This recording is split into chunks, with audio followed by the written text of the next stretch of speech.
down. Time to go home, clown.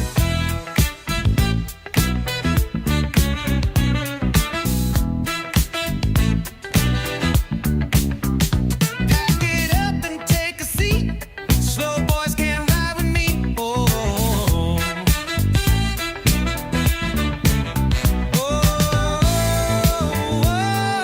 wow. Sam Shamoun, you need to sit down. Taking on slack jaw Muslims didn't prepare you. Now you're coping and seething. It's nothing new.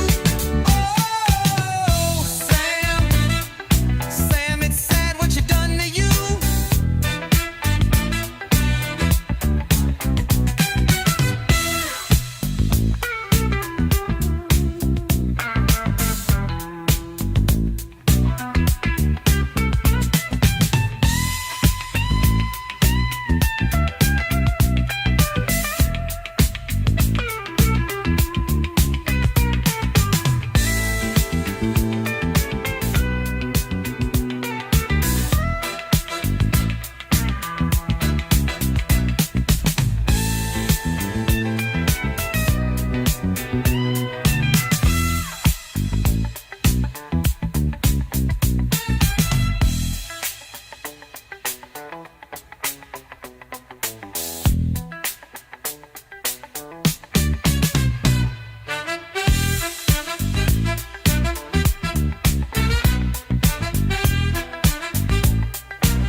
Pack it up, take a seat.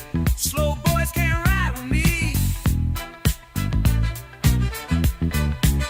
Oh,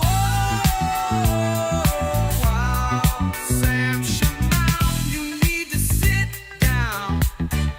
Taking on slack jaw Muslims didn't prepare you. Now you're coping and seething. It's nothing new. Sam, it's sad what you've done to you.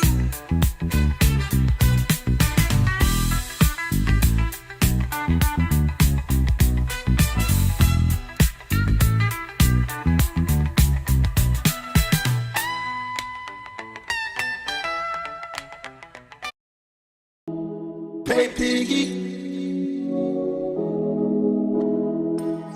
Pay Piggy.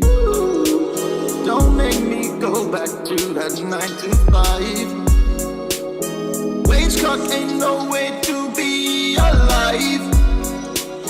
Don't make me go back to 9 to 5. Wage cut ain't no way to be alive. Ooh, Pay Piggy. Just give me one more super chat. Pay Piggy. Just give me one more super chance. Pay Piggy. Just give me one more super chance. Pay Piggy. Just give me one. Ooh. When I'm with my boo, 1 and 1 miss 2, then it mix free. Yeah, we had the baby. She want Versace, she want Gucci. Gotta lay down all my bands on the Lambo, cause she don't like my Volvo, no, no. Yeah, she got a diamond grill on her baby teeth. Coolest kid in the nursery, but you know, I'm not a materialist, an idealist. I flow with the transcendental argument. Reading Wittgenstein, investigate my girl philosophically. Yeah, do you know what I'm saying? I just want the money. Pay Piggy.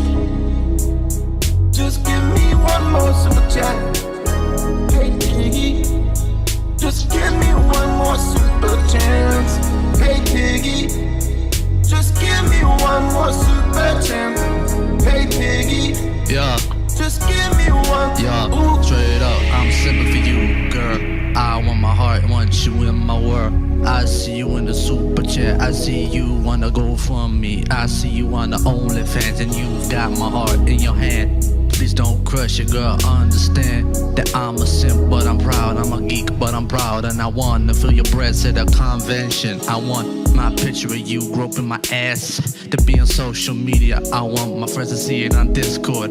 I'm gonna upload it to my subreddit and they all gonna see it. My friends, they gonna like it, they gonna retweet it, but I feel that it's gonna be the greatest moment of my life, and I want you to be a part of it, girl. Yeah. Don't make me go back to that 9 to 5. Wage cut ain't no way to be alive. Don't make me go back to 9 to 5. Wage cut ain't no way to be alive. Ooh, Pay Piggy, just give me one more super chat. Pay Piggy, just give me one more super chance. Pay Piggy, just give me one more super chance. Pay Piggy, just give me one. Ooh, Pay Piggy, just give me one more super chat. Pay Piggy, just give me one more super chance. Pay Piggy, just give me one more super chance. Pay Piggy, just give me one. Ooh. I can't hear ya. Let me hear you say it. Let me hear you say fuck Klaus Schwab. Fuck Klaus Schwab. Let me hear you say fuck. And the winner is Team.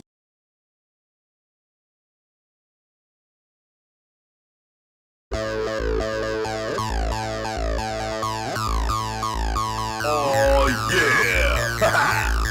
There's only one thing that can bring this world together, and that begins with you. The word begins with you, not you.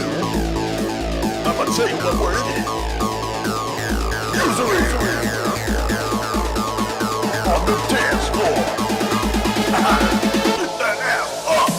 Bankers, get on the floor. Bankers, make the people poor. Bankers, get more paid. Bankers, get more paid. The Joe Rogan Show. Get more paid. I wanna see your ass poor. CEOs, yeah, I'm talking to you. Get more hoes, get more paid, get more votes, get more laid. I wanna see the CEOs ruining lives to the beat. Ruin those lives in 141 BPS. Oh yeah. Sweet cool, sweet cool.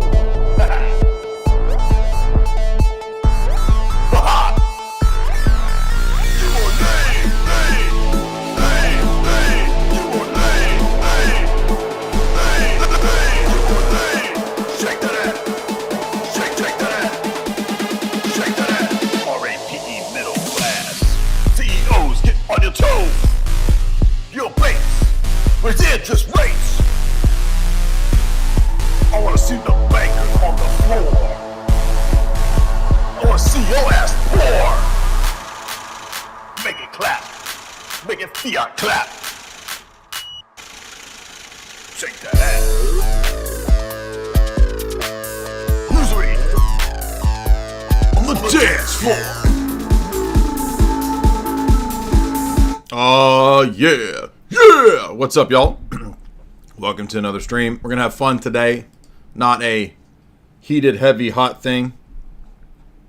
That comes later tonight. But for real.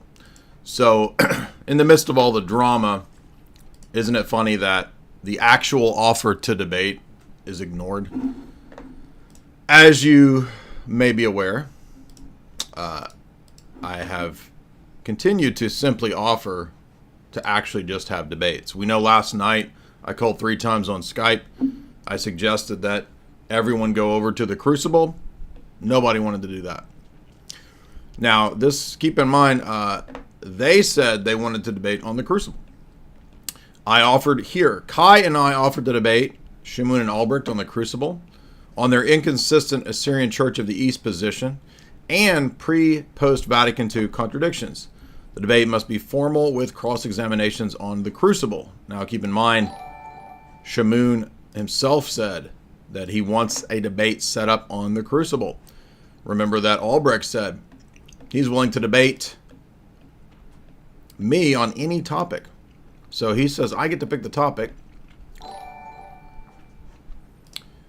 I'm trying to find that post. Let's see. I'm not going to spend today's whole stream on the drama. I just want to point out the more recent stuff today. And then we'll go into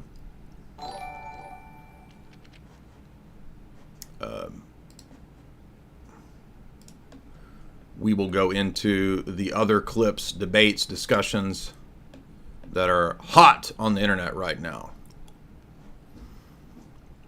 So let me see if somebody posted here, I think it's down here, where they said they would like to do it on the Crucible. So we're agreeing to do it on the Crucible.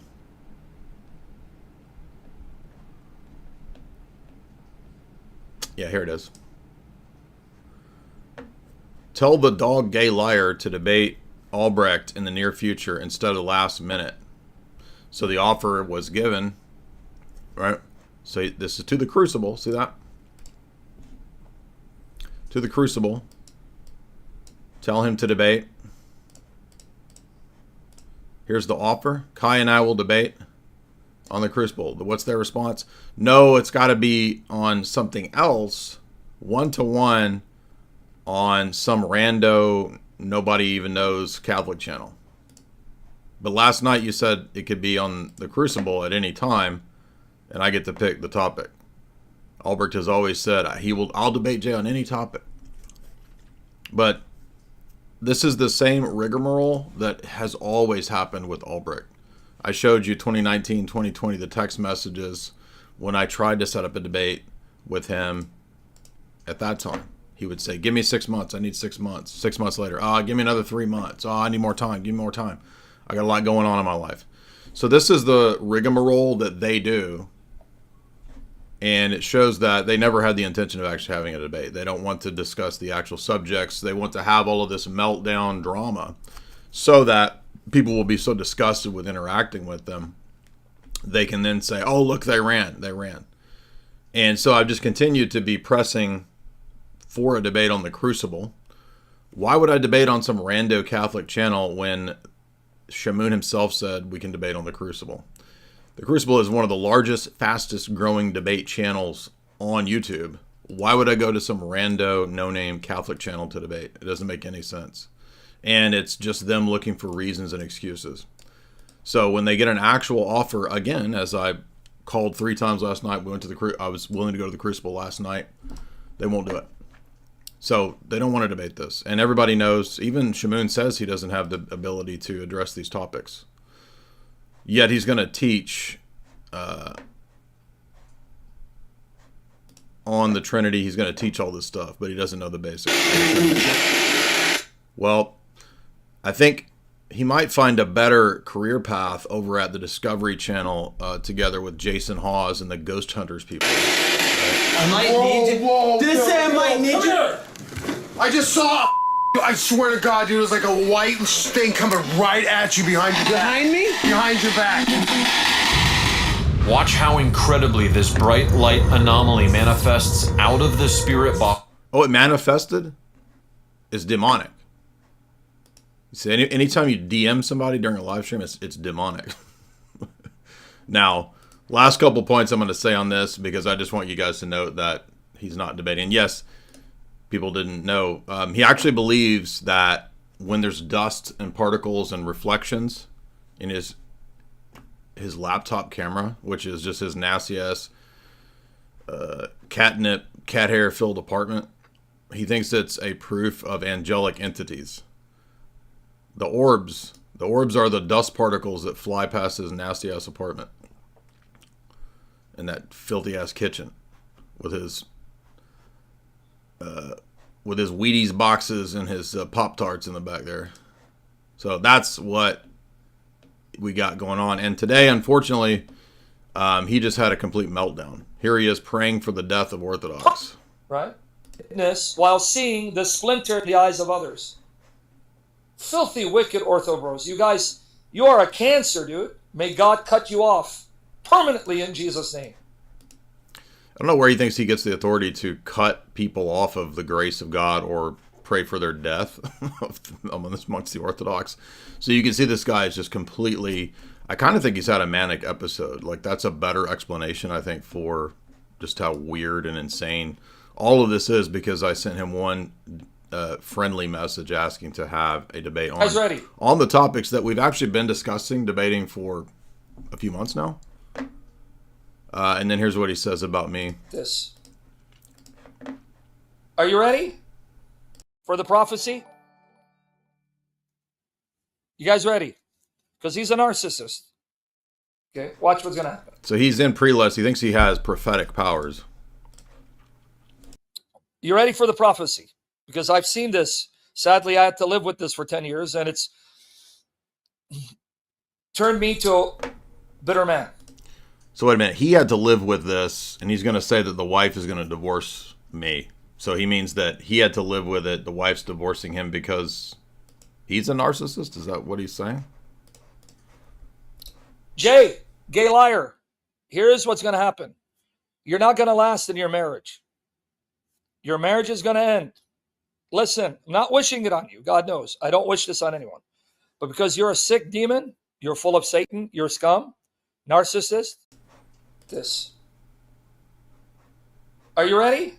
So there you go. So multiple requests, attempts to set up a debate on the topics. And has he addressed anything theological? I mean, I haven't watched his streams. You guys can tell me, but all I've heard is that it's just spewing just hatred and venom, no addressing of the actual issues. So that's all he has. So there you go. That's all I'm going to say on that. I don't know why it's so hard to set up a debate, but there you go. Let's get into other topics, and let's all ponder our orbs. Let's clean our orbs. I just took a bath before the stream. I got my orbs nice and clean. So y'all can ponder that while we ponder the orbs. Some interesting stuff going on the internet in terms of debates and discussions. And by the way, if you want to support the stream, you can do so via Super Chats. Super Chats are done through Streamlabs or natively through YouTube if you prefer, if that's easier for you. Of course, everybody's talking about this intense debate last night. I found a little bit of a clip. This is comedian Dave Smith debating this British guy. I've never heard of this guy. I'm not sure who he is or what his thing is. If he's a historian or I don't know what he is. But they get into this debate over Israel and Hamas. And so I've not seen this yet, but everybody's talking about it and saying I need to see it. I'm also interested in Tucker's big interview with Lord Voldemort here. But I don't know if I can get away with that. Maybe I can play because it's a reaction to their interview. I might be able to play it. We'll see. So let's see what the debate is here on Israel Hamas. And I've been reading extensively into the whole history of Israel and Hamas debates coming up. We've got Whatever podcast. I think I'll be going on the Hodge Twins podcast. I might go on Ruslan's podcast. And then I think we have the debate with AP after that. AP and I will be debating whether or not it can be demonstrated that ISIS and Al-Qaeda are essentially aided, funded, armed, and in a sense created. I'm not saying that Islam was created by the CIA. That would be stupid. Nor is radical Islam itself created by the CIA, but fostered, funded, and aided by Western intelligence operations. Rogan experience. And I think that people have been indoctrinated by very bad actors into this, and as a result have excused atrocities or will make excuses for them, make excuses for the people who do them. I think, in addition, it plays to some of the darkest things of the regional mind as well as the international mind. So this is interesting. I mean, does this critique apply to Middle Eastern countries as well? Does the regional in-group preference mind, does that apply to Middle Eastern countries? Or is it only something that we have to combat in Western, quote, democracies? I'm curious. The aims of Hamas, their stated aims, include the annihilation of the Jewish people. And October the 7th, they had their best go at doing that. Where did Hamas, he calls it Hamas, where did Hamas come from?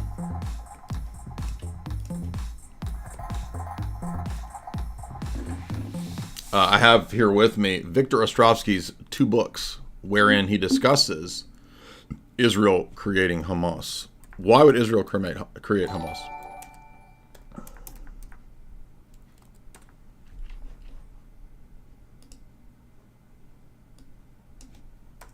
Well, if you read Ostrovsky's book, and if you've listened to former head of Mossad talk about it, it's very obvious why. They wanted a radical destabilizing element instead of the PLO.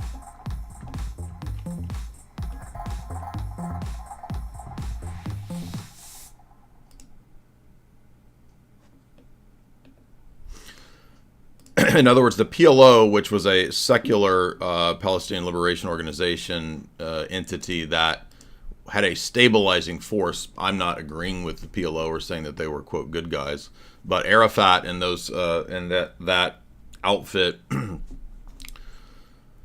was a stabilizing force in the Palestinian region. And Victor Ostrovsky admits in his books that that's not the policy that Israel wanted. They wanted a destabilizing force in Syria. And that's why you've seen what's happened recently in the last few years in Syria with the toppling of Assad. They wanted a destabilizing force in Palestine through Hamas because that's a better means of control and assuring that there would not be any rival to Israel in the surrounding areas.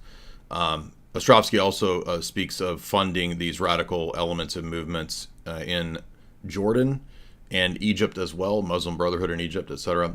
So this is pretty well known. I think that people have called attention to this for a long time. But a lot of people just sort of ignore this in the West and pretend like it's not the case. And I guarantee you this guy's not going to mention that. And the fact that in a decision between whether or not you're on the side of the people who want to dance and live in peace with their neighbors, or whether you're on the side of the people who want to rampage through a dance party bar in the early morning, macheteing at people, I find it amazing that there are so many people who don't know which side they're on. But there are a lot of them. There are a lot of reasons for that. But one of the foremost reasons is the fact that the state of Israel has been uniquely libeled, has been uniquely lied about.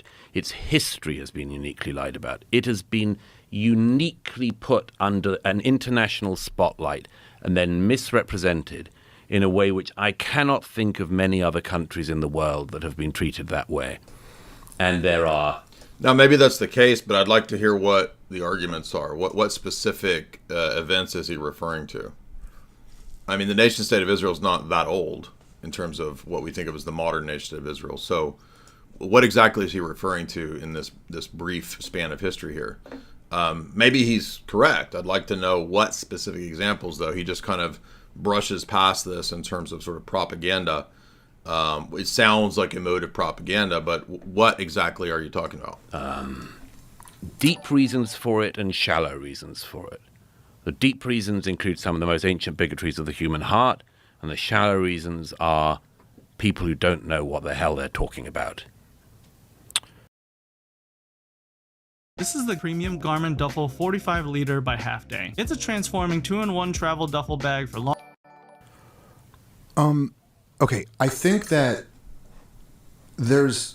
By the way, I do like to see kind of high-level debates going on at this tier, right? This is something that, props to Joe Rogan for this, just because even though I may not agree with Dave Smith or this guy, it is refreshing to see this level of a serious type of discussion and debate, even if these guys aren't exactly the, I don't know, trying to figure out are they the best? I don't know. I don't know who would be the best representatives of this position. How is the audio bad? I don't even know what you mean. My audio is bad, or the audio of the clip is bad? Because we should be good. Is that any better? Blah, blah, blah. Maybe I'll move the microphone closer to me.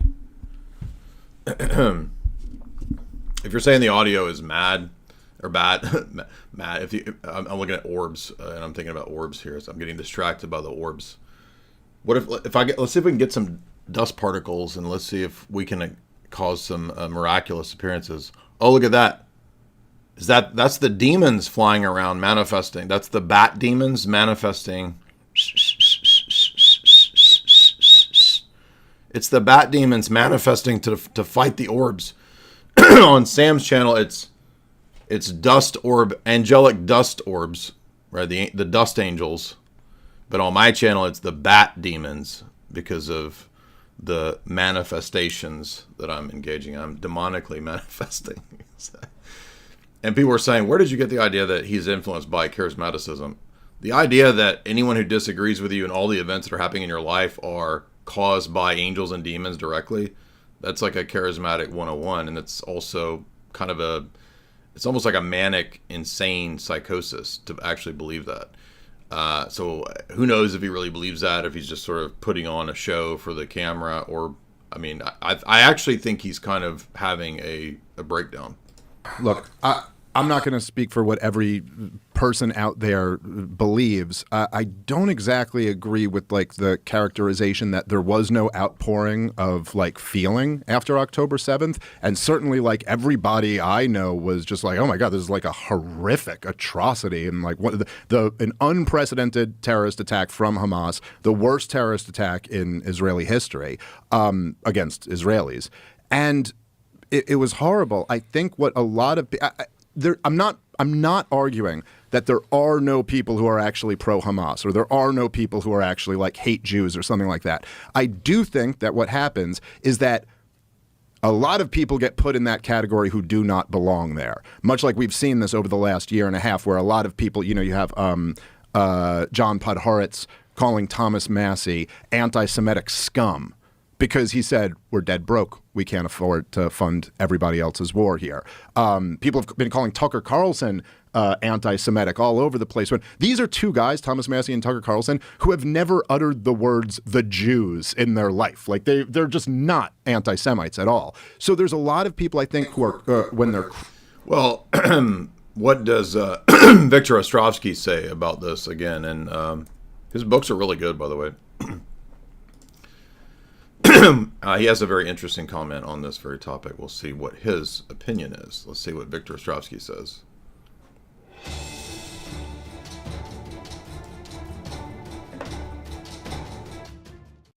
Now, I know what they do because I used to ask them to do it. I mean, when I was in the Mossad, and we had a guy that gave us problems in the U.S., and he was speaking out, and he was talking like Pete talked once and said, Israel is bombing Lebanon with cluster bombs. We say, hey, who's that guy? Pete Makaki, we used to call him. Yeah, which is Pete the cockroach. Because he makes a lot of noise and you can't get rid of him. So what you do is you get in touch with a guy in the station in New York or in the station in Washington. You say, tell the guys at B'nai B'rith to label him. And of course the campaign starts, and before you know it, the guy's labeled. And he's an anti-Semite. Because that's what we say he is. Critical of the Israeli government's response to this get lumped in as pro-Hamas. I will certainly say that's certainly not my position. I think your description of them, death cult, by the way, the same term that Daryl Cooper used to describe Hamas, I think is an accurate one. Yeah, exactly. So I didn't actually know Dave Smith's position on Hamas or this issue. So I'm glad to see that. I mean, not that I thought he was like pro-Hamas or whatever, but I would agree. It's a false dialectic, like I'm supposed to choose the good guy between this, territorial war in the Middle East. I mean, the reality of life and warfare and geopolitics is that there's not going to be good guy, bad guy in these geopolitical squabbles and disputes. Both sides are going to use the same methods, the same attacks, the same deception, the same subterfuge. But there's no reason why, other than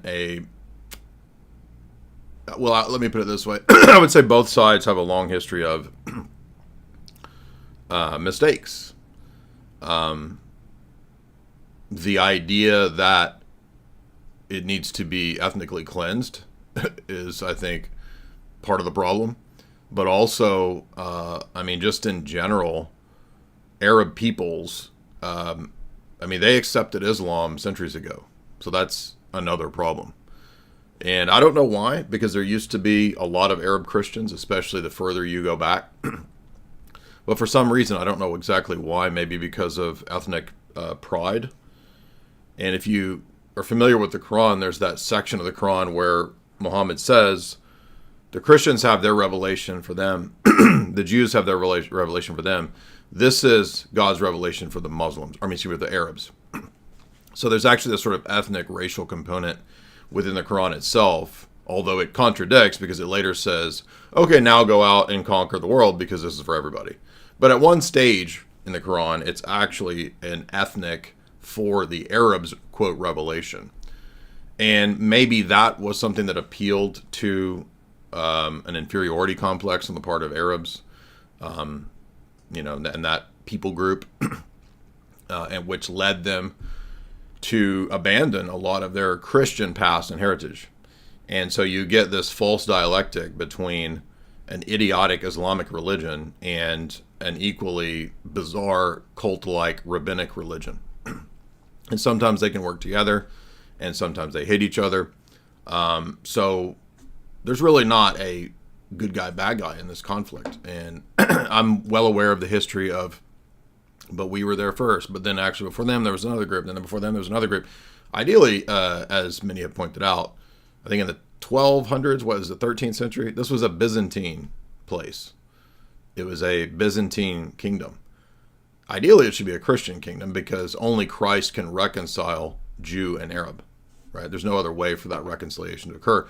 Without that, there's going to be perpetual death, hatred, and warfare. And it was horrible. But and by the way, I forgot to mention, isn't it something like 1% to 2%? I'm not trying to minimize the Christians in Palestine, but I'm pretty sure that it's a very small percentage that are actually Orthodox Christians. I'm not minimizing their struggle, but I don't think that the PLO or Hamas actually helps them. I think Hamas has multiple times screwed over the Orthodox Christians. I think that I think that your characterization, first of all, of that they gave the Palestinians a state in 2005 is just wrong. I just think that is not at all an accurate way to describe the disengagement, which we could get into more if you want to. But first of all, I would just point out that if the two-state solution was achieved, I assume you're arguing it was taken away after that. You're not still arguing that the Palestinians have a state, or are you saying they have had a state since 2005? They were given a state in the Gaza. And when was it taken away? Well, they kind of screwed it up for themselves on the 7th of October. So you're saying from 2005 all the way till October 7th, there was a two-state solution. It had been achieved. Well, it was another state, yeah. Oh, okay, but that would be two states then. No, it was another state. It was different from the PA. Okay, right, but I'm saying a Palestinian state. Yeah. Okay, so what's interesting about that... The other guy's like, that was obvious sophistry there, because he knows exactly what Smith is saying, and he's like, no, it's not a second state, it's a different state, which would be a second state. That is that this is not how any of the leaders really describe it. I mean, when Netanyahu himself is not claiming that they had already achieved a two-state solution, why are you talking about this? What happened in 2005 in the disengagement was that essentially Israel went from occupying the place to surrounding the place. And they've had it under a brutal blockade since 2007. And yes, you were right that it was... Why do you think... I don't agree blockade was brutal by any means. You don't think the block? Now, I mean, who's not familiar with the Greater Israel Project? I mean, it was actually written about by one of the aides to, I think, the advisor to Ariel Sharon. Isn't that right? Yeah. So the Yinon Plan was written about in. This is not what I'm talking about.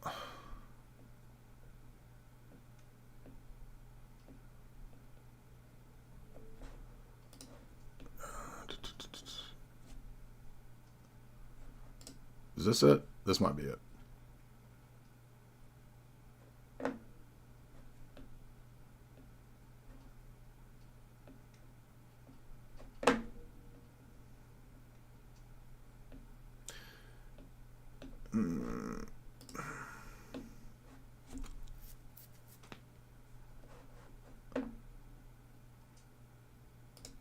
I found the other day the original article written by the advisor, I believe, to Ariel Sharon.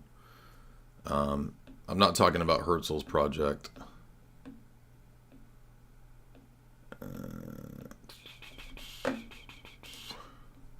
Let me try Oded Yinon Plan, because that will probably bring it up.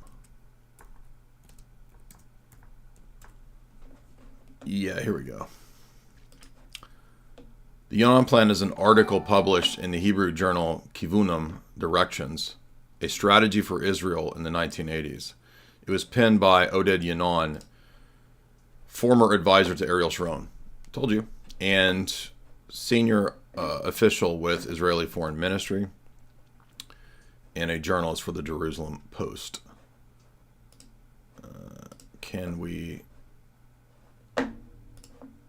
So you can't find the actual... Why can I not just get the actual article? Argument of the paper.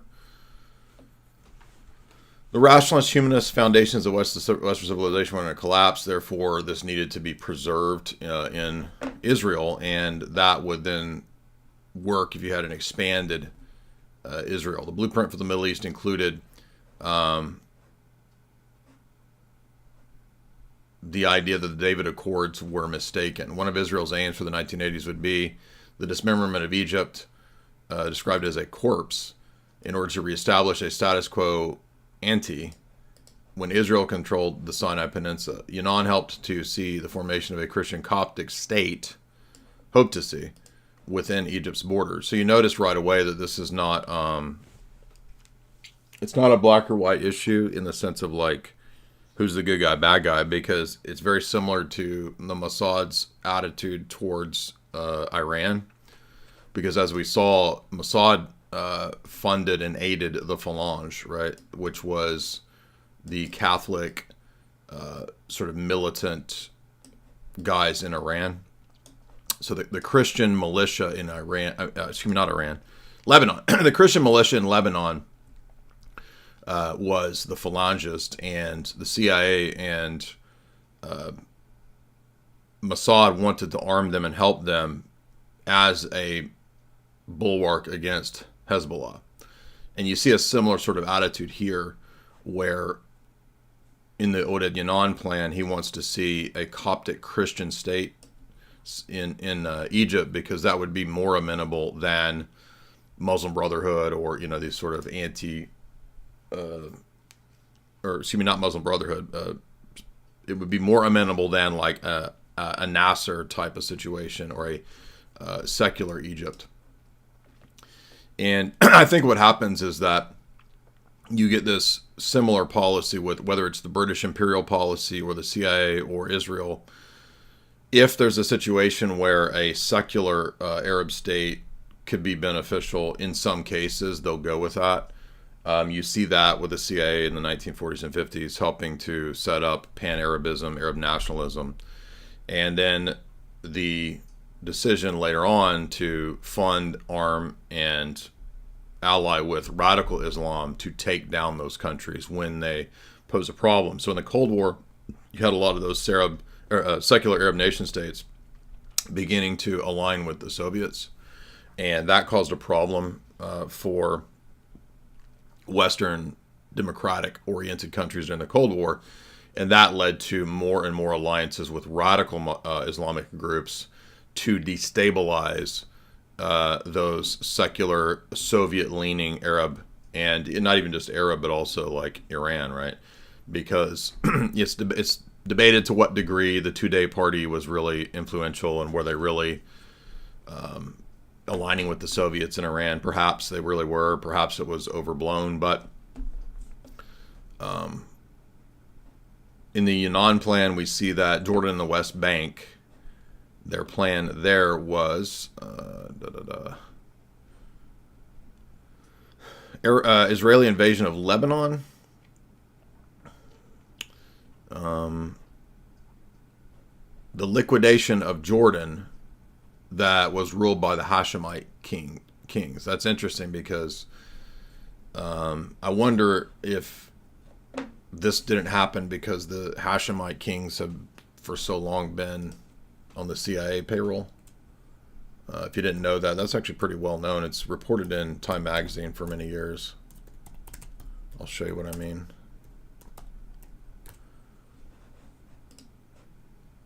Time magazine, CIA recruits and CIA payroll. During his 46-year rule, the Hashemite monarch was accused by his enemies, both Israeli and Arab, of being a CIA stooge. The agency became his paymaster in 1957, inheriting that role from the British. So you notice that the CIA is beginning to adopt the strategy of the British of just sort of buying off all of these Arab rulers. Hussein received $1 million a year all the way up until 1977 when Jimmy Carter ended those payments. So this is interesting that the Yinon Plan originally included the liquidation of Jordan as ruled by the Hashemites.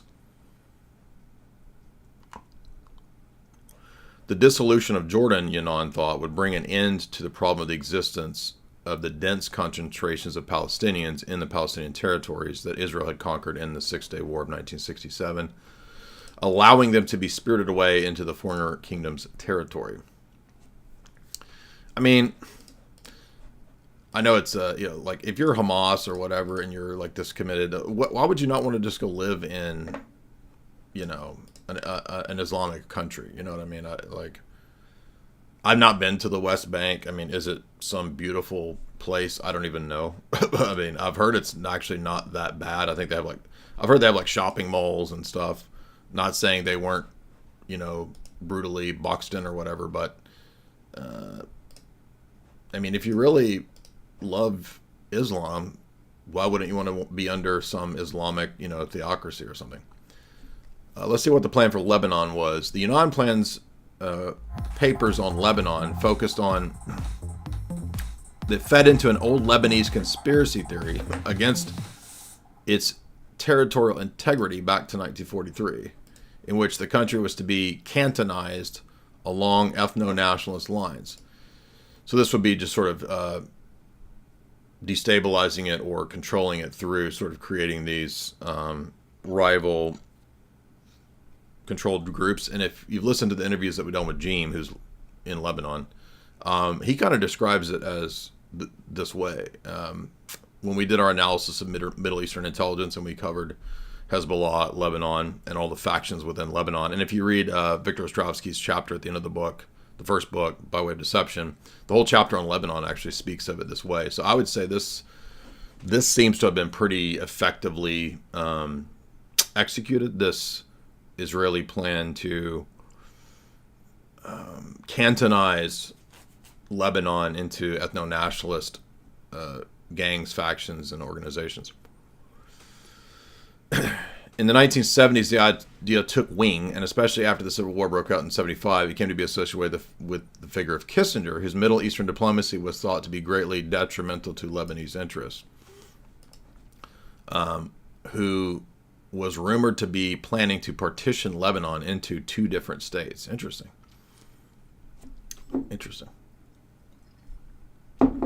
That fits into, by the way, the timeline of what we read about in the Ostrovsky book, up to the 1982 and 83 BOMB events in Lebanon by Hezbollah. Iraq, Yinon considered that Iraq, with the oil wealth that it had, to be Israel's greatest threat. That's interesting because, of course, Iraq became the central focal point, right, during Desert Storm and all that stuff. Yinon believed that the Iran-Iraq war would split Iraq, and the dissolution would lead to a strategic Israeli aim. So notice that you see a pretty consistent pattern of splitting and micronation control for what surrounds. And none of this is really new. It's not that revolutionary. This is really just old school imperial geopolitics, right? The dominant power in any area or region will operate kind of like an imperial structure, where you'll have them managing the outer satellite nations through various means, including tribalism, factionalism, religious ethno divides, etc. All of that's very key to how ancient history imperiums, all the way up into the British Empire and the American Imperium today, how they manage their empires. There's a great book on this called Postmodern Imperium by Eric Wahlberg. And although I don't necessarily agree with everything in his book, the central thesis of the book is that, and it is actually correct. Let's see. Those were his theories about the surrounding countries that surround Israel in the Oded Yinon Plan. Really doesn't seem that controversial to me. It seems pretty... it's not an issue of good guy, bad guy. It's like, if I was Israel, this is like obviously the type of plan you would go with, right? I don't know what you guys are talking about me defending Israel. I'm literally saying that there's not a good guy, bad guy.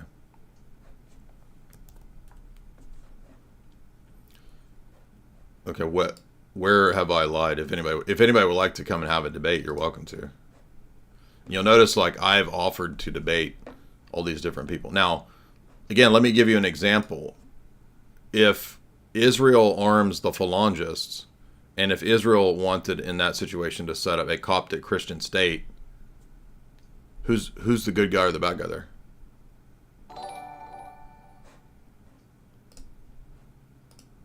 I think we have a lot of low IQ people in the chat that have no idea about geopolitics at all, so they don't know that have no idea what's going on. But we literally did like a 3-hour talk. I just played Victor Ostrovsky's clips, and you guys are so stupid as to think that I'm just literally sitting here being a Zionist as I analyze the Oded Yinon Plan and just say that if you were Israel, it makes sense. But I think we have some really, really deficient slow boys in the chat who just can't even think past simple hypotheticals and understanding things from other people's perspectives. So you understand that I can analyze someone's position without actually accepting it. Sold by Wetbird, $5. Albrecht says that you need to go on his channel to debate him right now. Wait a minute, I thought they wanted a neutral platform. So you see that they just want clicks and attention. They're the ones that want the clicks and the attention. How am I Zio cooking when I literally just played you Victor Ostrovsky's clip? I mean, are you mentally ill? Would any of these people like to come debate? Like, I'm Zio cucking when I literally played you Victor Ostrovsky's clip saying that their techniques are obvious. I think you guys need to go ponder your orbs. Master Smooth, $2. Ortho Bros versus the Orbo Bros. Exactly. I think the Orb Bros are melting out right now. All along, the orbs were made of ice, and they're melting. Frank is having meltdowns. Frankish Melkite, $5. One of the first Muslims were Jewish Christians like the Ebionites, not Orthodox. Many of them were either Jewish Arabs or Ebionite Arabs. Yeah, this is interesting. It's like the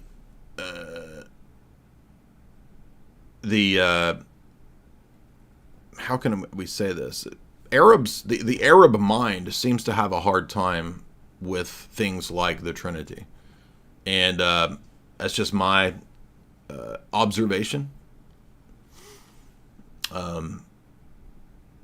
It seems to be, I think that the Trinity requires not just humility, but kind of the ability to do like metaphysical distinctions, right, at certain levels, just intellectually. I'm not saying that Arabs can't accept the Trinity on the basis of divine revelation and not worry about the metaphysics. But the defense of it does require a degree of metaphysical understanding. You have to be able to understand the one and the many, right?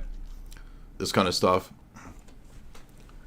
And I just think that for very simple-minded people groups, for example, if you look at the presence of interbreeding amongst some of these groups, that does lower IQ. It does cause problems, cognitive problems. If you look at the average IQ in a lot of those countries, it's pretty low. So although faith is not entirely or wholly an intellectual IQ enterprise, it is part of it if you're going to have people defending the positions, writing theological treatises to defend your positions, you see. And there have been many great Arab saints, right? St. John Damascus, right? Orthodox phronesis. If you want to know who rules over you, look for who you're not allowed to criticize. Voltaire. Emperor Sheev, 279 Canadian. The intelligence agencies and the orbs are making your audio cut out. Hopefully it's a good connection now, so I don't know why the audio was cutting out, but Cuban guy, audio issues, $2. Henrik, 50 sex. Get in touch with Brian Berletic. I am familiar with Brian Berletic. He has been on 21st Century Wire many times. I'm pretty sure I've heard those interviews. So yeah, I think I probably should reach out to him. He will talk about the Western origins of Hamas. He is agnostic, but you guys complement each other. Yeah, I'd be glad to chat with him. Hey Jay, when are you debating Hotep Jesus? I offered to debate. I forgot to see if he replied, so I'm not sure. Did he reply on that tweet? I'll have to go and look. I forget where. I'll have to go dig it out and find it. I've been on his podcast, and I think on the podcast we mentioned like the possibility of debate. Posh Redneck, 1,000 beer and cigarette bottles. That's the currency in Serbia. Just kidding. We love our Serbs. He says, do not let any of this get to you in terms of the drama, Jay. Remember, ashes to ashes, orbs to orbs. Henrik, 20 sex. Sek is some currency. I don't know what it is. Probably something Nordic. Origin thought that the souls that would reincarnate would be perfect, right? So he thought they were orbs, right? So maybe Sam's got the soul of Origin flying around his room because Origin thought that the sphere was the most perfect form. And so if the soul was the most perfect type of existence rather than the body is a bad, lower existence, then the soul had to be a perfect sphere.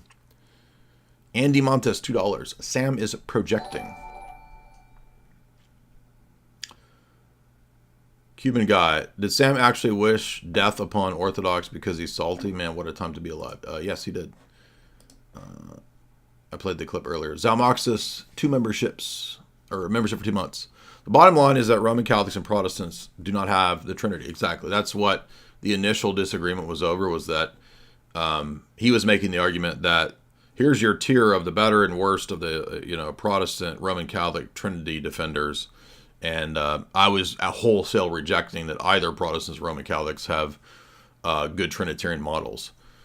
The Protestants and the Roman Catholics have a Neoplatonic dyad. Everyone should read St. Photius' Mystagogy. Exactly. If you guys want an easy cure to the whole thing that I brought up, it would be St. Photius' Mystagogy. And if you want to go deeper than that, you read St. Gregory of Palamas' Apodictic Treatise. Adacorda, $10. Prophet Sam Shamoun, peace be upon him, should join the Ghost Adventure cast, and then he can hunt ghosts, because they also love orbs, and they would get good footage from all the prophetic orbs that circle Sam's head, proving that he's a prophet. Exactly. H. Brazi, $5. After what he said regarding the prophecy of you and Jamie getting divorced, I feel like an idiot for hoping that this could be diffused. That dude is so fake and gray. I think he had a manic episode, honestly. H. Brazi, $10. Ironically, Shamoun doesn't understand that this is the easy part, because if he actually chooses to debate you, the aftermath will be detrimental to his career. Sam picked the wrong Chad nerds to go after. I mean, yeah, like what you heard him say. You notice, by the way, all I've done is continue to ask for a debate on the issues. And they will talk about and do anything to not have that. Here's what he says. Filthy, wicked Ortho bros. You guys, you are a cancer, dude. May God cut you off permanently in Jesus' name. I mean, this is like, I don't think he realizes this is like tens of thousands of young guys who've converted to Orthodoxy. And some of the Ortho bros are girls too, by the way. Online, I'm saying. So he just wants them all dead or cut off from grace. By the way, cut off from grace is worse than being dead. So, just weird, man. Just crazy sort of you ready? Meltdown. And then his prophecy is that Jamie's going to leave me. For the prophecy? So this is the guy who thinks he's a prophet because there's dust particles that fly around his room in his nasty ass apartment with cat hair everywhere. The proof that he's a prophet because these angelic dust orbs, right? You guys ready? So here's the dust prophet, right? The catnip dust prophet. Because he's a narcissist. Okay, watch what's going to happen. You ready for the prophecy? What's funny about this is that if you listen to what he says he dealt with this and it led to the end of his marriage. So he's admitting that what led to the end of his marriage is the male in the marriage being a narcissist. Talking about himself, which is an odd accidental admission here. This. Are you ready for the prophecy? You guys ready? Because he's a narcissist. Okay, watch what's going to happen. You ready for the prophecy? Because I've seen this. Sadly, I had to live with this for 10 years, and it's... Does he mean his own narcissism in his marriage? Is that what he's saying? Turned me to a bitter man. So, there you go. He's admitting that the failed marriage that he had was because of his narcissism. Jay, gay liar. Here's what's going to happen. You're not going to last in your marriage. Your marriage is going to end. Listen, I'm not wishing it on you. God knows. I don't wish this on anyone.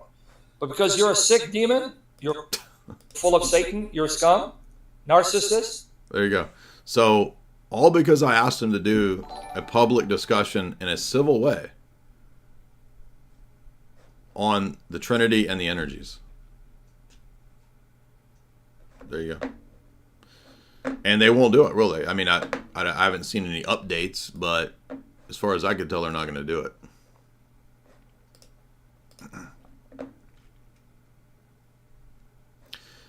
Yeah, I think without, you know, what a lot of times we say, oh, that guy's crazy, right? We just sort of hand wave and say, oh, man, that guy's nuts, right? No, I'm saying I think literally he actually had a manic episode.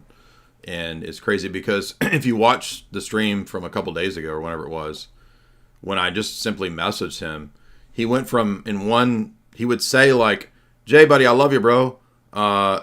Let's talk this out. Let's be cool. You filthy snake. I hate you. Your guts.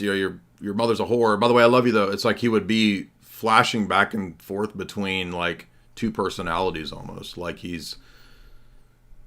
maybe he's even, I don't know, like extreme bipolar within like a few minutes. It was wild, right? And that to me is a pretty obvious indicator of some kind of psychosis or manic episode.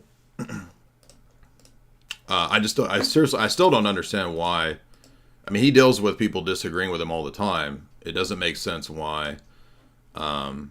Because I messaged him during a live stream. There's nobody forcing. My phone is sitting over here. I've not looked at it this entire time. Like, there's nothing about the live stream that forces me to look at my phone. But if you message him during his live stream, it's in his mind. I'm not joking. Like, he thinks it's the devil prompting you to do it, and in his mind, you're possessed by the devil.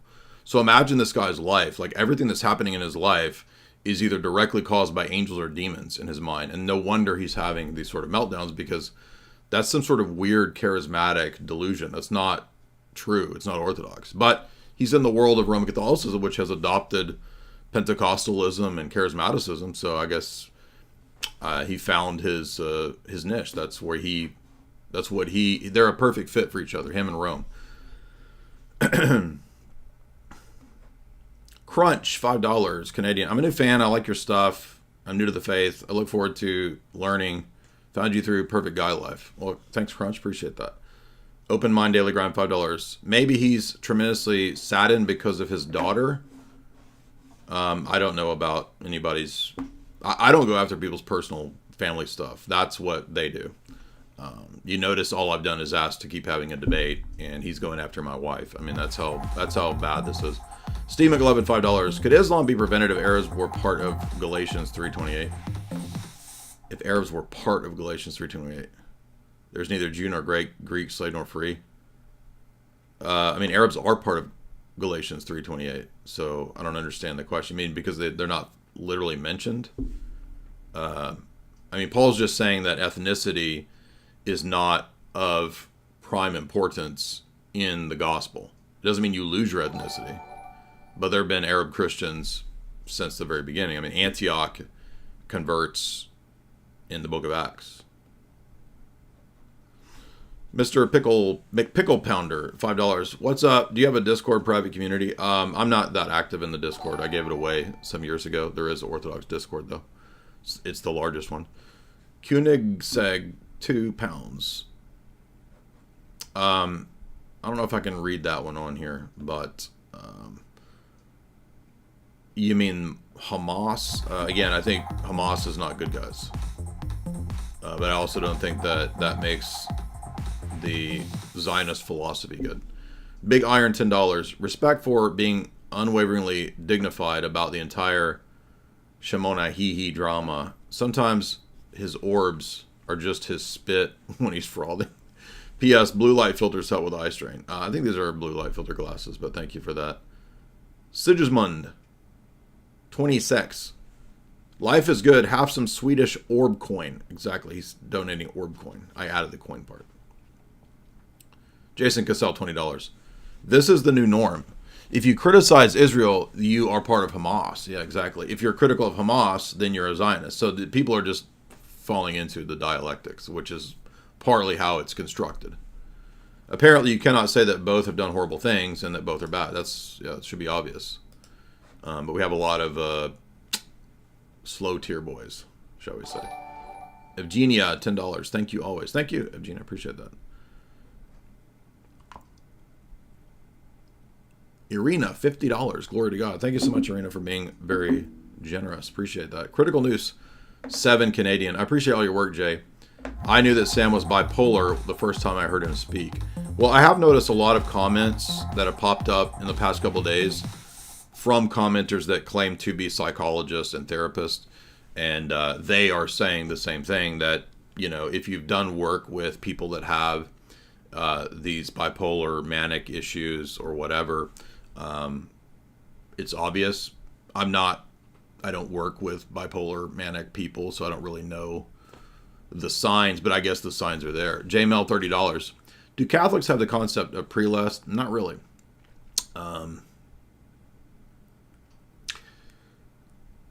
That's a good question. Why? I wonder why they don't. I mean, I guess just at a basic level, because the theology's wrong, and they don't have, you know, safeguards, and they don't have some of the you know, holy traditions of the fathers that the Orthodox Church maintained. Rome lost a lot of that. There could be some deeper, broader, nuanced reason why Rome lost the concept of prelest, but I'm not actually sure what it would be, other than just that their theology is dumb. Is everything demons and spirits for Sam Shamoun? I think so. I think in his perspective, anyone messaging him, anyone disagreeing with him is immediately demonic, which is just bizarre, and I think speaks to something off, which is why you would interpret orbs as angels. It's just. I remember when I was 18, I read a book by a charismatic, and I know what it was. There's this crazy Pentecostal book, and it was kind of famous at one time. Let's see if we can still find it. And it's kind of the attitude that you see demonstrated in this mindset of everything being caused by angels or demons. It was called Pigs in the Parlor. Have you guys ever heard of this? And it's a famous charismatic book about, quote, deliverance. It's a really kind of sad Pentecostal book. And it's about deliverance ministries, right? I mean, it's really sad. But Dr. Gundry, it does is it accurately okay to eat- capture this charismatic mindset that all the things that are happening in my day-to-day life, whether it's, you know, what my wife says to me, or, you know, my car breaking down on the way to the grocery store, or, you know, somebody donating $100 to me, right? Like everything that happens is literally caused by angels or demons. It's very bizarre. It's borderline superstitious. It is superstitious, right? It's weird. So they've got a Minecraft version of it. And it really goes along with the emotiveness, the sensationalism, the emotionalism that you find in Protestant charismatic circles. And that's exactly the frame and the mindset that Shamoun has. Ours. Jesus has purchased the believer with his own blood and has made him a steward over his own life. The devil has no legal right to him. However, it is up to him to defend his rights. No demon can remain when the Christian seriously desires him to... So, the whole book, I have no idea if he's read this book, but the attitude is accurate. The whole book is just like, again, everything that's happening is directly caused by angels or demons. And, I mean, in the Orthodox Church, this would all be presented by...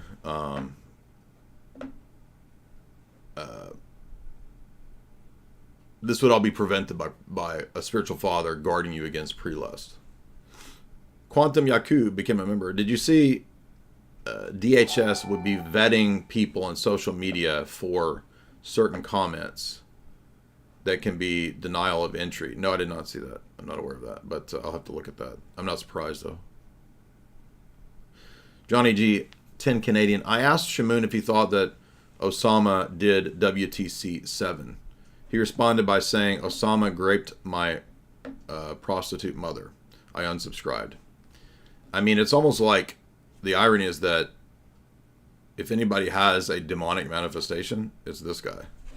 That's the irony here. Like, if you hear stories about exorcisms, like the way that the demons speak, all they do is like cuss and spew venom, which would suggest that the irony this whole time that he calls everybody else a demonic manifestation, he actually perhaps has the demon.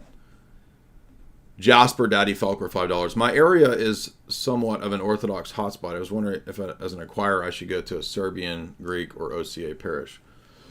I mean, out of those three, I would recommend Serbian probably. No churches are going to be perfect, but you might have a better chance of less liberalism if you went Serbian, but I can't say perfectly how it would work out. Lumbago, $10. There was a recent community post from Shamoun that the Patriarch of Alexandria called Muhammad an apostle. I mean, that could be the case, but I don't understand what that would be, how that would be a rebuke against. That's a tu quoque because we don't have the same ecclesiology. So this is just like feeding the low-tier people who think that it's a gotcha, when calling the papacy an apostate actually undoes the indefectibility of the Roman See and the promises of Vatican I. If we thought that the Patriarch of Alexandria was indefectible, infallible, and had a Holy Spirit charism that protected him from apostasy or error, that might be a good argument. Yeah, there's no bishop in the Orthodox Church that's infallible or inerrant, and we would say that all of them have had heretics at times who occupied those sees. So this is like what Lofton used to do like 5 years ago. He would always say, you got liberal bishops too, dog. You got ecumenist bishops too, dog. Yeah, but I don't put all of my ecclesiology around one dude. The Orthodox Church is a decentralized church. So the fact that one bishop 1,000 miles away says something heretical, it doesn't affect me because it's decentralized. There's no one higher than the local bishop. But they think of it in a papal mindset. So they think that this tu quoque is a good argument when it's only a good argument if I believe that the Patriarch of Alexandria is inerrant, infallible, or that he can't fall into heresy. You understand that when Nestorius fell into heresy, he was the Patriarch of Constantinople. Nestorius was the second highest bishop in the church in the East, right, next to Rome. When Honorius fell into heresy, Honorius was the first bishop of all the bishops. He was the Bishop of Rome. Cool Barracuda, $3. I'm a Roman Catholic on the verge of switching to Orthodoxy because of your content. Where is a good place to start reading from the Church Fathers and the different councils? Read the article at my website, The Ecumenical Canons Refute Papal Supremacy. Start there. And for the Church Fathers, I would say start with Athanasius on the Incarnation, and then read the Theological Orations of St. Gregor Nazianzus. And that'll be a good introduction to the Eastern Fathers and their Trinitarian theology. And then read Basil's on the Holy Spirit. You'll begin to get the mindset of monarchical Trinitarianism, which is not consistently what's taught by Rome. Blockade of Gaza was brutal. I mean, how brutal do you think the Egyptians are? Hold on, I missed this one. Rebbe Lee, 10 Canadian. I am a Roman Catholic here, but I got a foot in the Orthodox Church. Thank you for all this education. Sir Orbalicious. Your education is priceless. I cannot express the thank you. I appreciate that. Thank you. Pretty brutal. Yeah. They allowed stuff in. Okay. I mean, since some stuff has gotten in, yes, that's true. Since more than some stuff. Okay. More than some stuff. Okay. I'll say this, right? Because there's been different levels of blockade, even before 2007, going back. I know in 1996, they had like a pretty strong blockade that year. According to the World Bank, it contracted 40% of the GDP of Gaza. So just for reference, the Great Depression was a 30% contraction. This was in 1996. For 1 year, they gave them something worse than our Great Depression. That was just 1 year. From 2007 on, there's... Now, I have to admit, this is something I don't know about. I do not know at all about the economics of this region. So this is interesting, and I'm happy to learn new things about the economics of this region. I feel like, let's see, I missed a super chat over here. Let me go to that. Hush Tones, $5. When someone is this far gone and they won't talk about things in a civil way, the only course of action is mockery. Watch out, Jay. The orb of Yakub is coming. I know. Hush Tones, $2. Quantum Stream, 2:30 and 4 p.m. Hail the Quantum Orb. Yeah, actually, I did start the stream on time, but the Quantum Orb made it project into the simulation in your minds that it started late. So we are literally hacking the Matrix right now with our Quantum Orbs. Siege D, $2. Bummer to hear about Sam Shamoun. Brandon, new member. What's up, man? Wolf Steaks, $10. I hate the dumb 30s commercials. Could you please get YouTube Premium? Yeah, I'll just keep forgetting to do it. It costs a crisp $10. Yeah, I just keep forgetting. I'll do it eventually.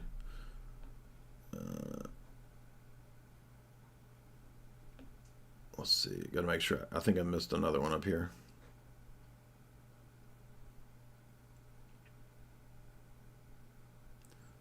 The bird that was created by Jesus became a member. What's up, man? Valerian, Alex Scott, Nectarios, Spartan up north all became members. Welcome, everybody. Enjoy the members' content. I hope you do. Jourdain.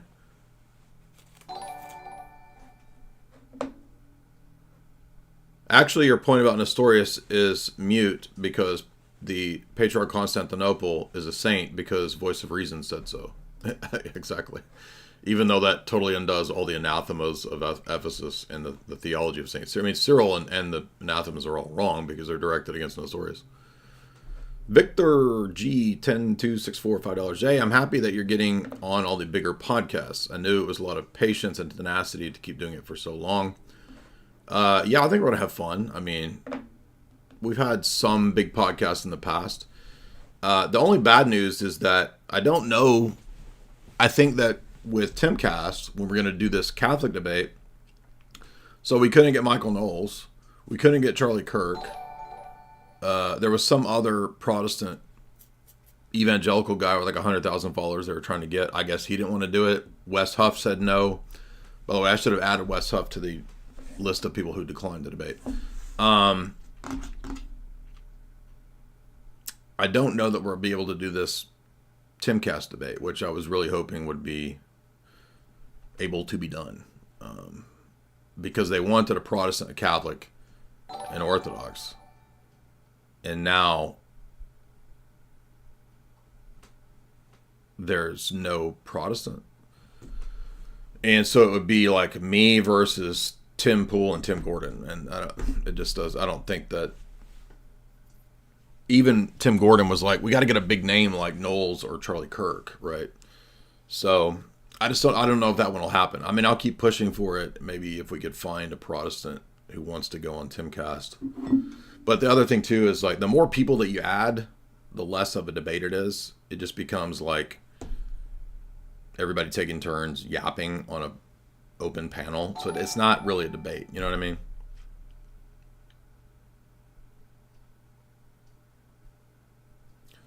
ID bro, $5. Albrecht has scheduled a live debate with you for 7:15. So I have to go. Like, they both said that they would do a debate on the Crucible. They could do it.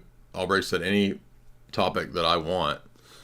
And they won't do it on the Crucible. Even though Sam Shamoun, as I showed you guys earlier, said yesterday they would do a debate on the Crucible. Now they won't. And so Albrecht wants me to come to his channel. He ain't going to come to my channel. So it's Crucible or none. That's my offer. My offer is, which they already said they would do, and Albrecht said it, any topic I want. Okay, I want me and Kai versus Shamoun and Albrecht on the Crucible on 2 different topics. Assyrian Church of the East and how their position is contradictory, and that would be Kai's section. And then me on pre- and post-Vatican II dogmatic contradictions. That would be my section. There you go. That's the offer. And there's no reason why they couldn't do that, given that they've already said they would do it on the Crucible, and now they're backing away and saying, no, it's got to be on this Goober's channel. I think they're just trying to milk all this for attention because we all knew they're not actually going to debate. Chase Haggard was the first to say they will not ever debate this. And Chase was right. Made by Jim Bob, $10. Should we go full truther that a chopper crash was Siemens CEO? I didn't even know that. I saw yesterday this image of the chopper, but I didn't know that it had anybody prominent in it. I mean, I think everybody, when you see, an airplane or a copter or something go down and you have high profile people, I mean, it's pretty natural and reasonable to suspect that it might have been a hit or a sabotage. But I didn't know that until just now. Bobby C, $5. The Palestinians need Bitcoin. Israelis need Bitcoin. Everybody needs Bitcoin. That I do agree with. Everybody will do better in the future with that over the fiat currencies, the scam fiat currency. Wild Rage, 21 BGNs. Now that's a weird currency for you. We see some weird currencies on here. What the heck is a BGN? It's a biggin. He says made 21 biggins. Sorry if this is off topic. I'm Orthodox, and in one video he said the Bible is not the Word of God. It's a book pointing to the Word of God.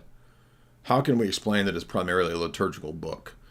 Well, because it's meant to be read in the churches, right? It's not primarily a book for you to argue on the internet with. It's not primarily a book for you to be in your prayer corner with. It might be in those contexts, but its primary context and milieu is within the divine liturgy being read out. And we know that because that's really the setting for example, David's Psalms. David's Psalms are liturgical songs that were meant to be sung in the temple synagogue liturgies. And so the Orthodox approach to the text of Scripture are that they are couched, they are situated, they are housed within the context of being sung and chanted in the liturgical service. That's, by the way, really the only way that they can be understood, and that's how the canon came about. The daily readings in the churches, the lectionaries, played a key role in the formation of the biblical canon. almost all Protestants don't even know that, and so they miss the actual context.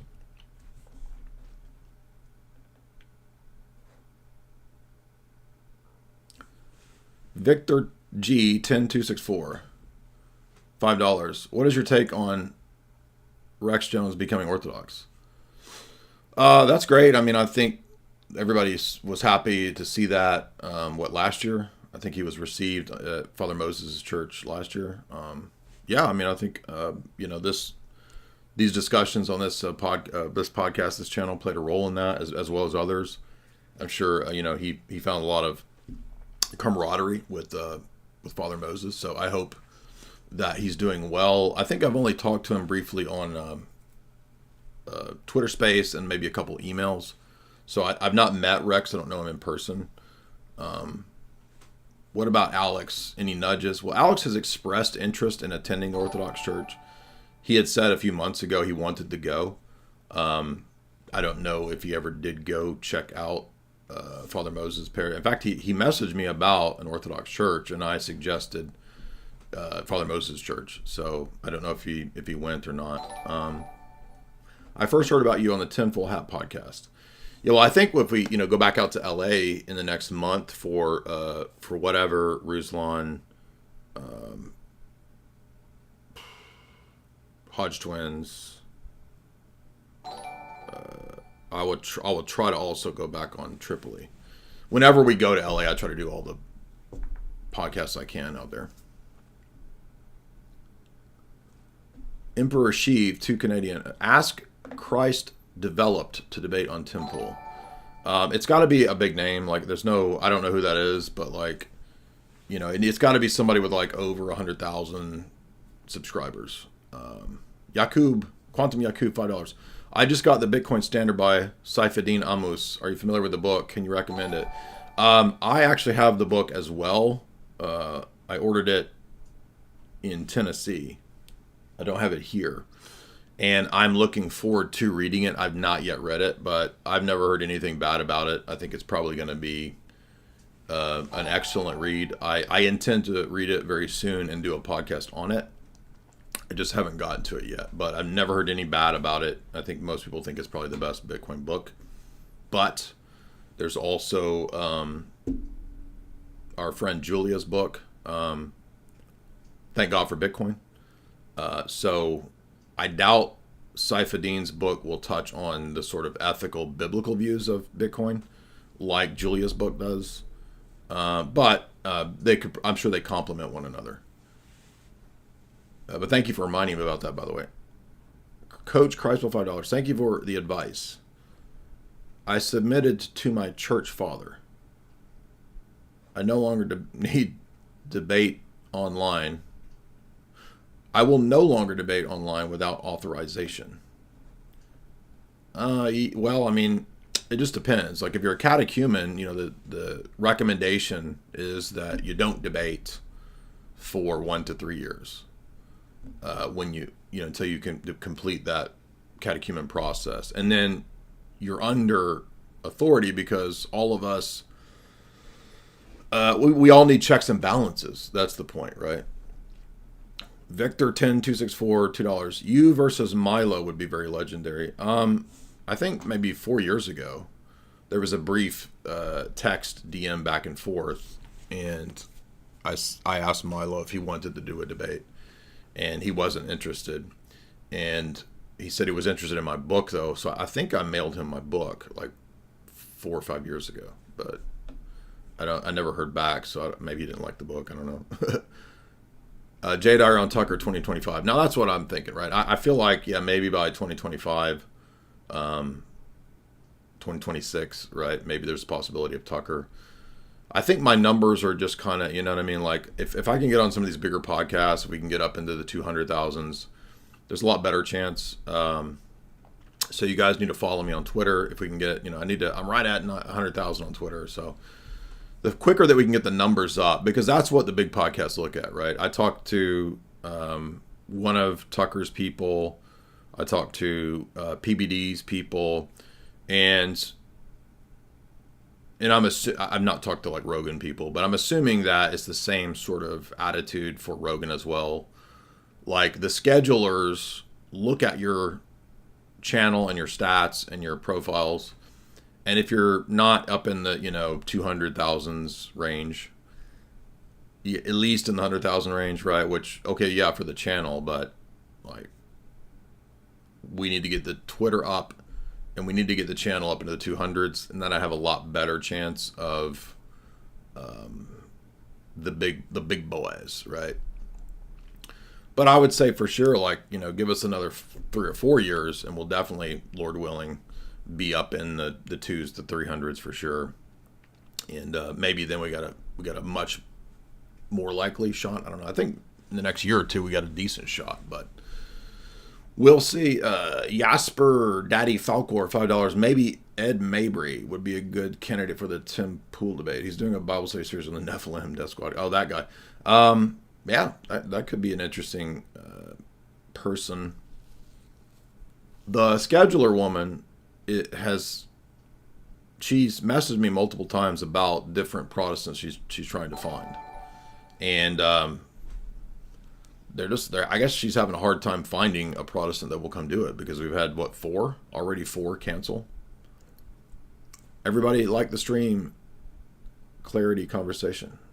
I mean, you guys are being so generous. I appreciate it. Like, we haven't even gotten to we haven't gotten to this. I feel like I missed a Bitcoin thing. Let's see.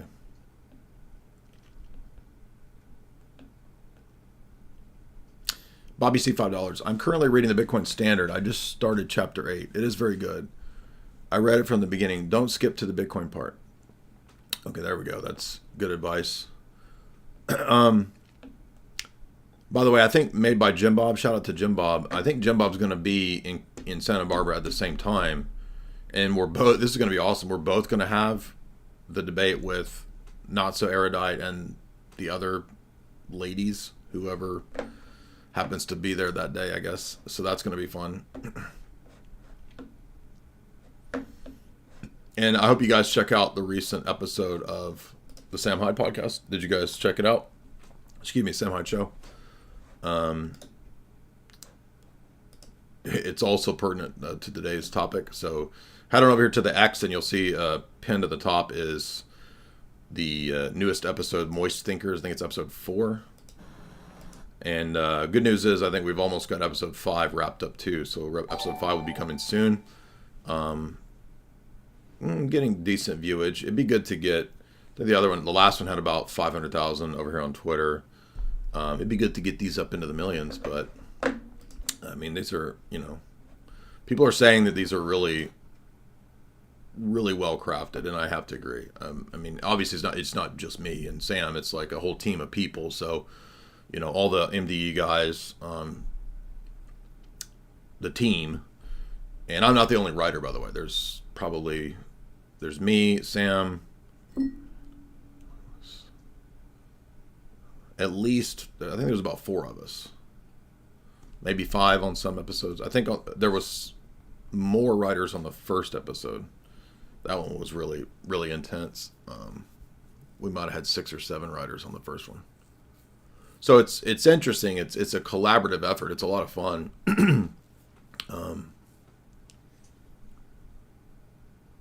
It would be easier if we all lived in the same region. The same city. That would be a lot better. I could be more directly involved. But it is what it is. Christ Developed has 129K. He is very anti-Catholic and Orthodox. Yeah, I can mention him to the Timcast scheduler. I'll take a look at that.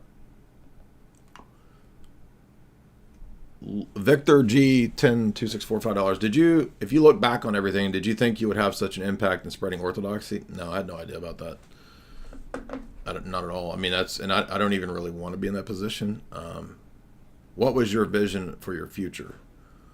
Well, all of this internet stuff kind of took on a life of its own. I had no idea it was going to be like this.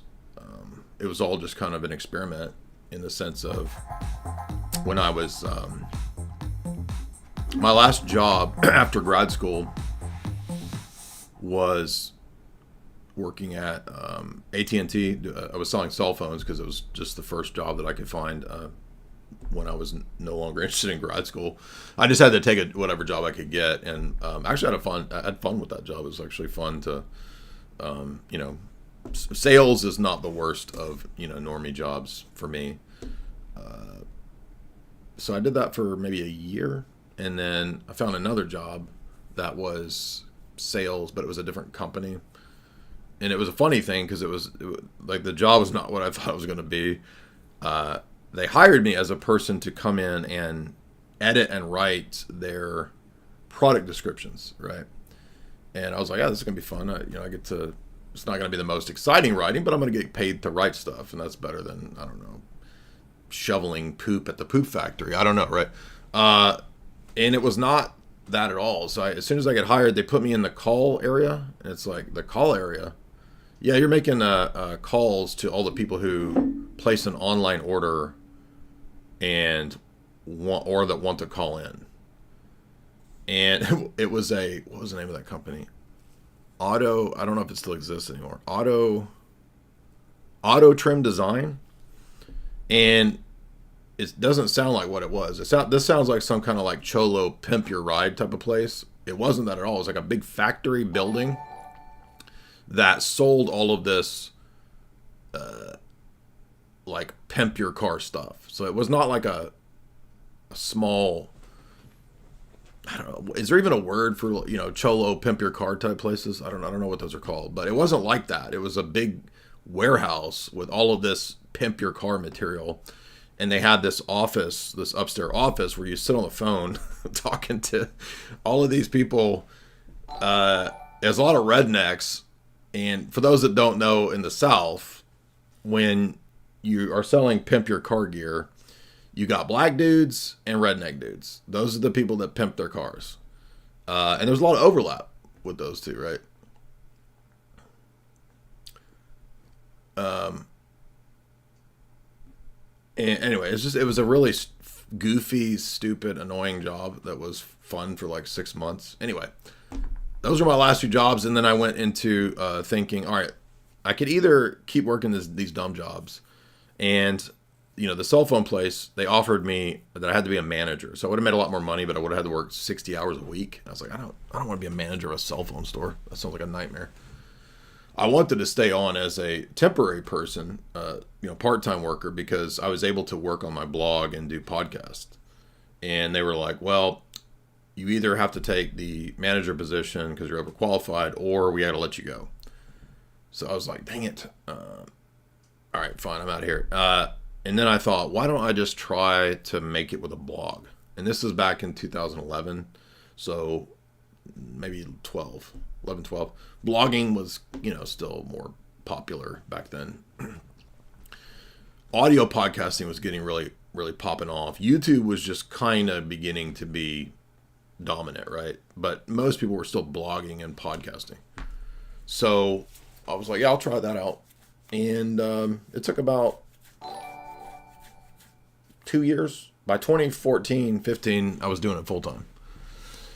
And I already had a whole lot of time of writing, right? So I'd basically written thousands of pages of essays on film, which became the trilogy.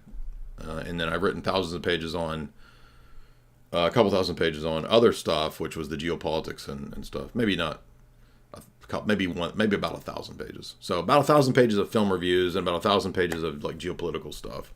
And that got whittled down into the Red Book. Eventually, but I didn't have the Red Book back then. So the next thing that happened was somebody said, do you have a book? So Chris Milligan reached out to me, the publisher, because I did an interview with Sean Stone, Oliver Stone's son. So he watched Oliver Stone's son's podcast. And when they reached out about a book, I was like, oh, I recognize Trine Day. Like, I bought a bunch of their books over the years. I have probably have 20 Trine Day books on my shelf. And I was like, yeah, sure, I have a manuscript. I didn't technically have a manuscript. I had a bunch of essays, and I was like, well, that'll work for chapters in a book. So that led to the book, and then the book went out. And then right after the book, Jay Weidner reached out and said, let's do a TV show. we did one season of a full production TV show. If you guys haven't watched it, by the way, I do recommend. It's still a really good show. Like, people still love going back, and I still get comments on it. And oh, you worked for Gaia. I didn't actually work for Gaia. The way that TV shows work, and this is like still 18 when this happened. The way TV shows work is you film a thing with a production company, and then they sell it to the network or the distributor, right? So our show was paid for and produced by Jay Wiedner's company. Let's see, where is this series? And then then Gaia bought it, right? So that's, people don't know that how TV stuff works, but they bought one season, and then Jamie and I wrote an entire so over at Gaia. We have Hollywood Decoded, came out in I guess this is 2018 or 19, I'm not sure, 2018 I think. And it was a lot of fun. It was a great time.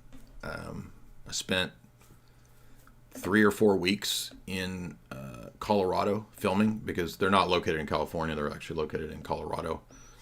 I'll show you guys I used to be able to watch some of a free episode. Let's see. Here we go. So our Lord of the Rings episode here is free. You can watch this one without a subscription. The rest of the show is behind the paywall, but as you can see, it is a full production. Like, we had a Emmy-winning producer produce the show. Where is it at?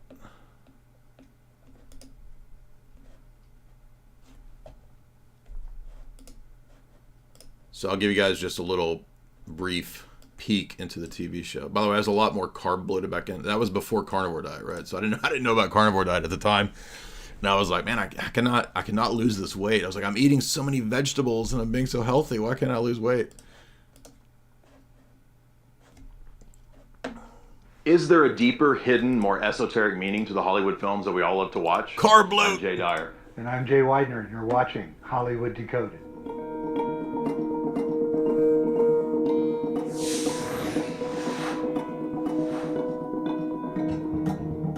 Today. So the free episode is one of our Lord of the Rings decodings right there. I was orb bloated, correct. I was manifesting my orb bloat in 2018. This is 2018. So I'm trying to give you guys the link here. If you want to go watch this episode. So it's fun because like Wiedner he's like the older, and I don't mean this in a derogatory way, but like the older sort of boomer mindset about film, and his views are kind of very speculative, not in a bad way. They're fun, and then I'm always kind of trying to bring it down to like more provable stuff, I guess you could say. This is an amazing mythology that Tolkien wrote because he had gone to World War I with all of the buddies in his little town. I should rewatch. I haven't watched these in many years. It'd be fun to rewatch these. Exactly. And they really plan this out in a kind of secret way. And the reason that he has to deceive everyone is because he can't let that get out. It's such a dangerous gambit that he's sending the ring. The thing about this show was that although it was a lot of fun, I wanted to be a lot more jovial, a lot more silly. I wanted to do more impressions. I wanted to have fun with. When you have like a whole team, like a producer and a director and all that stuff, like it's a lot more controlled. Like you don't get to do as much as the way that I can do it now on a live stream, right? Does that make sense? So I wanted it to be a lot more like, silly elements in there. But the show is way more serious. There's not really much joking around. So that was one thing that wasn't really what I wanted to do. But it's still great. Like the whole thing was a lot of fun. And I do recommend watching it if you've never seen it. Is there a hidden, more deeper meaning to the Hollywood films that we all love to watch? By the way, the reason I said more deeper is because that day I was like super tired. You would film from 8 in the morning until 5 at night. Every day for a week, right? 8 in the morning until 5 at night, right? It was rough, man. Because the way it works there is like, they have a whole bunch of TV shows and they schedule the studio. There's like 3 or 4 studios. And so the studios are all scheduled, right? So you have like a limited time when you can film your series. So we had initially 2 weeks, and they scrapped 3 episodes because they were, quote, too dark. I've never seen those episodes. It'd be great to go see them. Shamoun's Dark Orb. Vatican Catholic made another video about you. They claim that they refute orthodoxy. Are you ready to debunk? We've already replied to them many times. I have a whole 3-hour video called Sedevacantism Proves Orthodoxy. Daniel Lemon, $5. Debate Jacob Hansen the Mormon. Look, so we had Catholics fussing at me today because they were trying to fuss at me about my debate standards. I set the debate standards for me. Audio's cutting in and out. Maybe it's this cord. I don't know why the audio would be cutting in and out. It says the connection's good.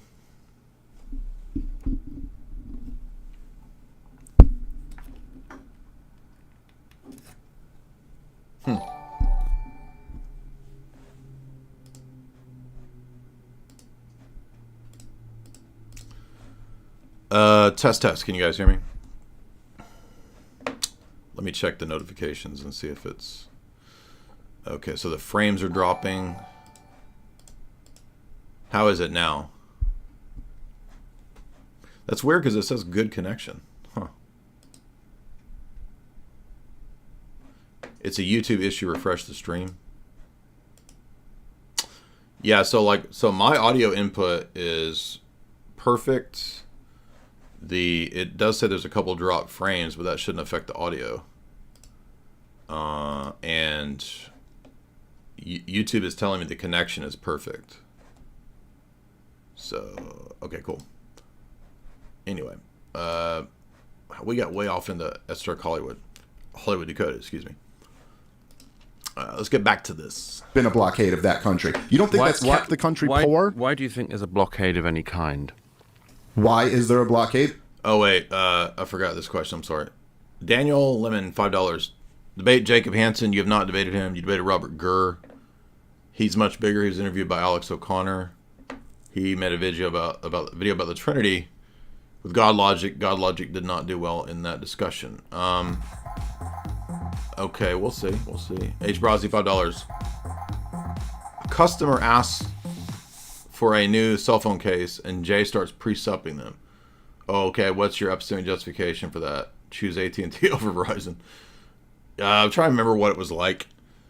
It was really slow because we were at a small outlet in a small town, so we would only have like high, volume traffic at like the morning and the afternoon. So you'd have like 3 hours of downtime, which I think, if I recall, I read quite a bit.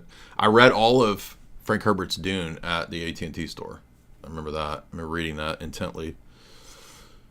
I don't remember presupping anybody. I was not super interested in tag at the time. I mean, I knew tag since the 20s, but I was in like a chasing the ladies phase in 2013, 14. So I remember dating like 3 or 4 customers from that time period, but that's about it in terms of like what was going on. I remember spending a lot of time in Nashville at that time because, small towns were dead and boring. But Shy, $10. I made you a Albrecht thumbnail for your future videos. That's funny. I'll check it out. Appreciate that. Victor G, $2. What do your parents think of what you do? Well, my dad is in bad health, but I think he's very proud of what ended up kind of being my odd career path. So I think he always knew that I enjoyed media type stuff. So I think he always wanted me to do some type of media work, and he would always encourage me to do that kind of stuff. So I think he's proud. But pray for him because he does have a bad health condition. And my mom she's very proud. We've grown over the years to be more and more like-minded. Back in my 20s, we would have a lot of debates and have a lot of arguments. I think a lot of people in their teenage years and their 20s debate and argue with their parents. I wish I'd done that less now that I'm older, but no, I think my parents are proud. I think they always knew I would be doing something odd because I'm kind of an oddball. But I think nowadays most people who maybe thought I was a weirdo, black sheep, eccentric type person, even friends and family in my 20s, I think they're kind of surprised, but also it kind of makes sense, right? The internet is perfect for the kind of stuff that we do.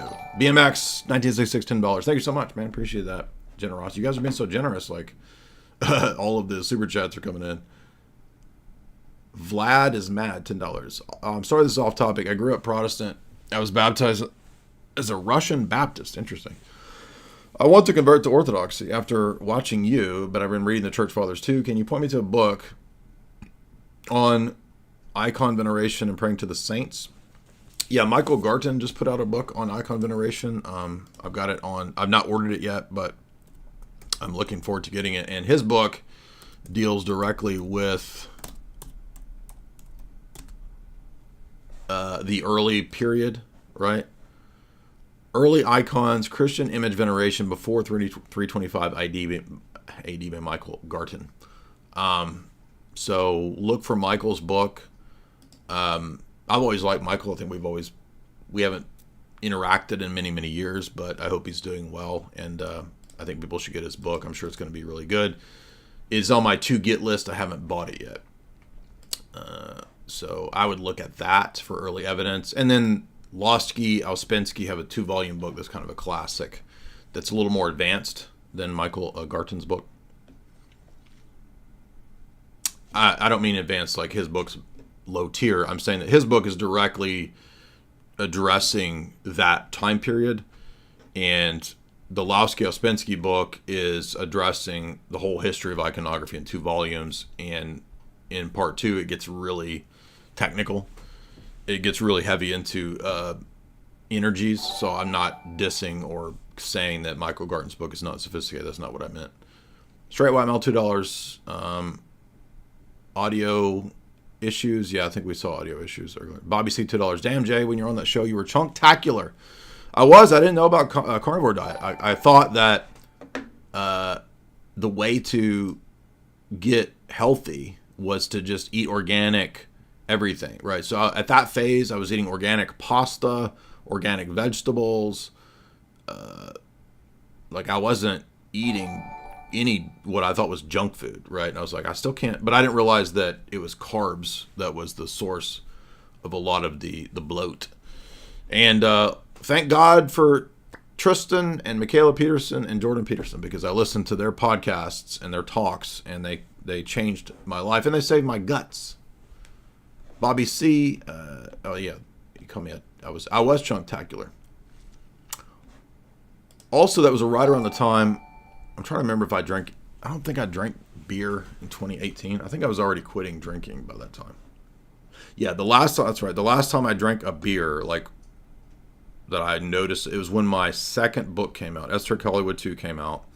And we had the book signing at a local pub and brewery that a friend of mine owns. That was 2018. And that was my last drink. So I've not had alcohol since 2018. Except for one glass when we were with the Italian princesses. And I mean literally the Italian princesses. We were at their winery out in Tuscany, I think, when we were in Italy. And even though I don't drink, I did not want to be rude or improper in the presence of literal Italian princesses. The Giacardini Strozzi family. They're actually the 1,000-year rivals to the Medicis. Kid you not. So, like, you know, you got two twin princesses offering you a glass of wine. You're not going to say no. So the one glass of wine I've had in the last 2018 to now was 7 years, 8 years, 7 years. Yeah, 7 years. Was with two princesses. Inverted Big Toe and their mom, who's also Italian royalty. Inverted Big Toe, $2. No, we already read that. Cutting out. KH Panda, $10. Jay, shout out on Canary Cry Radio, where I listen to you talk about esoteric Hollywood. Oh, that's a vintage one. I remember that with Gons. Yeah, shout out to Gons. He's always been a cool dude, and always been a Bitcoin guy, going all the way back to Canary Cry. Probably, I wonder if that was esoteric Hollywood 1 or 2, but that would be a long time ago. Yeah.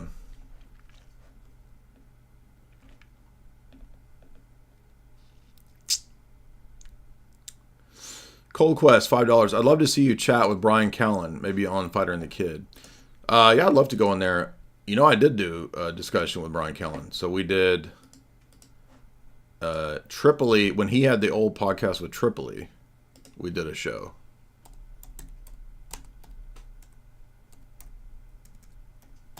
And what's it called? What was that show called? Conspiracy Social Club? This is a clip from it right here. Conspiracies. Yeah, if you go to Rockfin, it's still here. We had a good time. It was a good conversation. He gave me his phone number after this and was like, hey, next time you come out to LA, you know, come on whatever, this, that. And I was like, yeah, let's do it. And there was going to be a podcast with me and I think Malpass. So Brian Callen was actually trying to get me and Malpass on a podcast. And then Malpass, I think it was Malpass. Don't quote me. It was some professor, atheist professor. But then they couldn't do it. I don't think he was chickening out. I just think he wasn't able to because of the time zones. When people, and so they're like, but that never came about. But yeah, I'd love to go on I'll go on any of the podcasts when we go out to LA. So you can go check that out if you didn't hear it.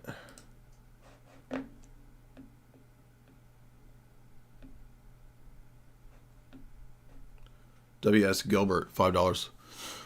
Do you know of any good books or resources about the essence energy distinction? Probably the best to start with would be Dialogue Between Orthodox and a Barlaamite, because it's just the classic debate on the subject between Palamos and a Barlaamite.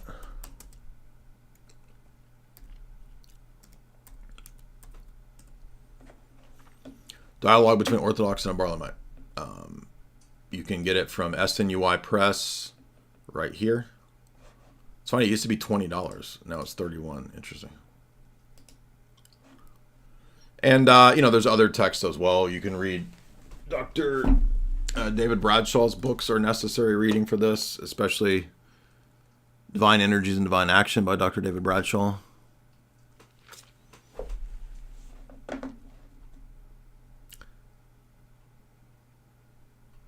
If you guys want to see me on Fighter and the Kid, you can just, you know, message in the comments. Tell them to have me on or whatever. I don't know if I still have Brian Callen's cell phone number. I might have it. Let me see. That was a few years ago. He might not even have the same cell phone number. So let's see. Jamie Kennedy did just text me and say that he wants to do a chat. So let me text Brian Callen and see if he's willing to do it.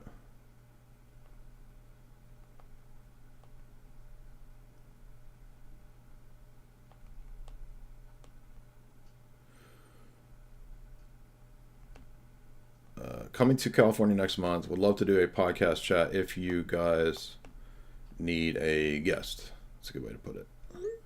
And he probably doesn't remember who I am. So let me put, this is Jay Dyer. Oh, yeah.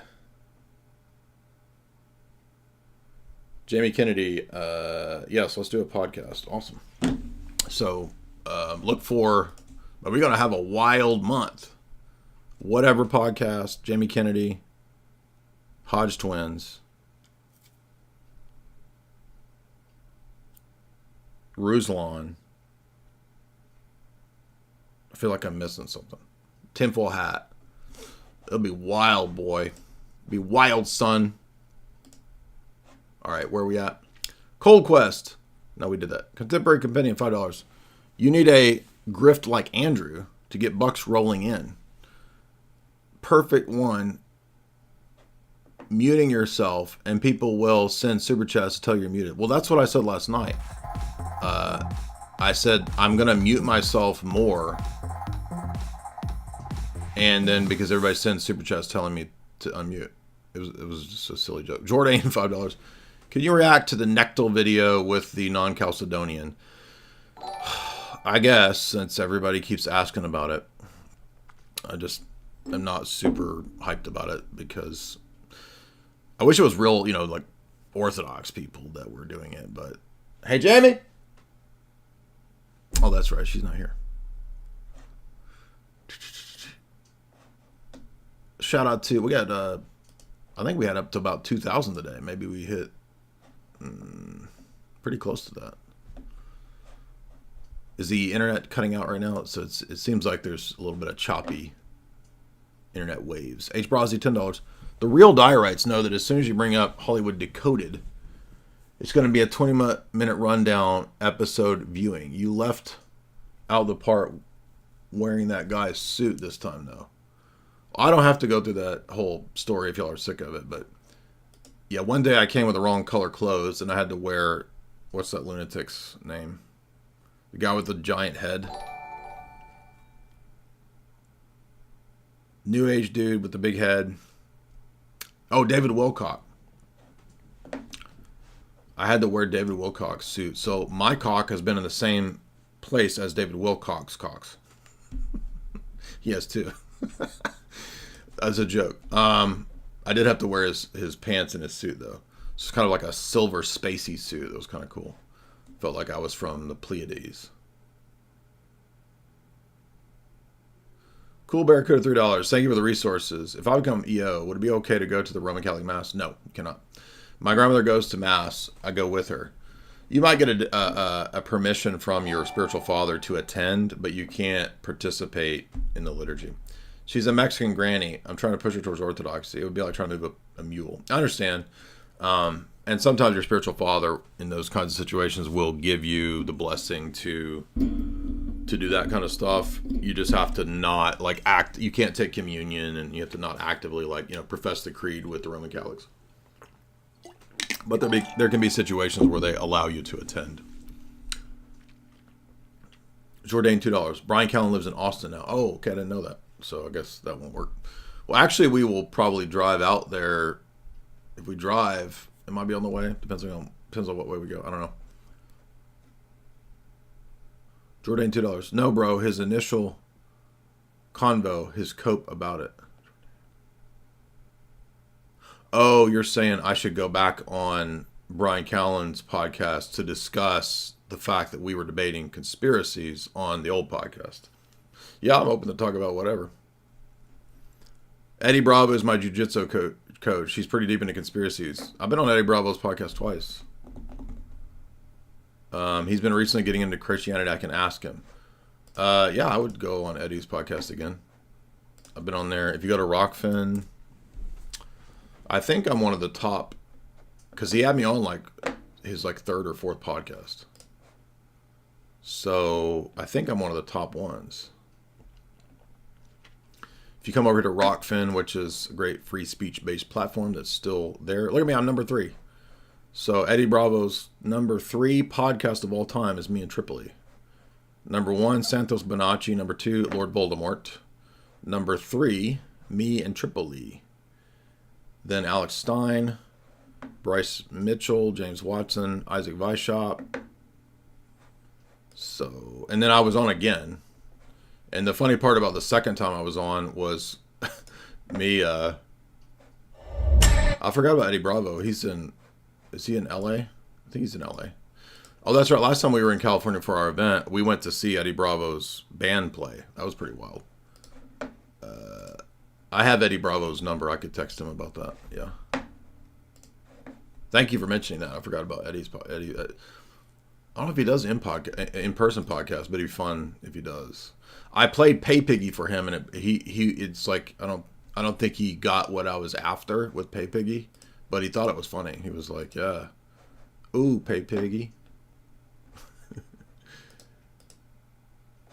That are against the system, against the establishment, but almost all of the really important players in that Laurel Canyon scene come from not just high-level military families or government-connected families, but like intelligence families. That's the weird part. It's like it's a lot of people who, have these high-level intelligence families. That's where ways. I mean, you got the mainstream story, which is he's satanic, and he ordered, his cult to kill Sharon Tate and all those people up at that Cielo Drive house, and then he ordered them to kill the La Biancas and all that, and that whole mainstream narrative. But then you hear, he was basically, he was in jail his whole life. He was accustomed to being in jail. He'd rather be in jail. He's been in and out of prison his whole life. And they used him, like one conspiracy theory is the CIA or whoever taught him MK Ultra mind control techniques, and got him out of jail, funded him, and basically Charles Manson was an experiment. I forgot we talked about that Tom O'Neill stuff. Yeah, that was a fun podcast. That was 3 years ago. That was wild. And then I went back on there with, I don't think Tripoli was on the next time. It was just me. It may have been Tripoli. I can't remember. And we talked about Pay Piggy. It was funny. But yeah, you can follow me also over here at Rockfin, as well as Sam Tripoli, Eddie Bravo, Whitney Webb, Richard Grove, Jason Burmess, all of our bros and sisters, all of our friends, also over at Rockfin. If you're looking for an alternative free speech based platform, Rockfin is one of those excellent outlets. You can follow me and subscribe there.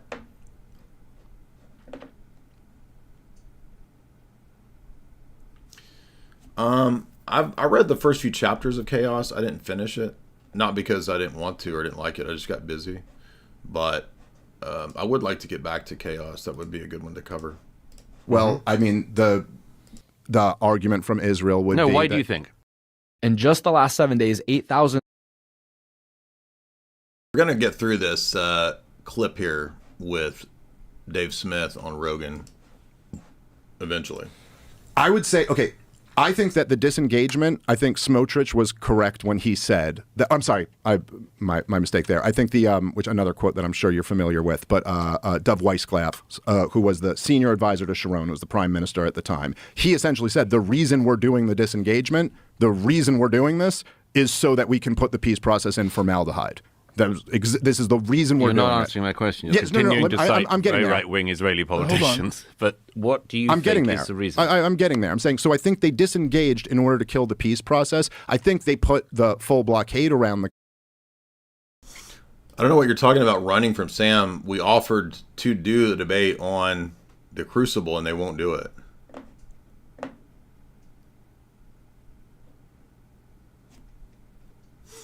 I mean...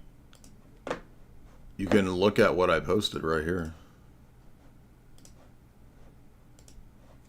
He himself said, set up the debate on the Crucible. Albrecht said he'd debate any topic. So where do you get the idea that I'm running from him when we've been asking multiple times to come to debate on the Crucible? That's what they said they would be willing to do. Albrecht said he would debate me on any topic. Sam Shamoun said 15 hours ago he's willing to debate on the Crucible. Now they won't do it. So what are you talking about that I'm running? Here's the offer right here. Kai and I will debate Sam Shamoun and Albrecht on the Crucible, on their inconsistent ACOE position, and their pre-post Vatican II contradictions. The debate must be formal with cross-examinations on the Crucible. Right there. Where and what basis do you have that I'm running when I literally asked him last night to go to the Crucible to debate? I mean, what does that have to do with if Andrew Wilson, even if Andrew Wilson is bad faith, why was Shamoun saying last night to do the debate on the Crucible? And I said, all right, let's go over there. I called him 3 times during my stream last night to debate, and he wouldn't do it. And then I said, okay, I'll go to the Crucible. You get Albrecht. I said, Albrecht and Shamoun last night can go to the Crucible, and we'll do it. Look.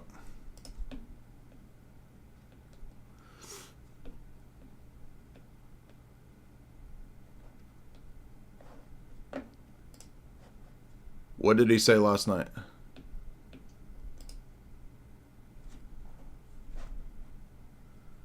Crucible. Tell the dog gay liar to agree to debate William Albrecht in the near future. Okay, we did it right here.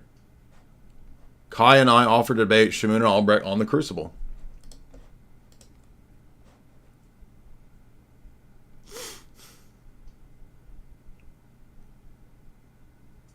How many more offers? Sam did not say to debate on the Crucible. Can you read what it says right here? You can't read? They're at the Crucible. So you're just going to lie? Do you want me to make it big? Can you not read that? Look, what does it say right here? At the Crucible. Tell gay liar to agree to debate. Right there.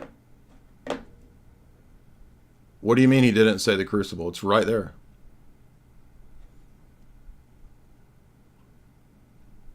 Why would I not debate on the largest, fastest growing debate platform? And they say I have to go to some rando unknown Catholic channel to do it. Why?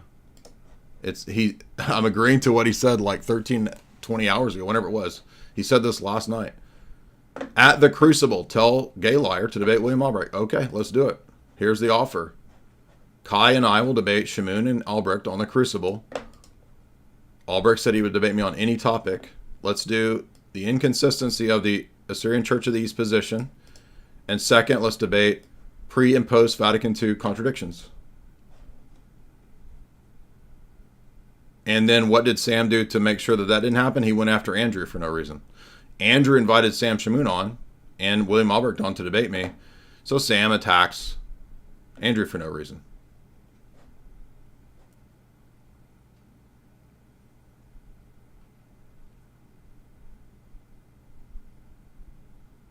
I don't debate on modern day debate. I'm not going back on modern day debate. That guy for no reason just decided that he doesn't like me. I've never said anything bad about him, never talked about anything. I only debate on my channel, Jake Rattlesnake, or Crucible. And I'm already debating Apostate Prophet on Rattlesnake channel. So my offer is this, and there's no real coherent reason that they can't do a debate on the Crucible when they literally said they wanted on the Crucible.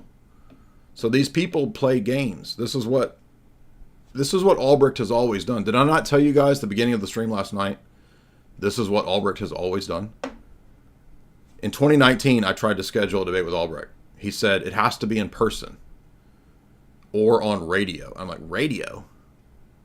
Person? It's the internet age. What are you talking about? Then he says, okay, give me 6 months. 6 months later, hey, a lot of stuff's come up. Give me another 3 months, right? Oh, hey, I can't do it. I need more time.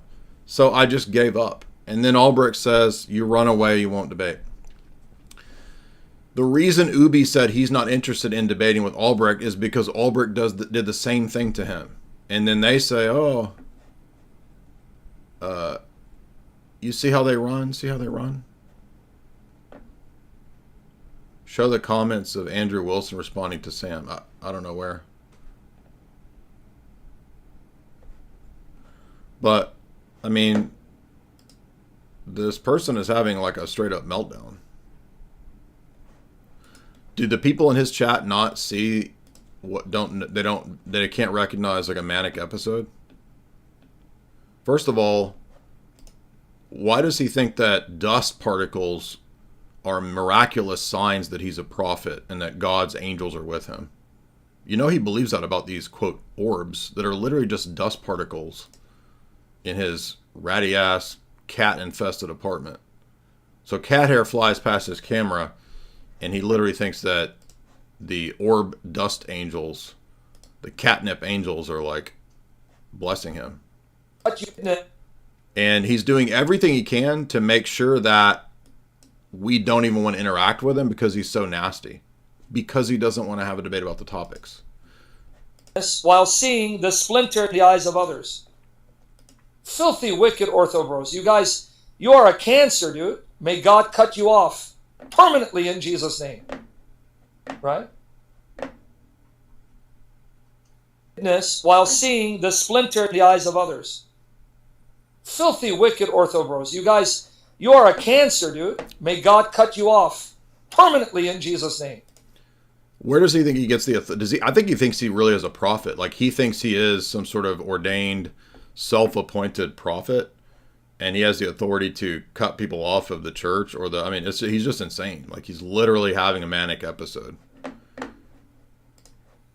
Here he admits that he has the narcissistic problems which led to his divorce, and he prophesies that Jamie will leave me.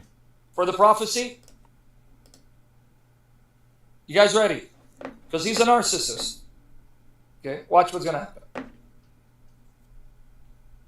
You ready for the prophecy? Because I've seen this. Sadly, I had to live with this for 10 years, and it's turned me to a bitter man. Well, there you go. He's a bitter person. Jay, gay liar. Here's what's going to happen. You're not going to last in your marriage. Your marriage is going to end. Listen, I'm not wishing it on you. God knows. I don't wish this on anyone. But because you're a sick demon, you're full of Satan, you're scum, narcissist, this. So, for those of you that can't recognize a manic episode, I mean, why are you even here? Like, go follow your guy. Go to Rome. I mean, Rome is perfect for you guys. Rome is full of pre-lust, full of charismatic delusions, full of leather daddies. So Albrecht can have his fill of leather daddies. Saint Vidal's $2. I love your work. Do not fall for appeal to the orb fallacy. Manny Pardo $10. Jay, I'm a lifelong Orthodox. I'm curious if you know what happened to Sam Shamoun. Yeah, I don't know. He used to be very good, especially when he would debate with David Wood. Now he's lost his mind. What happened to him? I don't know. Clown Mode, $10. I first encountered you when you debated Redeemed Zoomer. Thanks for everything that you do. Hey, thank you. Appreciate that. Bobby C. Haha, there's no ginger chews or espressos for you today. Exactly. Skooma Bear, $10. It's so weird that Sam went after Andrew, and then he apologized to Andrew, and then he edited the post, and now he's mad at Andrew again. This is like bipolar disorder. So if you can't recognize bipolar, that's what's going on. In the stream, the initial stream from a couple days ago, where he was saying that there's Protestants that are having better Trinitarian presentations than the Catholics. The Catholics are good here, but weak here. I said that, well, the problem is just that neither of them have a good model. And I'd like for you, I invited him and Albrecht to come have a timed response. That's all it was. Like, why would he not want to have a timed response? That way nobody talks over everybody. Palamas is claiming that Muslims worship the same God according to Sam. I mean, that's just insane. I mean, Palamas has an entire apologetic against Muslims in the Norman Russell text. He doesn't know anything about Palamas. I mean, you heard him blaspheming the energies, right? My original question to him, which made him so mad, was, why don't you and Albrecht come debate energies on my channel? And it can be timed And that way it's civil exchange. And that's all it took for him to have this entire 2-day meltdown. And so I gave it some time yesterday I waited till the evening, and I messaged him on Skype, right? And again, here's his another meltdown. This is how when you respond, when you ask him and you say, let's just have a civil conversation. We can pick where to do it, where there's timed responses. That was what I asked him again. So this is the second time. First time I asked him for a debate is in the morning. Second time at night. Here's his response last night. Having a meltdown. Keep foaming, dude. We're gonna call you out. We're gonna get you. Don't worry about it. Down, girl. Get some more energies. Maybe it'll help you. Get some more energies. Maybe it'll help you. So he thinks the divine energy is just this laughable thing, and that's why he's going after Palamos today. So he doesn't realize he's literally burning his own idiotic bridges when he finds out that all the Eastern Catholics also believe in Palamos. He's also going to alienate all of them, which is just stupid on his part. And his Ecumenist Vatican, by the way, admits that Palamos can be revered as a saint. So he doesn't even know any of that, though. That's all new to him. You stupid bastard. Like I said, thanks for the receipt, Queerbait. I'm going to show them who ran from oil. So he thinks that we're running when we keep asking. This is 2 days in a row now of me multiple times, 4 times now, asking to do a public debate. The first time was in the morning. I asked him and William Albrecht to have a civil timed response on my channel over these issues. He flips out, says I'm manifesting and I'm a demon because I'm messaging while he's streaming. Don't look at your phone if it's a distraction. I message him later that night and I say, let's have a civil discussion on this. That's all I said. This is his response. And there's a whole bunch more. There's about 20 more of his insane, I mean, not literally 20. There's probably 5 more of his just insane. When you ask him this, when he gets into this mode, all he does is just cuss you out and just say all this nonsense, right? So it's not even worth interacting with him at this point because he's bipolar. You can all see, if you don't know what bipolar is, this is it. And it's manic. It's manic bipolar. And this is called a manic episode, what you're seeing. All because I just asked him and Albrecht to come debate these topics in a civil way. And by the way, I asked him and Albrecht to come debate me, 2-on-1. It just has to be timed so that we don't yap and yell over each other, right? So all of this has been to create smoke and mirror to avoid actually debating the topics which he doesn't know. And that's why the first thing he does is try to run to any dirt, any drama. He goes to Theoria. I mean, that dude doesn't even write anymore. He retired because he embarrassed himself. Nobody takes that dude, Ben, whatever his name was, seriously. He quit writing. He went to go make hipster video projects. He doesn't do online drama anymore.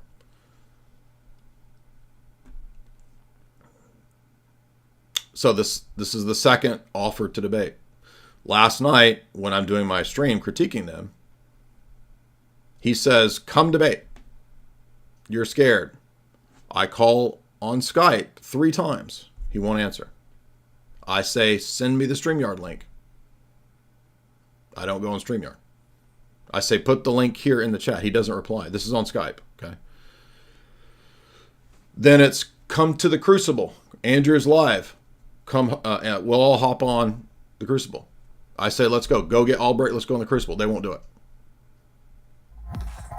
4th time, today.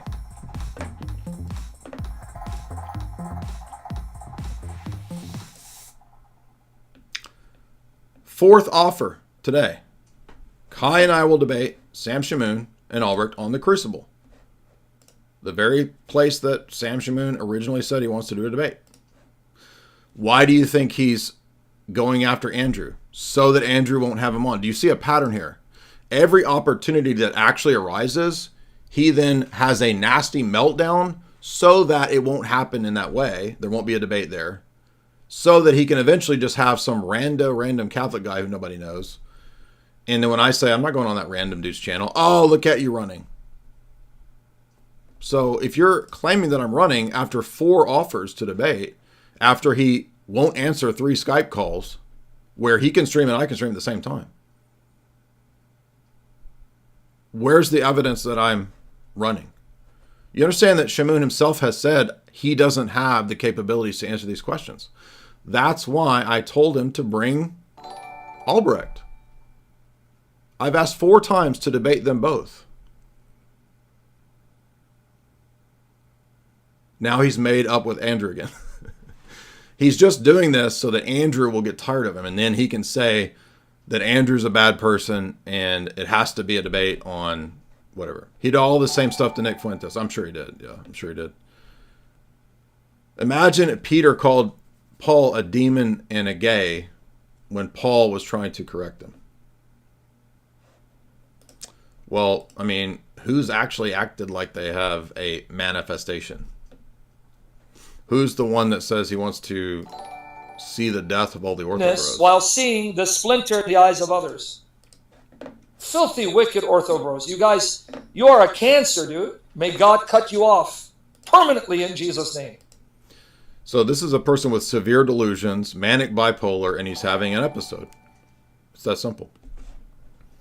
I mean, who comes on a podcast to try to curse people's marriage and wish all the orthobros to die? It's just insane. And if you can't recognize it, like, you deserve Rome and you deserve Shamoun. That's what you get. That's what you deserve.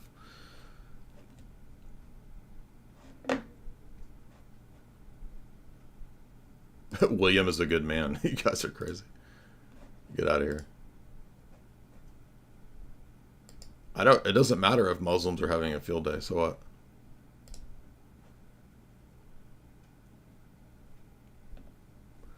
No, Shamoun would not do anything with Nick Fuentes.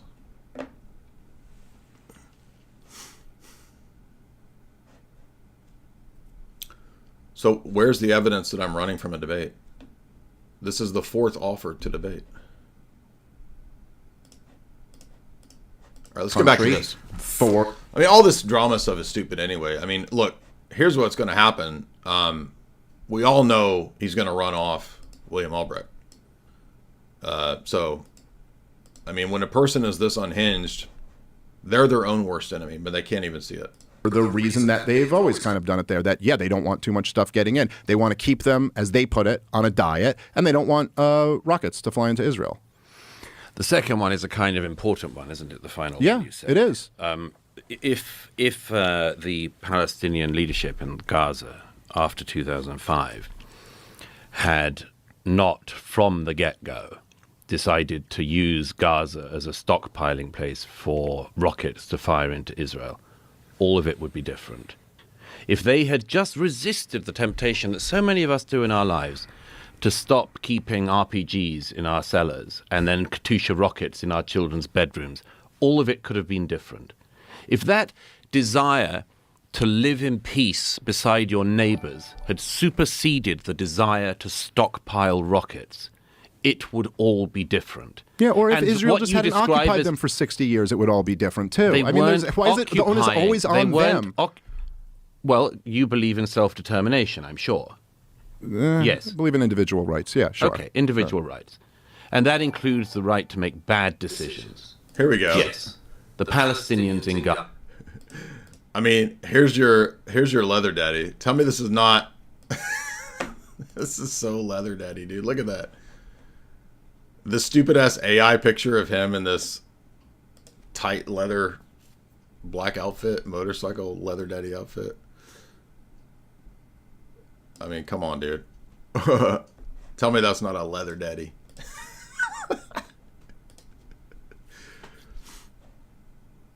And by the way, who uses AI softening technology on their profiles, by the way, which he does.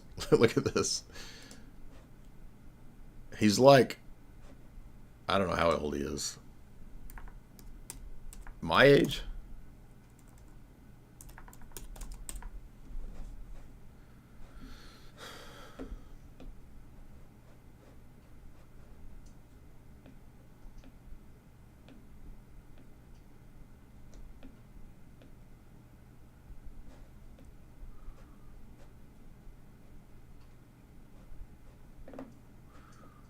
Oh yeah, here he is saying what he would do in person.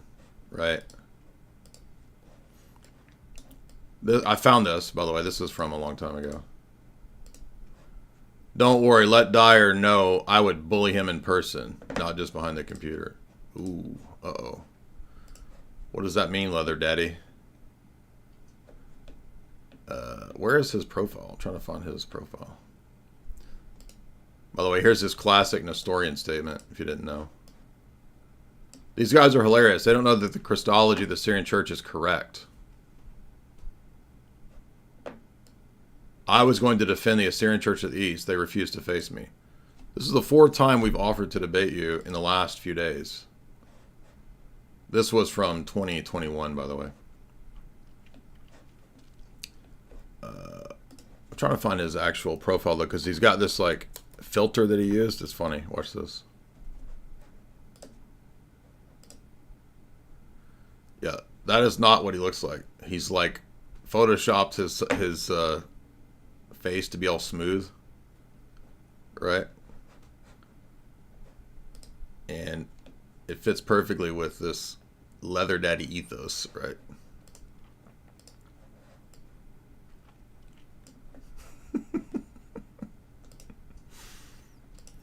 Anyway,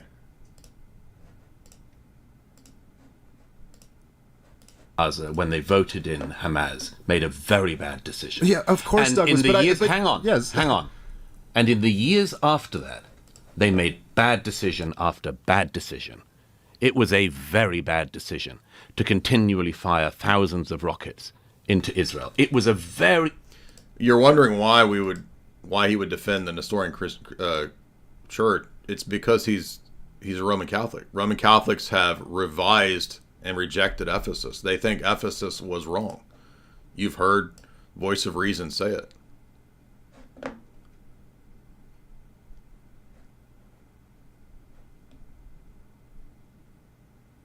William is live waiting for me to debate. They asked for a neutral platform. Are you guys serious? This is so ridiculous. Is William going to come to my channel? Of course not. We've offered 4 times to do debates. The last offer is on a public platform.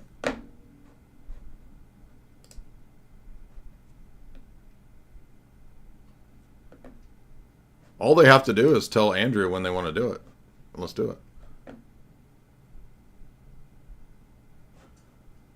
What did Andrew say? You guys keep asking me to pull this up.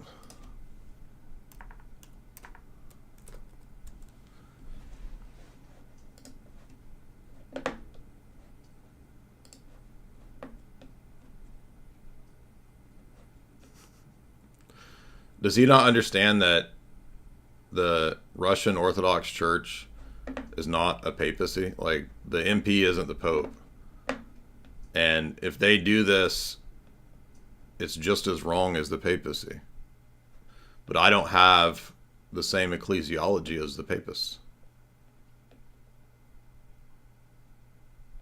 What is this nonsense? Look at this guy spurging out. What is this? Where is the Andrew section?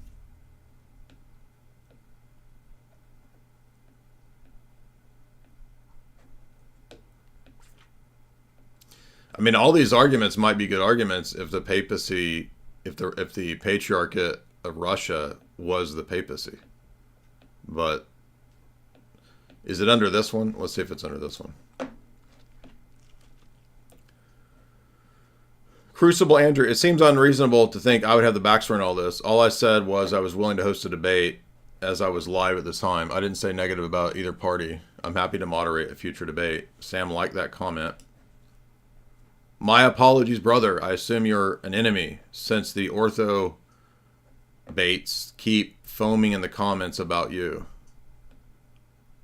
I now figured out you're the guy that eats up liberals. I will edit this post. I am that guy. I am Orthodox. However, I've moderated thousands of debates and am neutral. I also tag William. I tag William, so try to connect with each other. So there you go. They don't have a problem with the Crucible. So this was what, a few hours ago? 16 hours ago? And now, no, they won't go on the Crucible. It has to be on some rando Catholic channel, not me and Kai, not 2 on 2. And is it even the same subjects? I don't even know what, they don't want to do this. So there you go.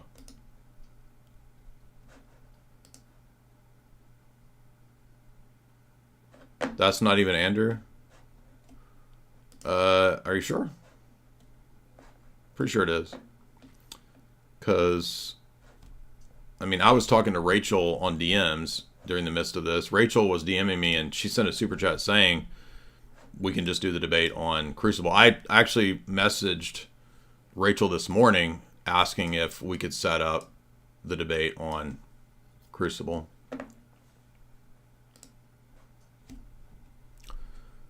So you see how crazy and ridiculous, like this is 2 days of trying to set up a debate and they're just having meltdowns. He's about to cry. He's off of his meds. Well, when he goes off the meds, I guess he relies on the orbs. So, what are the orbs telling him? Can we get an orb to tell Shamoun to do the Crucible debate? If the orbs speak to him, will he go for it?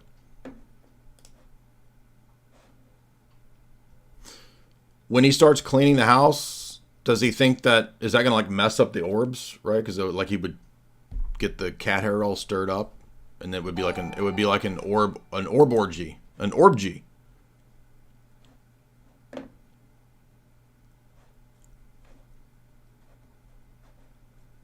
Well, debating the Vatican II post Vatican II contradictions is debating the papacy,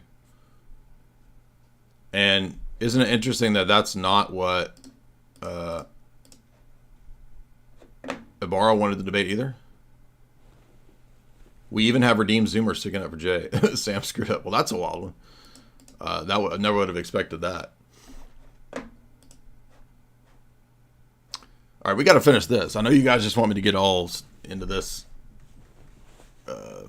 soap opera stuff. Be bad, just. But I mean, look. The way I see it is, if you don't see an issue or a problem with the way he's melting down and can't just have a reasonable discussion about the Trinity, the energies, post Vatican II, blah blah blah, then I'm like, what else is there to say? Like, he won't do the debate on the Crucible. He won't agree to any of the terms. He's melting down for 2 days. What else is there to do? And I say at this point, time to move on. And if you want Shamoun and you want Rome and the fruits of that, be my guest. Go for it. Brian Ramirez, $2. Voice of Reason versus Ibu, but why not you? I don't know who Ibu is. But I asked Voice of Reason multiple times now to debate. And then I had a list on Twitter of everyone. I guess you could add Albrecht and Shamoun to this as well, because they won't do it.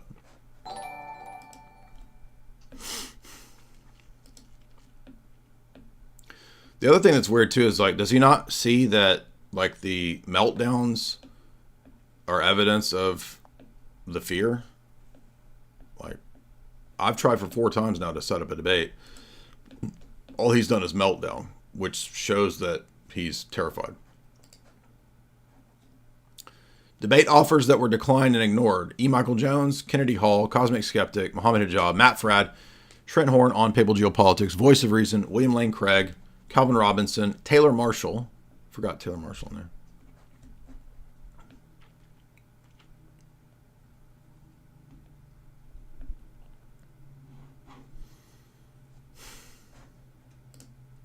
And we can add these 2 goofballs to it too.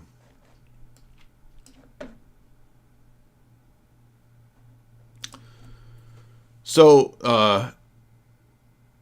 the reason that I talked to Kai is that Kai wants to debate. Kai's really well read on the Assyrian Church of the East. And Kai really wants to nail them on their inconsistency on the Assyrian Church of the East, because you just saw that Albrecht defends them as not heterodox. So he doesn't. So that means Albrecht doesn't accept Ephesus. Just like Voice of Reason, they have to say Ephesus erred. So they didn't actually follow the ecumenical councils, because if they did, they would have to agree that Saint Cyril, whose theology is all through Ephesus, accurately understood Nestorius. But they have to say, with their Vatican II ecumenist made up apostolic church, which is all the churches that are quote apostolic made up, doesn't exist. They're not even in communion. It's a communion in their head, in their ecumenist invisible church doctrine that they've made up. They would have to say that all those churches that condemn each other are actually in communion, right?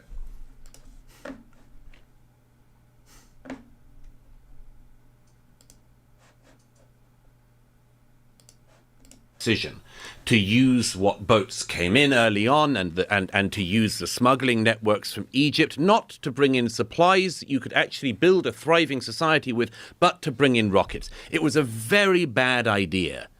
No, there was not starvation in Gaza after 2005. No, there was no deficit of goods coming in. I've been plenty of times. There was no deficit? No, there are plenty. No goods were kept out. There are plenty. How many? Have you been to the crossing points? No. When were you last there at all? I've never been. You've never been?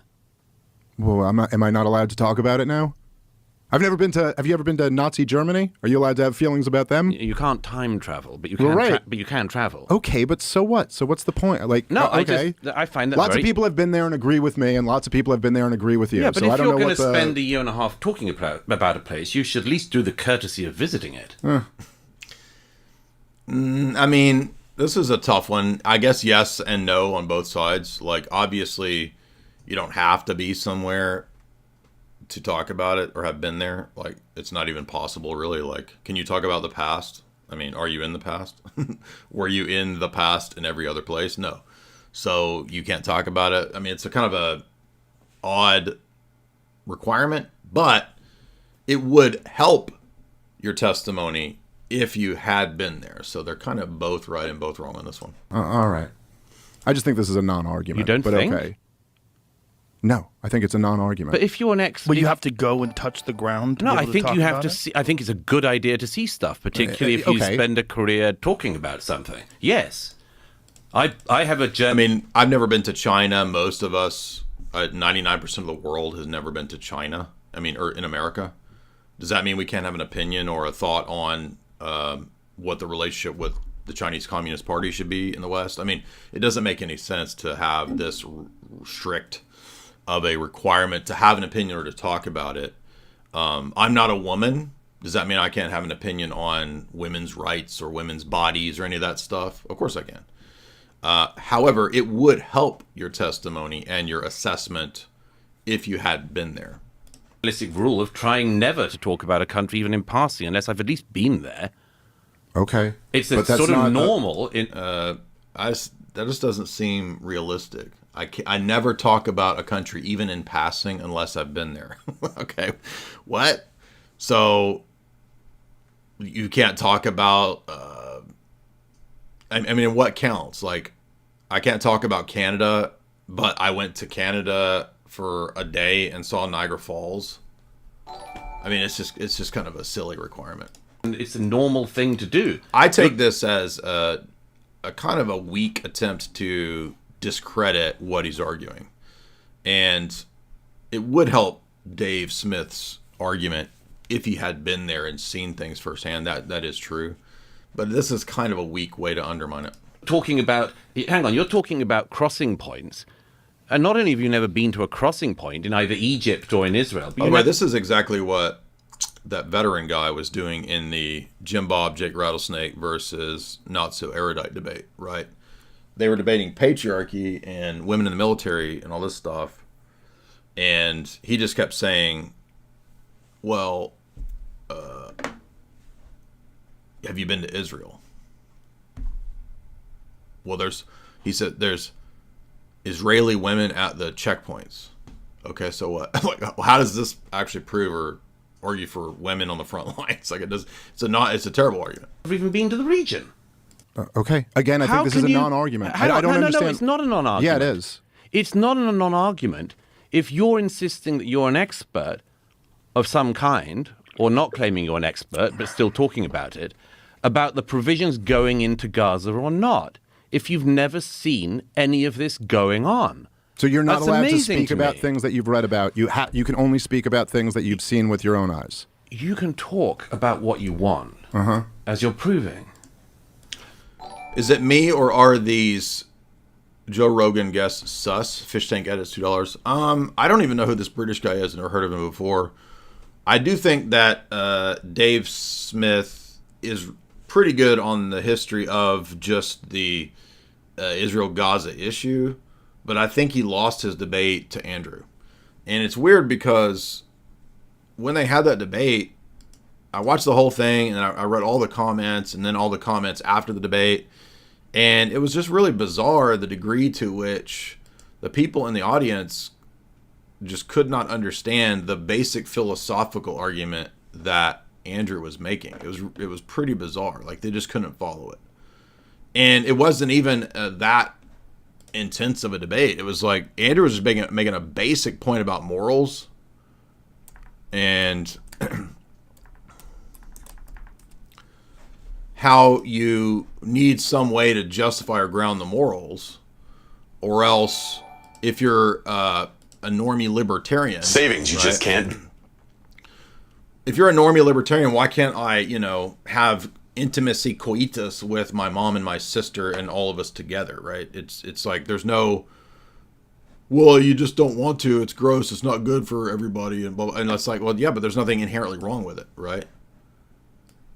It was a good debate, and the frustrating part though was that Dave Smith never grasped, or was willing to grasp, or able to grasp, or just didn't grasp the basic point that libertarianism doesn't give you a basis for the oughts, and you need oughts to have the morality claims and the morality arguments that Dave Smith is constantly using, especially if you're going to say that, Israel's bad, Israel's bad, Israel's bad. Okay, what's the morality basis for Israel bad if you're a libertarian who doesn't believe in oughts?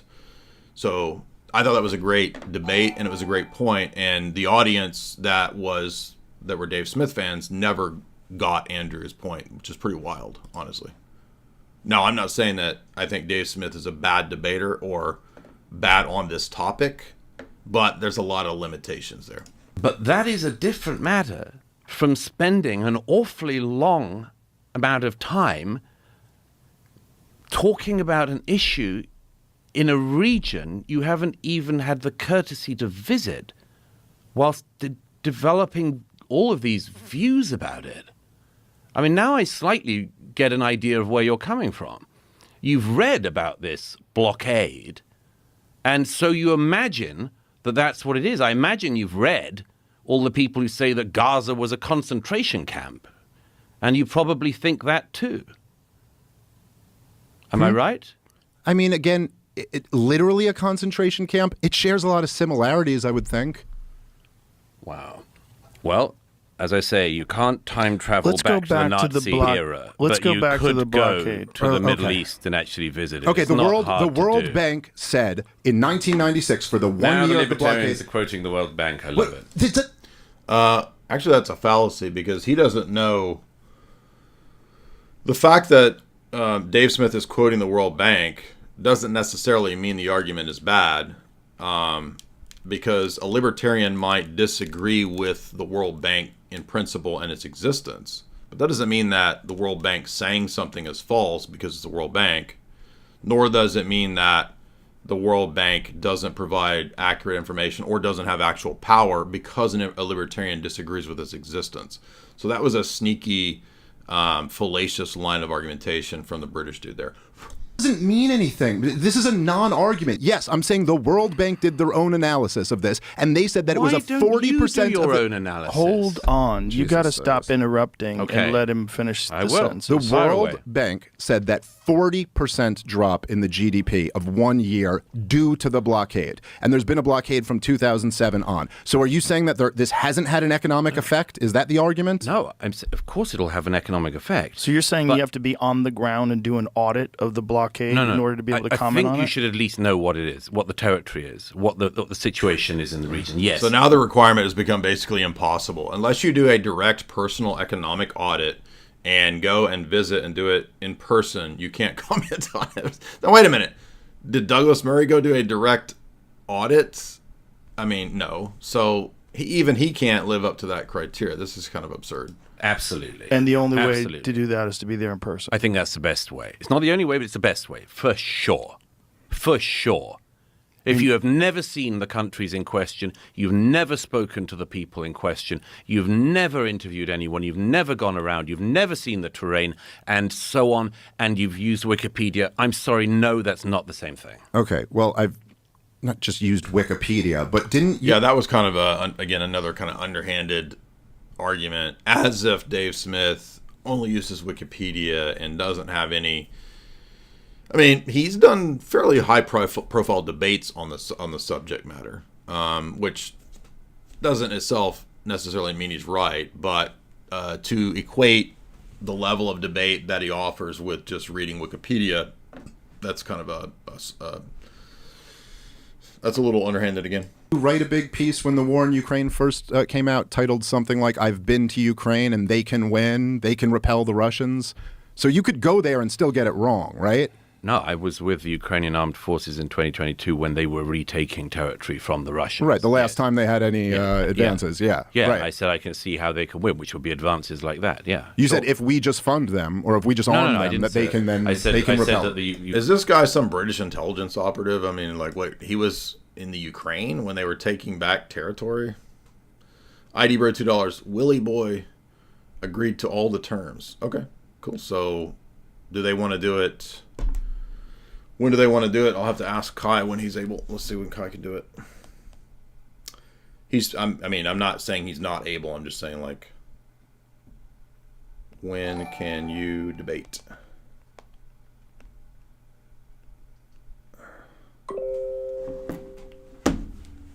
Voice of Reason versus Ubi Petrus. They are debating May 17th. Ubi debated Ibarra. How will he do defending Orthodox? I mean, Ibarra's above Voice of Reason, so. Well, Emmanuel, 50 Mexican dollars. I've never been to Bubble Land. I know someone who has seen the orbs. Agnostic Kuzumaki, $5. Just go to an active war zone, or you're not an expert. These people like Douglas Murray who tone police obviously have bad intentions. Yeah, that's just a really weak-ass argument.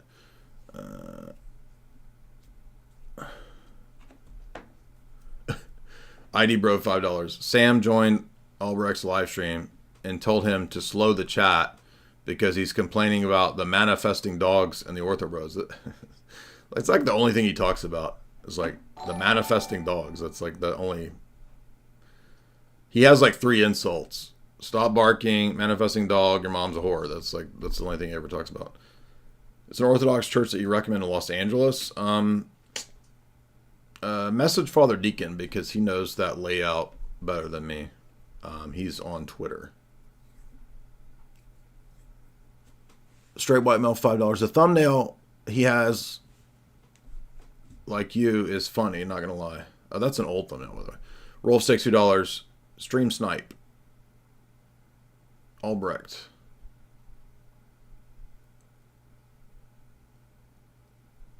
D, $2. Sam is speaking from his heart, showing he's a madman. Quantum Yakub, $5. Sam Shamoun sounds like a Hebrew Israelite yapping and screaming at people on the street. Exactly. Jordan, $2. How come a Catholic priest never rebukes his behavior? Nobody even knows that he's actually even under any Catholic authority. And that's what I called attention to in my podcast last night. My live stream was there's 5 main problems with Sam Shamoun. There's no such thing as an apostolic church that is the true church that exists amongst Orthodox, Coptics, Assyrians, and Roman Catholics. That's a thing he made up. In his position, there's not going to be a consistent, coherent presentation of the triad and the energies, which he still thinks you can just mesh the Protestants and the Roman Catholics and the Orthodox all together in terms of Trinitarian theology. There's only one Trinitarian theology. It's the Orthodox monarchical Trinitarian model outlined at Constantinople I. Sam Shamoun, number 3, is not under any authority, under any bishop, and his ministry that he calls internet online live stream services is not a service, and he has no blessing to teach. He's still a Protestant with charismatic influences, and he's never been catechized. And his reasons for being Roman Catholic are bad reasons. They're emotional, subjective reasons that they will give him communion. Look at Sam Shamoun's last post. This guy needs help bad. I think he's having a manic breakdown, a manic episode. H. Brazi, $10. Sam Shamoun used to cry himself to sleep, he said, because he couldn't refute the Muslims. Do you remember this? This is his response to being unable to refute the objections of Orthodox to Catholicism. Pursuit of Truth, $1.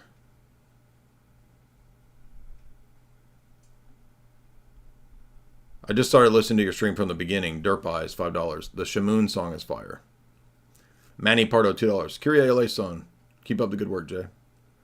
Straight White Male. I like Sam. However, this has exposed the fact that he actually needs to get help. Like, he needs mental, psychiatric. Like, he needs to find help. I agree with that. No, wait, we already did that.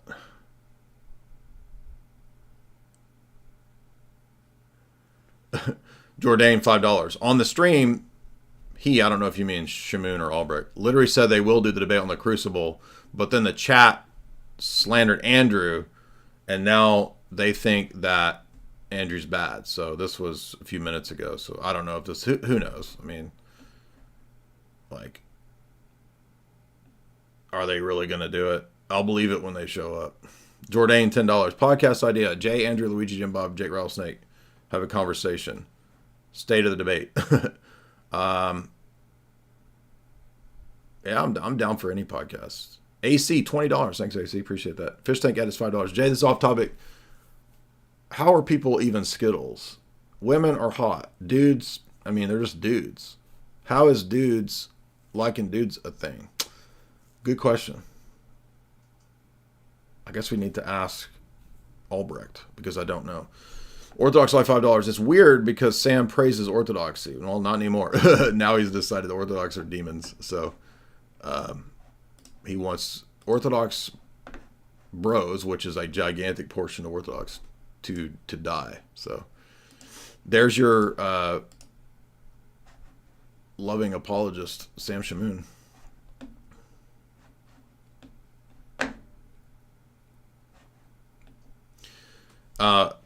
They will not debate. Do not hold your breath, guys. Yeah, exactly. All they have to do is tell Andrew or Rachel when they want to do it. And I'm talking to Kai right now. Kai says, I will be free anytime after Pascha. Pascha is next week. So anytime they want to do it next week after Pascha. So wait, next week is Pascha. So the week after next week. Or that's the only time that me and Kai can do it. That's all he has is to, like, Kai says, did they accept the debate? Not clear, but maybe.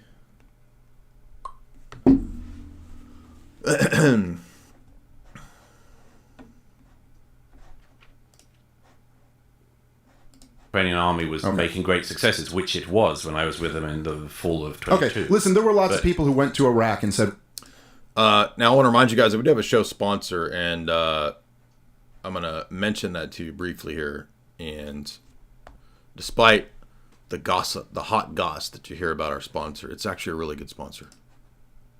I'm going to put you on something crazy real quick. Most of these Zoomer gym bros are consuming macro-guzzling synthetic dyes and synthetic sweeteners on the daily. They don't even know it. Goofy AF. There's nothing great about that. Do not listen any further unless you are an alpha or sigma male. This is important and there could be consequences. There's a new certified sigma male pre-workout powder for sigmas only. It is guaranteed to empower you to dominate your co-workers, fire your boss, aggressively gamble, or invade a small village. Chad Mode stands out from the crowd by excluding artificial flavors, preservatives, sweeteners, and dyes. We've even avoided so-called natural flavors, which are actually not natural at all, ensuring a clean and effective formula. Experience the pure goodness of Chad Mode, colored with organic blue spirulina extract, organic lemon, cherry, and organic maple crystals. Forget synthetic caffeine made in a sketchy Chinese lab. Embrace the natural power of organic green coffee bean extract, which will and pump you up to the max. Chad Mode is made in America with all clean ingredients, the first clean pre-workout of its kind. Why are these people adding synthetic sweeteners to every single pre-workout when there are many studied downsides to consuming nasty fake sucralose? Each dose of Chad Mode contains the kick of 1.5 cups of coffee, delivering a surge of energy alongside essential vitamins, minerals, amino acids, and herbal extracts.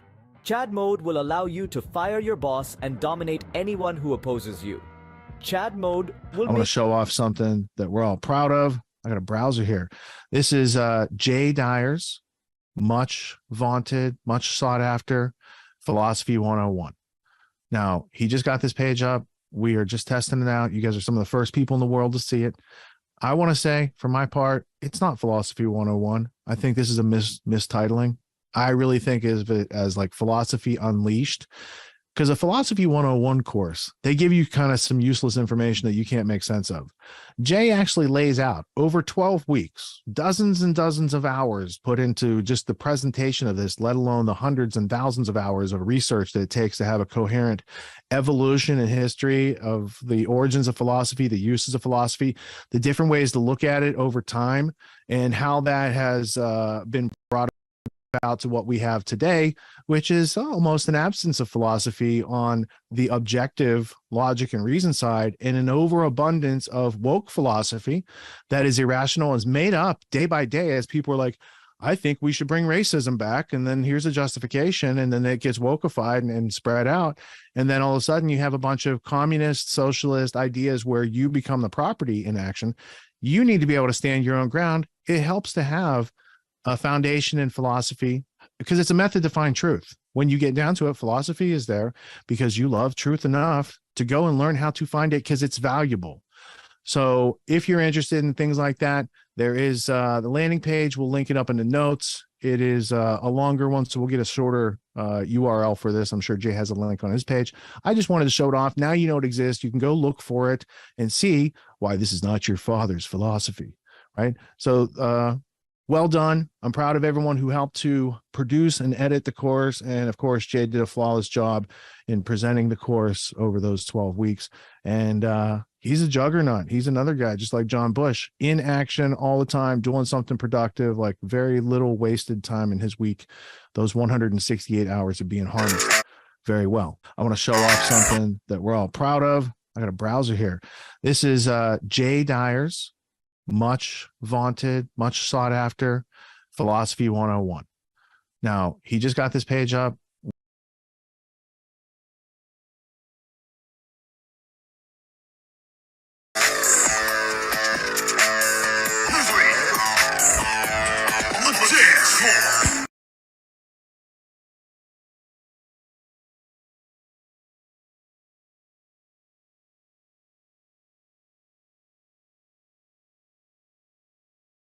Do we find some orbs?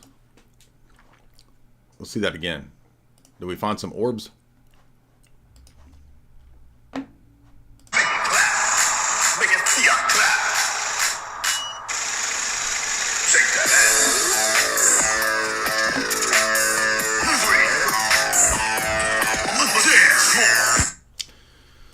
All right, everybody, let's collect our orbs.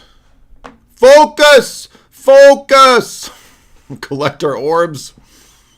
And I think I need a little more coffee, but shout out to Slowboy because we did get this banger today. So I want to remind you guys, got a lot of things I want to keep covering. I'm having a lot of fun. You guys have been super generous. Appreciate all that. While I go get some coffee, here's a little ditty for you guys.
Your Muslims didn't prepare you. Now you're coping and seething. It's nothing new. Oh, Sam, it's sad what you done to you.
Oh, yeah.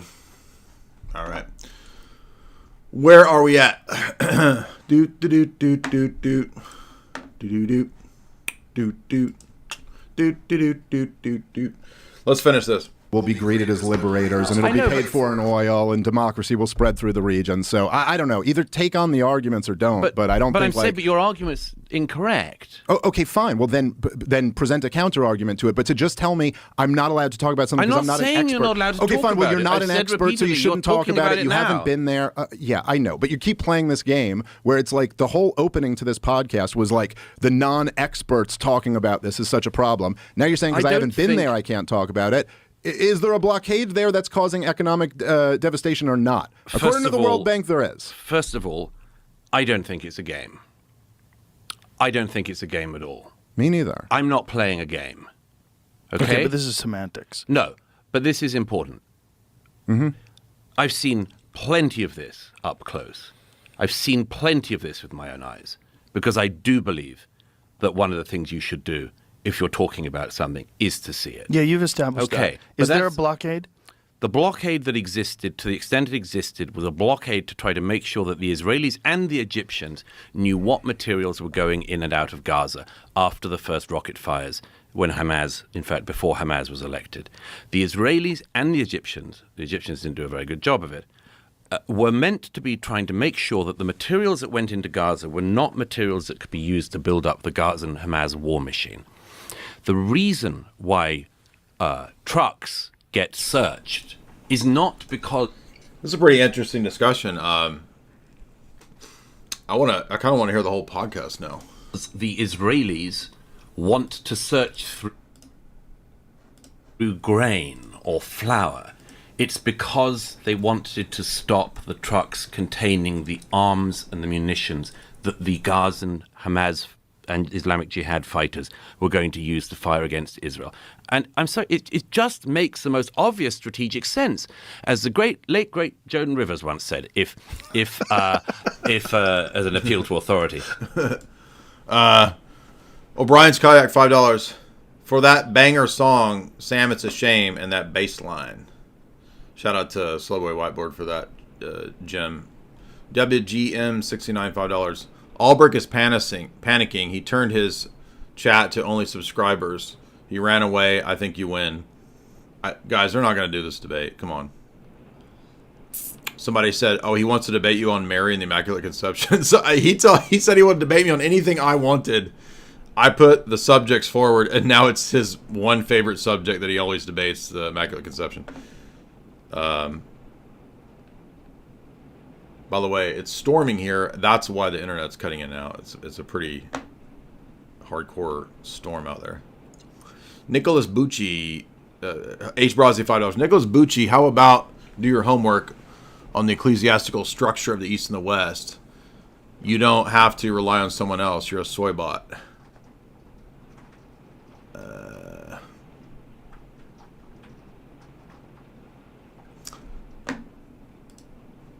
Can you guys see me? It's storming really hard, so I don't know if it's going to make the internet cut out or not.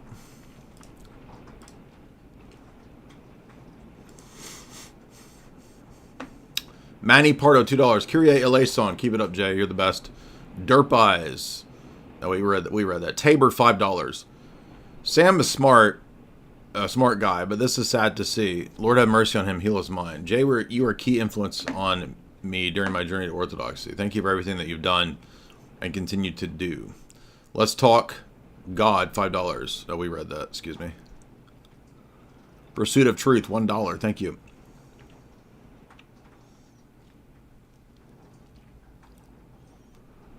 Let's see. Man, it's storming hardcore. Agnostic Zumaki, $5.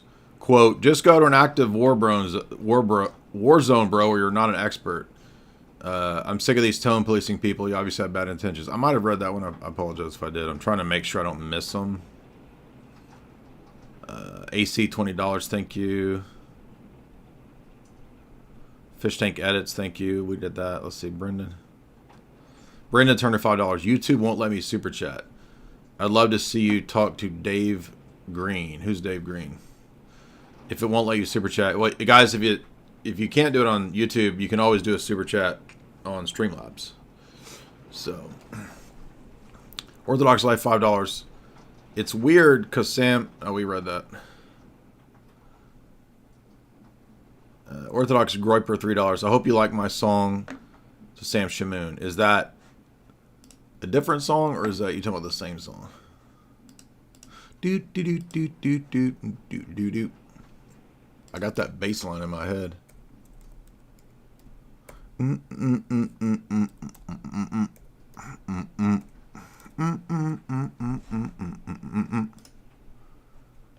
do do do do do. Is that? Did you do the Shamoun song? What do you mean? Oh wait, this is a different profile. Do do do do do do do do do do do do do do do do do. Where's the song? Is it this? I love you, Sam. Sam Shamoun. I'm jobless, I'm fat, I'm bald. I beg people on PayPal to support me. So this song is dedicated to you, Sam.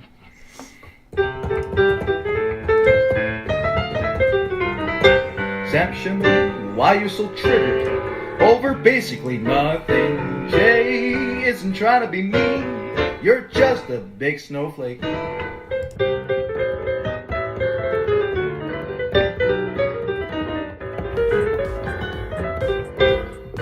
Sam Shamoun, come debate. Stop hiding behind Albright, he's a clown. Oh, we all know he's been running from Jay since 21.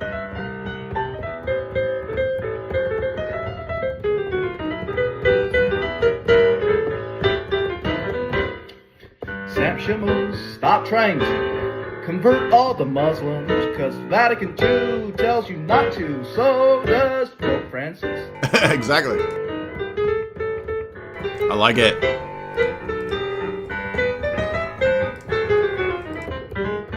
Sam Shamoun, stop being jealous of J&J. Jamie's cute, she's so cool, unlike your crazy ex-wife.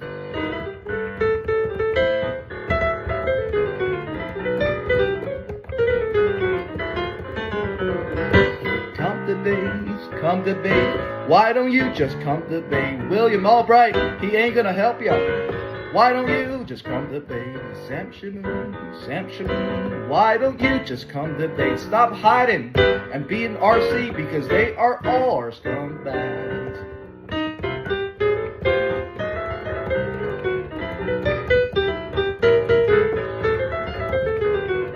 Come debate. Sam Shamoun, stop hiding. William Albright and all the papists, they are nothing but scumbag. I like it. That's going to go in the roster. We got some hits rolling out tonight. Man, this is none of this would have happened had I not just simply sent one simple message. This has altered the course of internet history. Just one simple message. Hey, you want to set up it literally just said a civil discussion with timed responses with me and you and Albright. That was it. And it's just massive meltdown. 2 days of meltdown over absolutely nothing. This is crazy. But I have to say, you guys are like super talented, man. Shout out to all you. We've been saying for a long time, this audience over here, this is the smartest audience, right? When we say people are slow boys, that's a joke when it comes to this audience. We got all fast boys and girls in this audience. Ain't no slow boys over here. That's called satire when we call our people slow boys. We're fast boys and girls, and we got this like crazy level creative, talented people on our side. That's why, yeah, it's going to be rough when you try to come against the Rough Riders. Mount up. That's an old rap song for those who don't know. Let's see. Skooma Bear. Sam Shamoun needs an Orbeez sponsorship. Orthodox Groper $3. Thank you for. I hope you like my Sam Shamoun song. Yeah, that was great. JT7773 $3. I've been Orbimaxing, but now my wife wants to leave me. What is the deal? Yeah, stay away from the orbs, dude. This is really. All of this was a giant product placement, viral advertising marketing campaign for Swiffers. Hush Tones $5. I saw an old Twitter post. You visited my Rocor parish in St. Louis a few years ago. Yep. Is there any reason? I'm a catechumen there and I love my clergy. Yeah, that's a great parish. We love those guys. I was there because one of my good friends, who was a longtime trad cat, was converting to Orthodoxy. So we came to visit for his reception of the church. H. Brozzi $5. I sent a super chat on Albrecht's stream, and I got more likes than all the soy Catholics. I know it's pretty hilarious to mog them. That's funny. Sam Shamoun. Sam Shamoun. I'm jobless, I'm fat, I'm bald. I beg people on PayPal to support me. So this song is dedicated to I've never tried a Sam Shamoun impression. I wonder if I could work it up. I don't know. I feel I'm scared to even impersonate him. Like I might turn into some sort of like demonic manifestation, right? Everything's demonic manifestations. So, by the way, Orthodox Roper, the demons wrote this song for you. Like, you're manifesting the demonic jazz demons inside of you right now.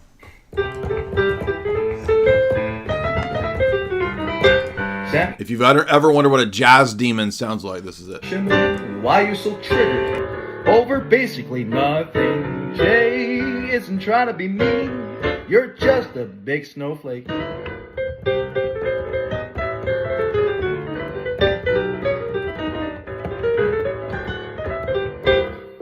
Sam Shamoun, come debate. Stop hiding behind all pride. He's a clown. Oh, we all know he's been running from Jay since 21.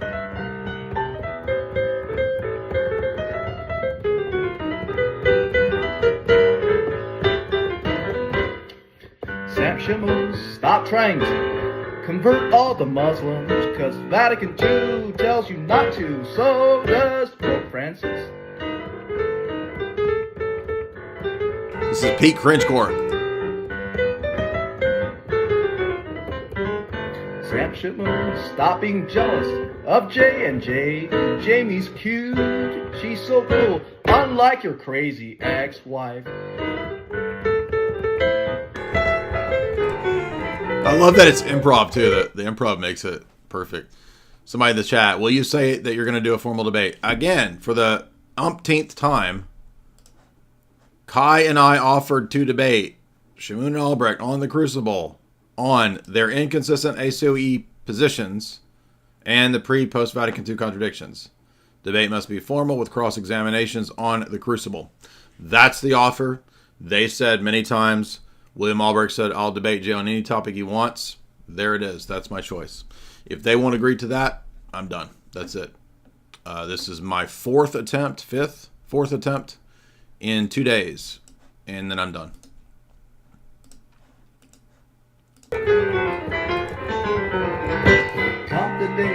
Come debate. Why don't you just come debate? William Albright, he ain't gonna help you.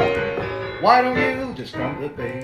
Sam Shamoun, why don't you just come debate? Stop hiding and being RC, because they are all our scumbags.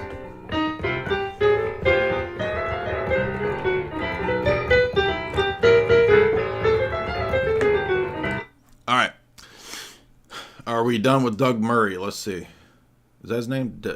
Doug Murray. That one I'll allow. That one I like. She also said that Michelle Obama's a man. Yeah, I know she did that. No, I'm saying she got everything right. So continue. Go ahead. But as Joan Rivers said, if New York was being rocketed from New Jersey, we would level New Jersey. I don't think you need to level it, by the way. But you would at least try to make sure that rockets weren't being imported in larger quantities into New Jersey. Of course. Okay, that's all the Israelis were doing.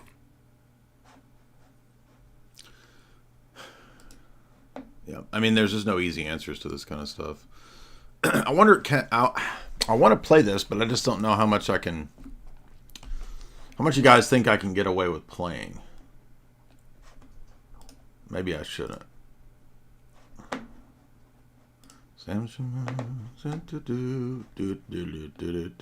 Boomer Slayer 100 Canadian. Hey, sorry for being a Spurg. I hope you have a good week.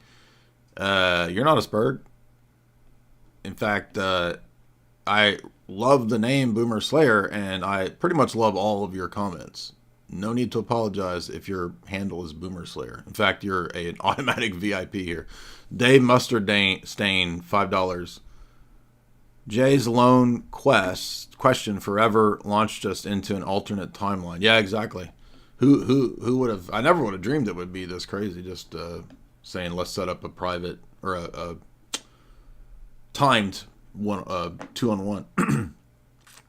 Gerardo Gonzalez, $5.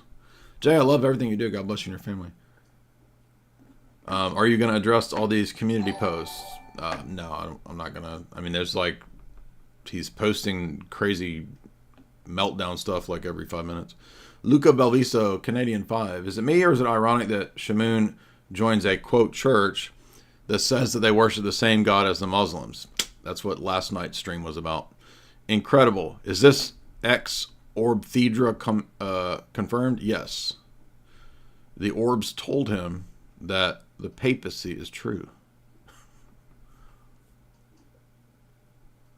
Nicholas Bucci, $2. Did you respond to the comment about the Faith Center today? Yes. So if the MP does the same thing as the papacy, it's just as wrong as the papacy. But the orthodox structure of ecclesiology is decentralized. Every bishop is a jurisdictional bishop of their jurisdiction. There's no super bishop. The Roman Catholic position is structured around Vatican I's definition of the papacy. So the entire Roman Catholic Church fails theologically in terms of its system and coherence if the papacy fails, if the papacy apostatizes.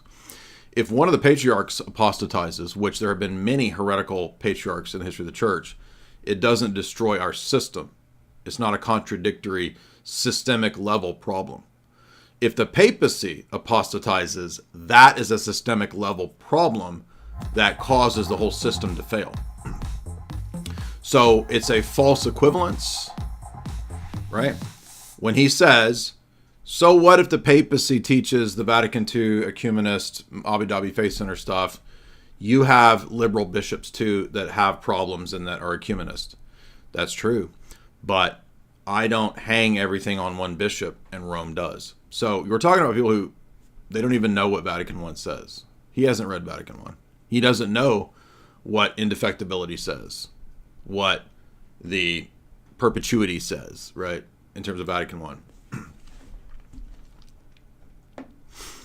There have been many heretical patriarchs. Nestorius, Dioscorus, there have been tons of them.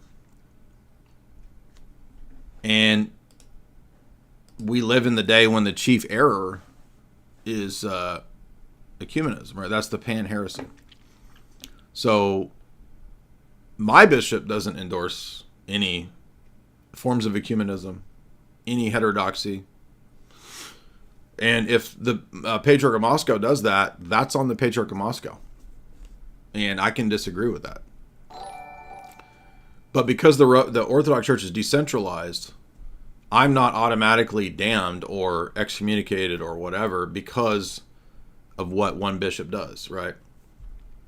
But in the Roman Catholic system, everything hinges on what the papacy does. And if the papacy apostatizes, that's a systemic level defeater. Jordan, $2. Sam Shamoun hitting boomer demon goblin levels. Eric Vigilant Dollar. Would you ever talk to Gavin McInnes or Anthony Cumia? Sure. Way back in the day, there was going to be a debate with, who was it? Me. It was me and Fuentes versus Gavin McInnes and Molyneux? I can't remember who it was. And right before the debate was when Molyneux got banned, and then I think Fuentes got banned. But we were going to do it. I think that's right. I may have it. I know that Gavin McInnes was involved. It may have been somebody else, but we were going to debate libertarianism. That's what it was. And then for some reason, I think because Molyneux got banned, that never happened. But that was the only time I think that I ever had any almost interactions with Gavin McInnes. But yeah, I don't think none of, what's his thing called, uncensored or something. Nobody's ever reached out or anything to me from there. But I would have a chat with them, sure. I did mention to what's the redheaded comedian that was just on Jamie Kennedy? She used to have her podcast on Anthony Cumia's thing. I just went blank.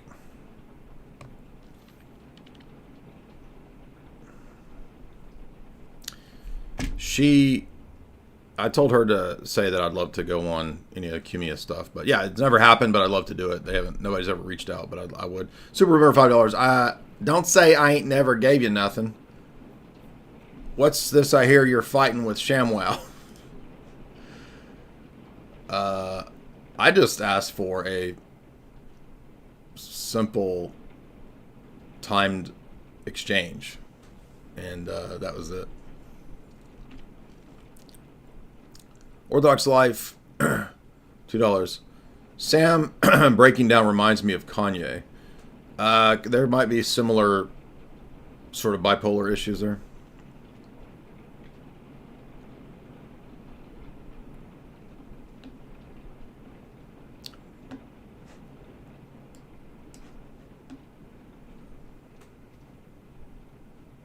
making sure I get all the super chats.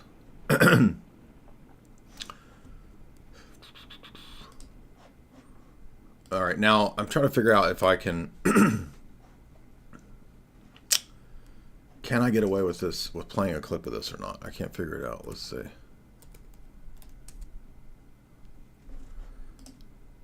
Tucker's not on YouTube, is he? Oh, he is on YouTube. Also, okay, so I want Tucker uploaded this to YouTube. I guess if Tucker puts it on YouTube, I could talk about it. So let's see. I've not heard this yet. I had tons of people asking me about the Dave Smith, Rogan thing and the Tucker Alex podcast.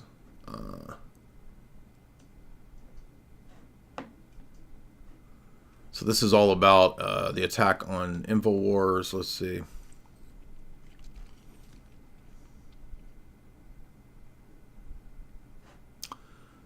The EU's 20-year war strategy. Let's hear this. This sounds interesting. I don't know about what this is.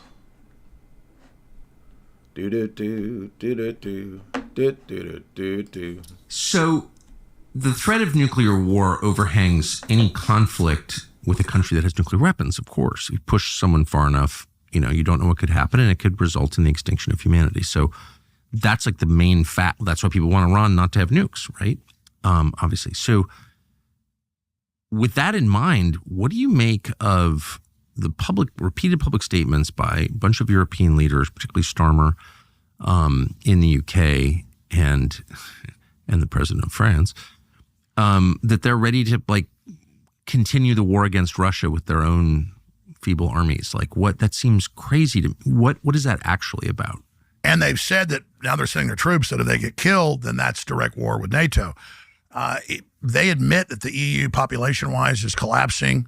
Those they've brought in, most of them, 80%, never even get jobs. All the different ministers, defense ministers, as you know, the last few years have said, our business model is a 20-year war. They think they can continue that and somehow bankrupt Russia and, again, break it up into 5 parts. So they've made it existential for themselves. They've made it existential for Russia. And you go back to the Pentagon assessment that was public, that 50% chance that if we start bombing, and that's the West doing it, mainly the U.S., inside Russia, they would strike back with nukes. And then... Oh, so this is the idea that the EU will continue the war against Russia if the U.S. doesn't continue on, which is pretty wild.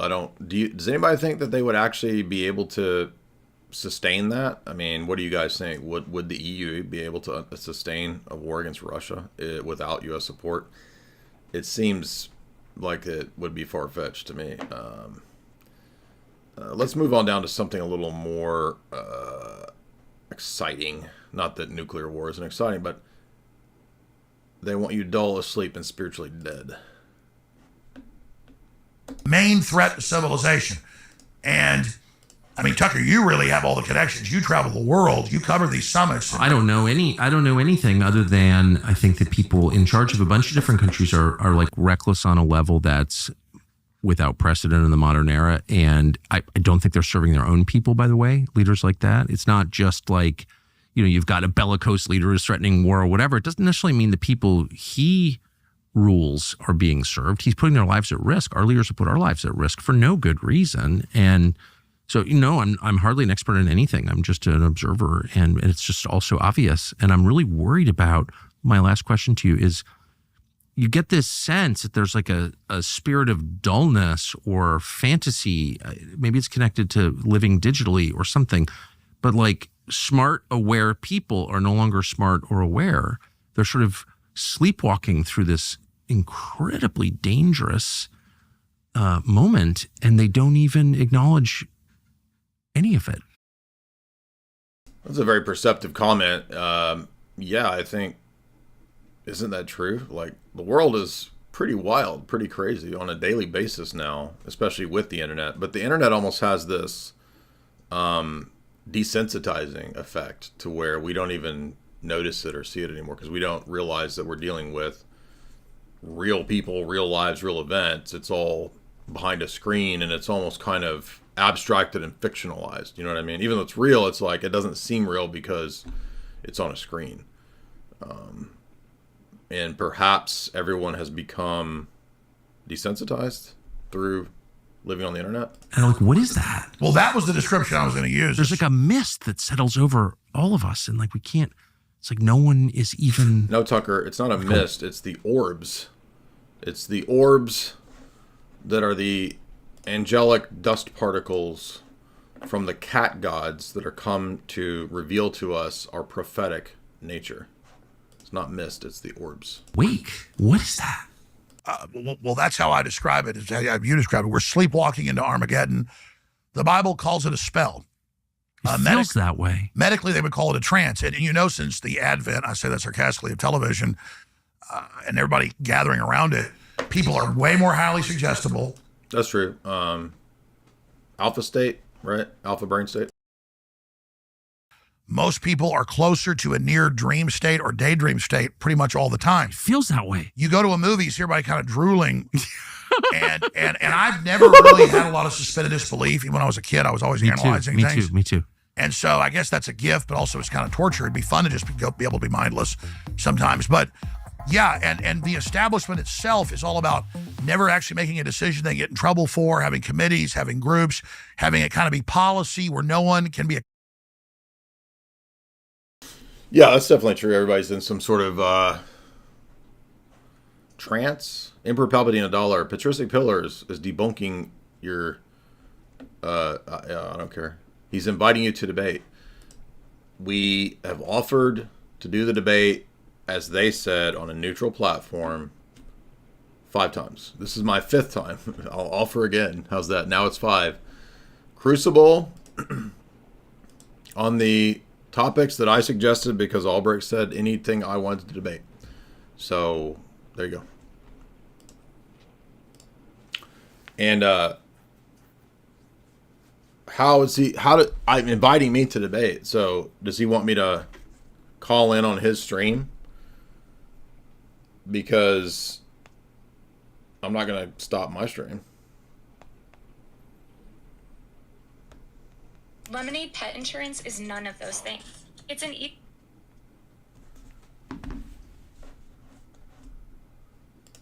I thought they wanted a neutral platform.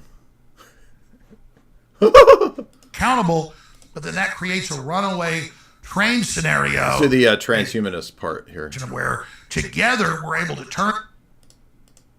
By the way, thank you guys for all of your generosity. This was it's been a wild ride, hasn't it? Welcome to the new subscribers. We got several new members. Appreciate that for you guys joining us that were not previous members. Now you are. There is, of course, the members tab. He agreed to the Crucible. Okay, good. Is he going to debate? Is Shamoun going to come on the Crucible too, or just one of them? To do what now? Go on the Crucible now? So he doesn't want to do what was suggested, the debate between me and Kai and him and Shamoun. He just wants to do me on Crucible now. Is that? I don't understand what you guys mean. He wants to do what now? Protestant guy's unavailable. Who's Protestant guy? Yeah, Jim Bob does the best Tucker impression I've ever heard. It's perfect.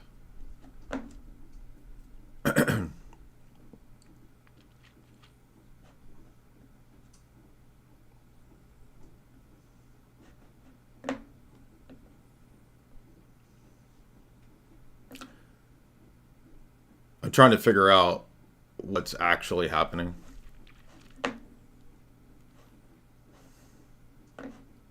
Orb maxing. I'm just orb maxing, man. Osteen, what's up?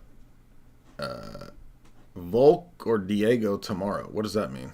Volk or Diego tomorrow. I don't know what Volk or Diego tomorrow means. It sounds interesting, but I don't know what it means.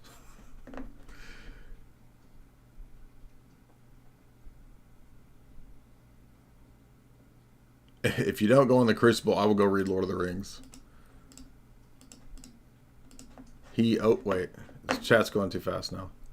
He's open to today. He wants to go on the Crucible now? Is that what he means?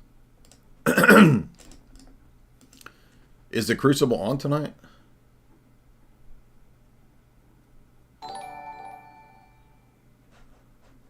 Why not join and discuss terms for clarity? Well, I mean, you saw how, I mean, Sam Shamoun can't even interact without losing his mind. So, I don't know why would I want to join. I mean, all they have to do is agree to the terms.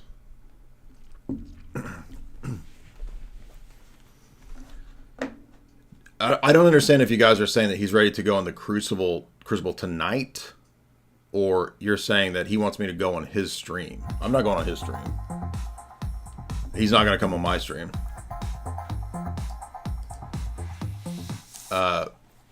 But I wouldn't. I mean, I'm kind of if he'll talk about pre-post Vatican contradictions and all that stuff tonight, I would be down for even just hopping on the Crucible tonight. Does he want to do that? I don't know if Rachel and Andrew are able to. Let me see if I can reach Rachel.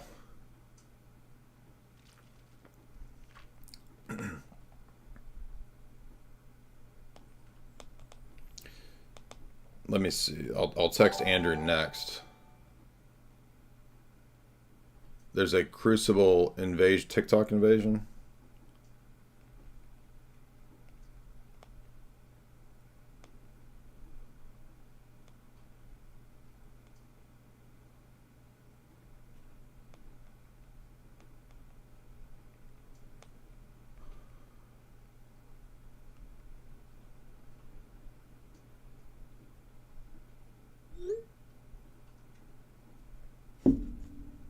Let me see if they'll do it. Must have hair to talk here. Ling Ling, $3. Why don't you debate the Pope or some high ranking to take out the king instead of their pawns? I don't think the Pope's. That'd be interesting. Has the Pope ever done a debate? That would be interesting. I mean, I guess you could say kind of Pope Leo at Chalcedon, right? But H. Brazi, $5. For Austin Diego tomorrow. Oh, the UFC. Oh, I haven't kept up. I've been too busy to. I like UFC, but I haven't kept up. For the best Trump, it's you. You have the best Trump. Andrew has the best Sidious. Jim Bob has the best. I think Jim Bob has the best. Ben Shapiro, Jordan Peterson, and Tucker. Gainerzilla, $5. Do you think Sam gets whiplash from switching from his alternate personalities? Well, yesterday was the most extreme, where he went from like, brother, I love you, calm down, and then he's like, you filthy dog, right? You piece of trash, demonic demon.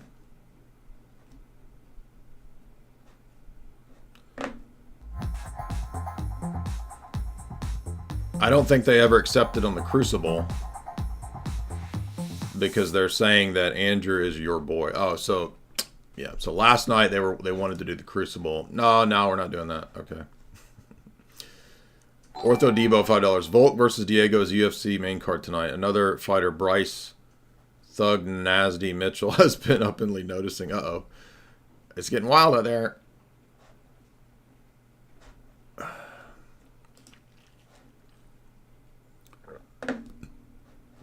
Appreciate those super chats. You guys have been super generous. The wheel as we're about to go over this waterfall 5,000 feet and get killed.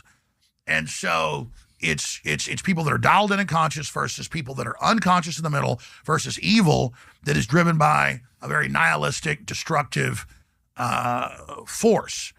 And that's what the transhumanism is about. I mean, I remember 30 years ago reading government white papers that were public that listeners sent me, medical people, that they had human-animal hybrids they could grow in. Rachel said that she thinks Andrew would probably do that. But is that what he wants? Does he want to go on the Crucible tonight?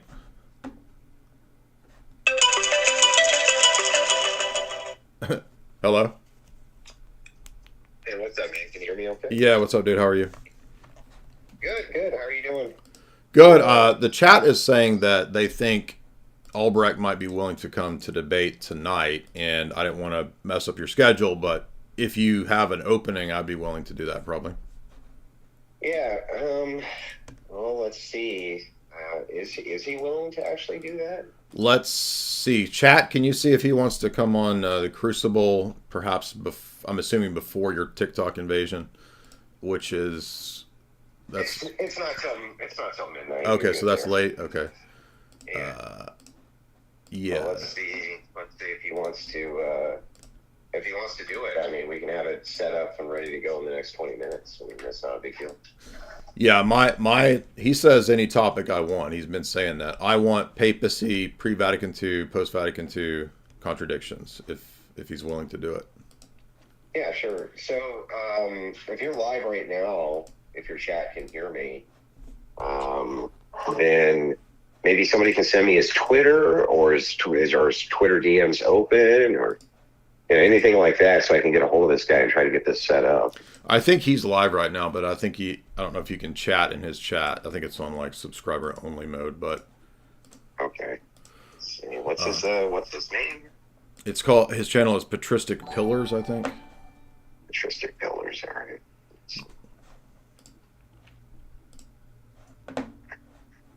Patristic Pillars. William Albrecht? Yeah. Okay. Yeah, it's on subscribers only mode.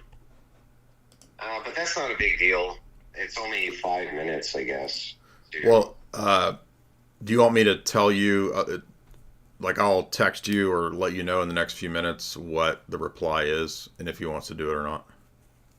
Yeah, sure. Yeah. Just give me a call back if he does. Okay. I just need maybe, 15 minutes or so to get it all set up sure. for you guys. And we'll get it all taken care of for you. Awesome. Yeah. Appreciate it, Andrew. Yeah, no problem. Take care, man. Later. Yeah, so ask Deuterino if he wants to, Leather Daddy, if he wants to do it or not. In what, like 30 minutes? Is that what he wants?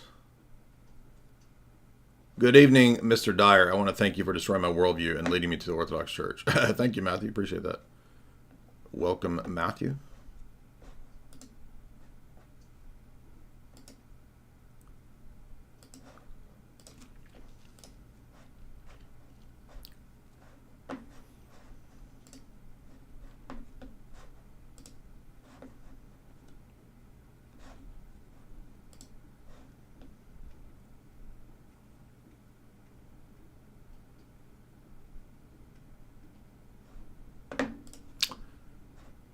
Riga became a member. What's up, Riga?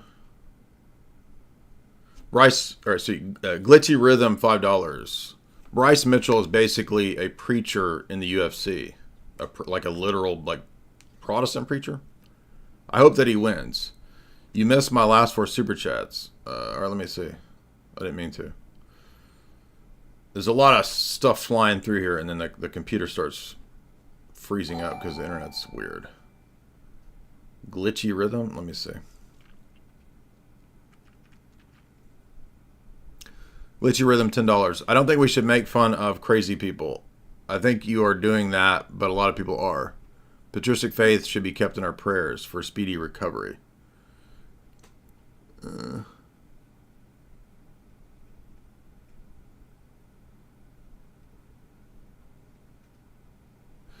Well, the thing is that generally speaking, that might be true, but some crazy people are out here teaching and influencing.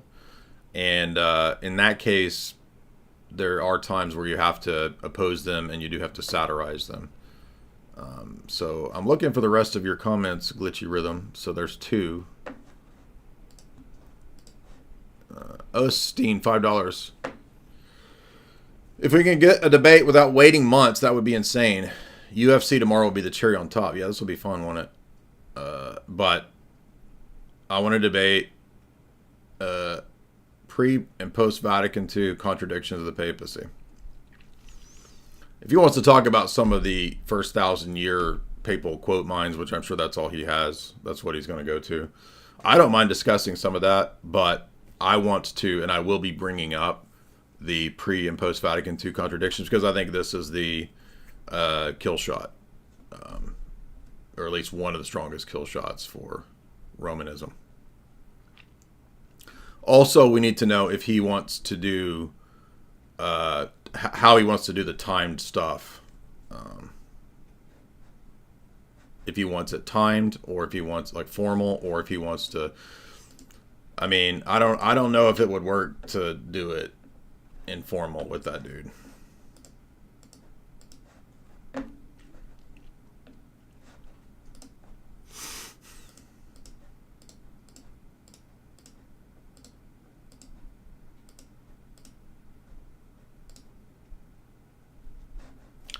Do we have any response? Has anybody seen what does he want to do it tonight?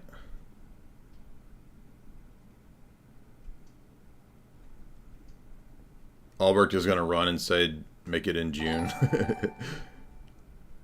And Ennui 20 Canadian. I hope that you and Jamie have a great Holy Week. Thank you. Appreciate your work. It's been very edifying. God bless you too, man. Inverted Big Toe. How do you approach learning something new? I guess it depends on what it is I'm learning. I mean, you know, some things, depending on what they are a lot more easily learned than other things. So I guess it just depends. I mean, I'd like to learn, you know, more musical type stuff. So I'm looking to try to do that. I've watched a lot of instructional videos on things in regard to music. So I guess that's a place to start.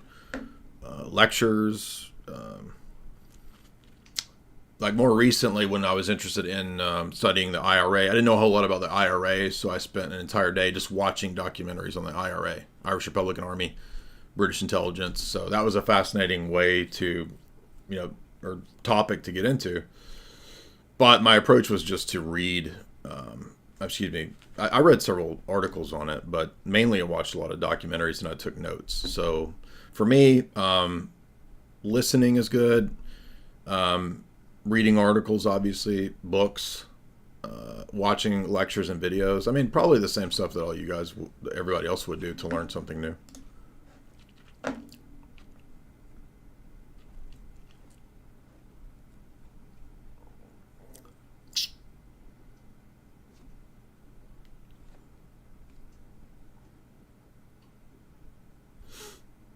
He said, "Come in." I'm not going to their chat.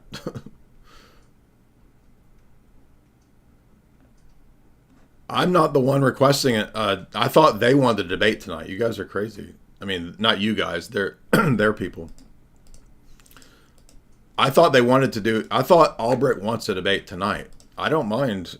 We can do the debate tonight, or we can do a debate with me and Kai and him and Sam. It's like, are these people insane? Actually, they are. I know they are. But so not dealing with rational people here, obviously, but. I don't care whether Albrecht wants to do the debate in a week after Pascha and me and Kai versus him and Shamoun on the Crucible. I don't care if he wants to do a debate tonight. I don't care. Either one.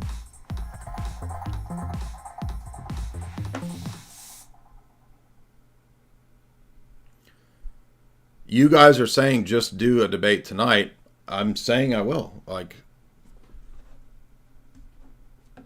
again, I will debate them. Well, I'll debate Albrecht. I will debate Albrecht tonight if that's what he wants.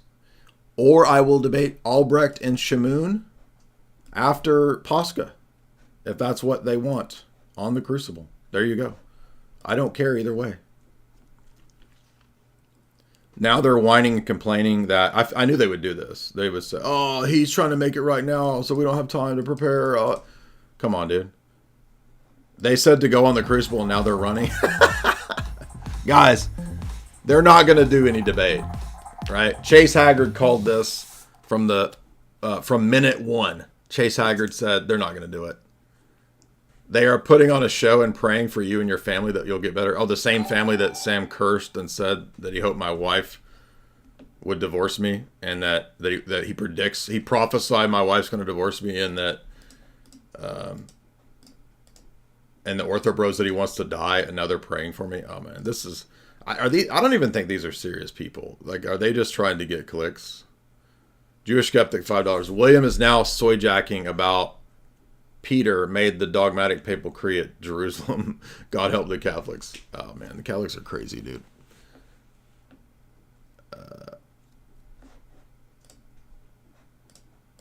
There's no evidence that Peter made the decree. It's literally says all of them together, the apostles and the brethren gathered together, and then the entire synod puts out the decree.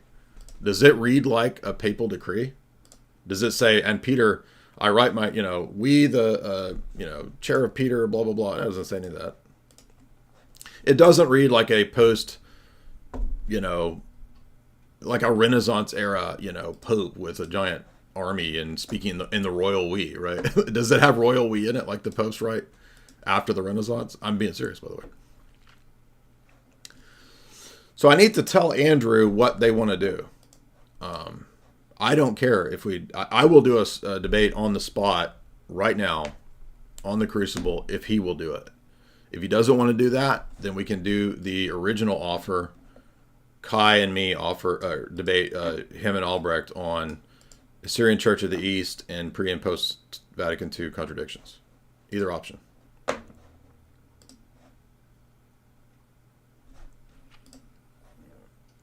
I don't even have like my papal books here. I have 2 of them, 3. So like most of my books are at the other place. Kai is going to join the stream. Yeah, Kai can come on too if he wants to. It's fine with it. I'm flexible in this. I don't care if it's me and Kai versus him and Sam tonight, or if it's me and Kai versus him and Sam after Pascha. I don't care, right? Pascha is next week. After that, we would be freed up. And the reason it wouldn't be Pascha is because, you have services like every night. So who hasn't heard from either of us? Andrew? That's why I'm waiting to see. William said to have Andrew contact him. Kai is here. Okay, Kai can email him. William wants Andrew's email. Can they, I'm trying to figure out how they can get him. Why doesn't William tell Albrecht to log into his Twitter and then they can message him on his Twitter? Does that work? Andrew is in William's live chat. Okay, well, there we go. Right there.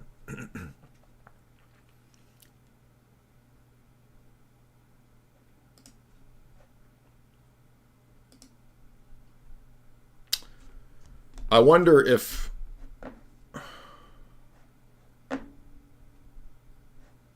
what's SFT? Debate first to SFT?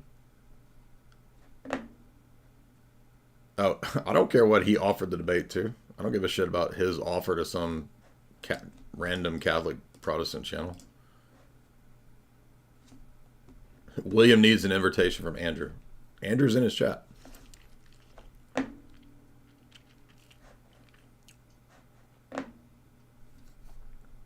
Now they're saying he's ignoring Andrew. Of course. Guys, come on. He's not going to do a debate. This, all they got to do is just go to his Twitter, right? I mean, tell Albrecht to log into his Twitter and then I'll tell Andrew to go over here and they can DM. How's that? Wouldn't that be easy?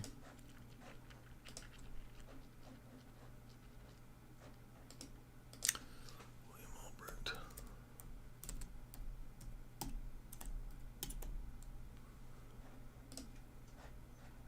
That way he doesn't have to try to catch the chat or whatever.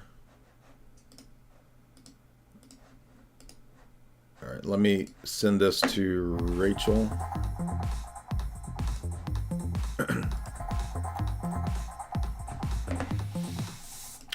Okay, I sent Rachel Albrecht's Twitter.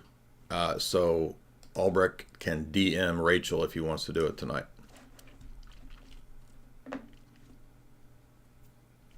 They're running. Now Shamoun is saying Andrew is biased. Of course. I told you they were going to do this. Shamoun making excuses. Dude, I knew they were not going to. I told you. They are running.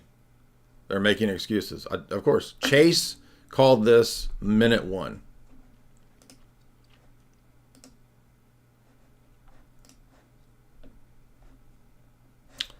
Let's see. Finna crash out $1. Jay wants all the smoke.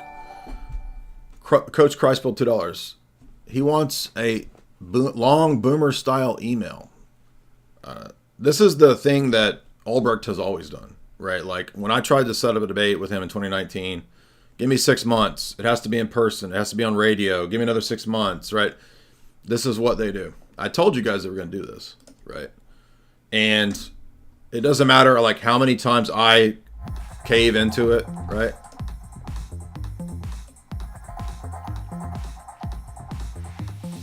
This is the 5th offer. You guys see this? First offer yesterday, Sam Shamoun. Come on my channel. You can have timed responses. Meltdown. Offer number 2 at night. Again, come on my channel. Timed responses. Meltdown number 2. Next offer. Or that night, I offered to hop on Crucible with Shamoun and Albrecht. They didn't do it. They wouldn't do it.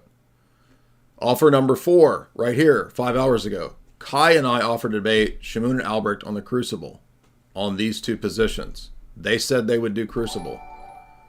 Now they say, no, I want it tonight. I caved to that. Let's do it tonight. Why is this so hard to do it? Jourdain, $5. Shamoun came on the stream and stopped William from the debating. So there we go. They're biased because you promoted Rachel's book. Yeah, so they're cowards. The largest, fastest growing debate stream, which hosts 1,000 debates. And now they're going after my marriage again. So this is all they have. There you go. Now they're back to insults. So I've given them 5 offers and they won't do any of them. Chase told you guys, minute 1, they would never debate. I've been saying they're not going to do it.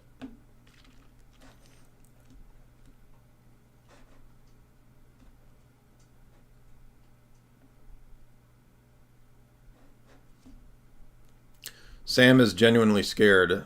They are ducking. They're running. Told you. Like I knew they were going to do this.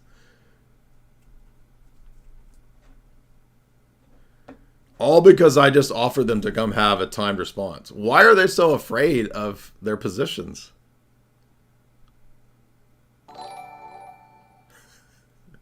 Coach Christbill, $2. Please don't actually even debate Sam Shamoun. He actually needs help. He does need mental help, like literally. Like he actually needs some kind of therapy, maybe meds. I'm not even like a big meds kind of person, but sometimes people actually do need meds. Like if they have manic, bipolar, whatever.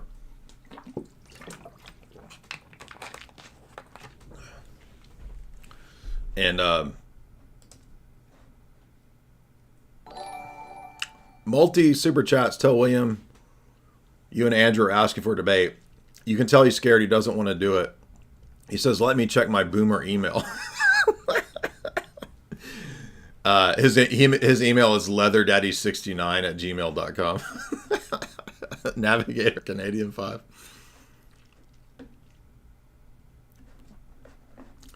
Yeah, so much for ecumenism, right? Sam is crying. They're not going to do it, man. I'm telling you, they're not going to do it. These are mentally ill people, man. Jacob, $5. Sam calling you a gay liar is pretty funny. Other than that, he's whack. That's like classic grade school, right? I was in grade school. It was J diarrhea. So, tell him he needs to update it to the classics of grade school. J Diarrhea. Who is Kai? I'm a slow girl.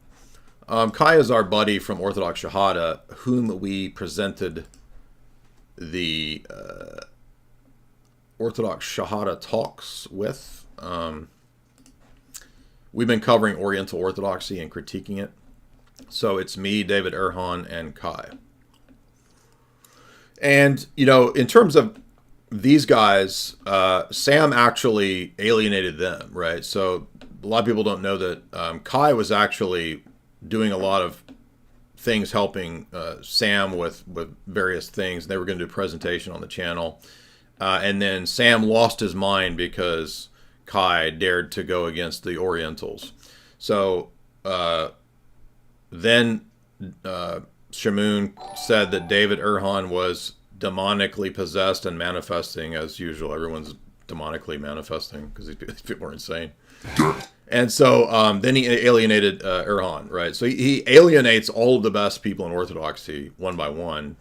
But that's not surprising. I mean, he's chosen the Skittles Papal Communion, so he's in good company with the Leather Daddies.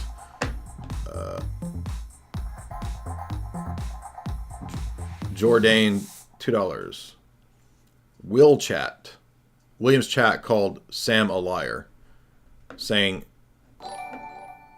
William's chat called Sam a liar, meaning that Andrew is not biased. H. Brosty, $10. I got banned from their chat. Sam was trying to muddy the waters. Yeah, Sam is trying to stop him from debating. Sam knows that he's not going to win, and they're just trying to sabotage it, right? Because you interviewed Rachel, they recanted at the end when the chat spammed that Andrew is neutral. I guarantee he's still not going to do it, man. I mean, dude's a leather daddy. What are you talking about? All they got to do is just come do the debate. It's that easy. They already said yesterday they would do it on the Crucible. This is so stupid, man. This is like the dumbest shit ever, man. This is so lame and gay, dude. Dude. Metal Confessor Supreme, $5. William Lane Craig says monothelitism is true because will is a property of person. Response. That would mean there's 3 wills in God, and that would mean that there's 3 gods. That would be tritheism.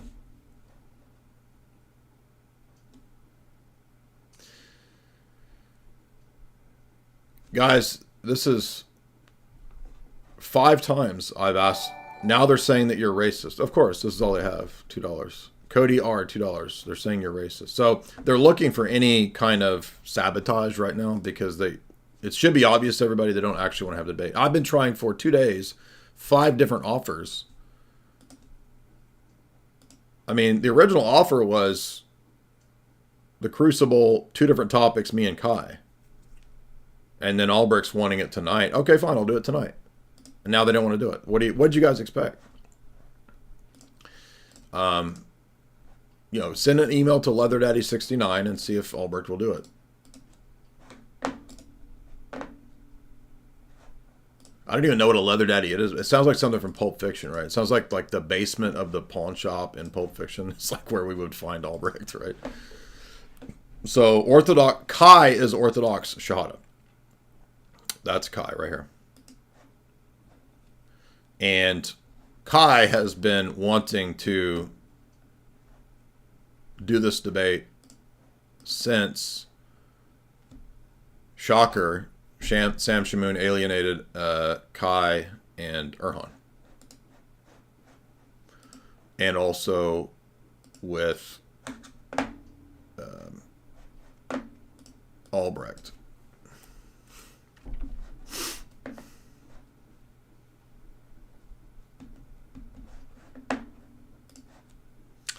How do I have 14 inbox messages? That's crazy. No, wait. Never mind. 1 inbox message. Excuse me. I thought that was inboxes. I was like, what? These tactics are so lame. They called you racist. I know, right? They think that I was in their chat spamming the N-word while I was live streaming last night. It's just so stupid. And then I called him on Skype. Everybody could see I called him on Skype. So I wasn't in their StreamYard chat.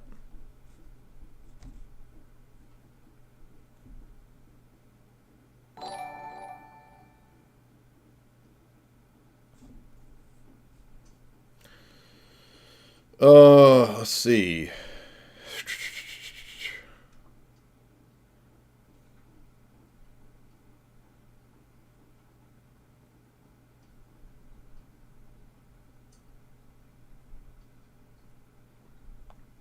I thought that was somebody. William has now stated he's H-Brazi $10. He won't do it on the Crucible. He voice messaged whoever he wanted to reach out on the stream and go on a Catholic channel. Sam is absolutely nuts, right? So they want a neutral platform of a no-name Roman Catholic channel when they already said they would do the Crucible. There you go. I told you guys they would not do it.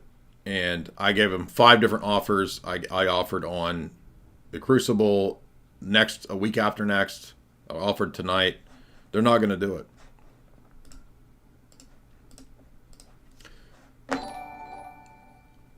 WGM 69 $5. How is Albrecht so overweight considering he quote runs? I don't know. I think a lot of people think cardio makes you thin, and I really don't think it does. So maybe that's why.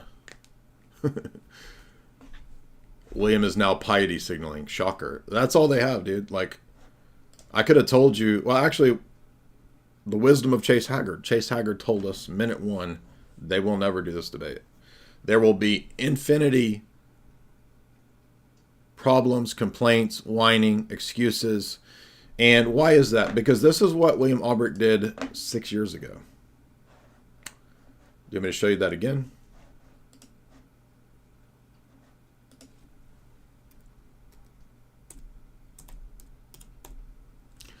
This is why Ubi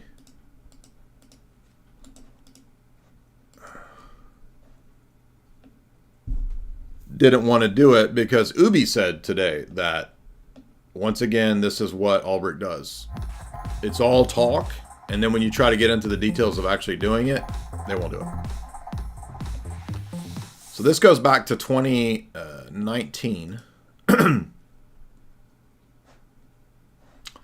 And this is me talking about doing a debate. Okay, sounds good. Let's do it. 2019. 7/2019. See that?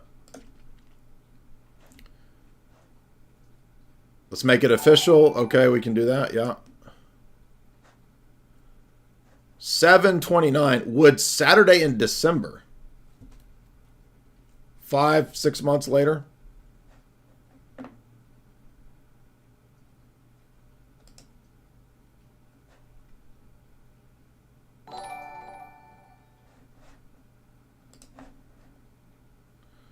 then he says,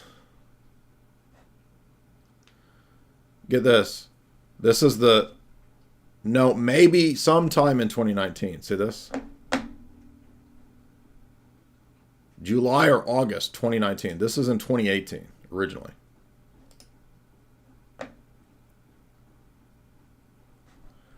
No, I'll only debate on radio if it's moderate. Radio. 2019, 2020, he wouldn't do an internet debate.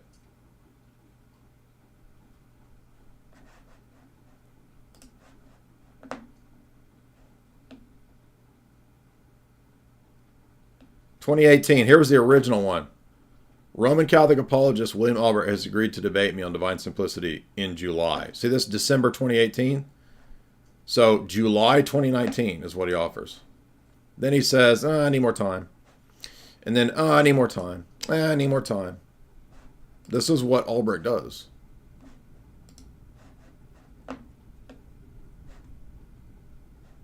Sam's now going after Andrew and Rachel. Yeah, of course. So I told you they would spoil it and go after Rachel and Andrew so that Rachel and Andrew would think that they're nasty, because they are.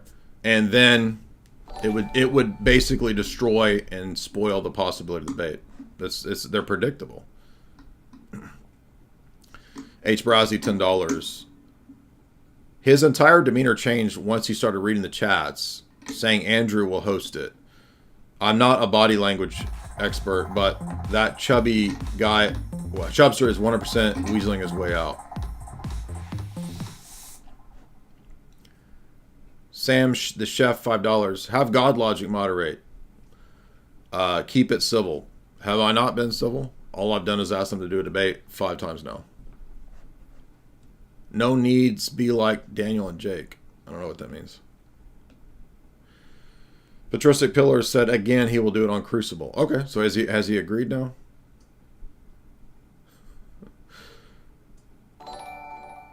Give him 2 minutes to change his mind. Jordan, $5. Chase needs to tune in with the orbs. Sam, for the second time, came in after William and brought up nonsense to try to stop this debate. So Sam is making sure it doesn't happen because he knows that William's going to get crushed. David Thomas, 216. Sam is posting quotes in the YouTube community of the MP and the EP, as well as Palamos, saying that Muslims and Christians worship the same God. In response, so what? Where is this from Palamos? Because, I mean, I have Palamos in his debates with Muslims.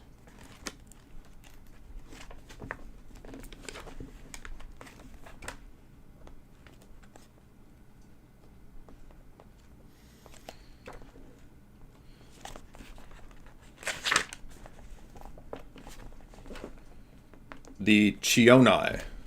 If you go to the Palamos book, you can see he calls them the impious sect of the Chionai. The recent apostates, the impious Chionai. Does that sound like the same God? And by the way, Sam Shamoun has never read St. Gregory Palamos. He just found some online quote like Jake does with Jehovah's Witness websites.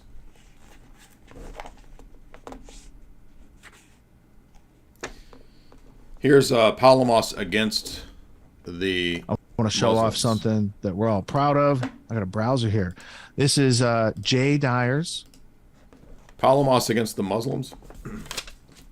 He argues that the Old Testament teaches the Trinity.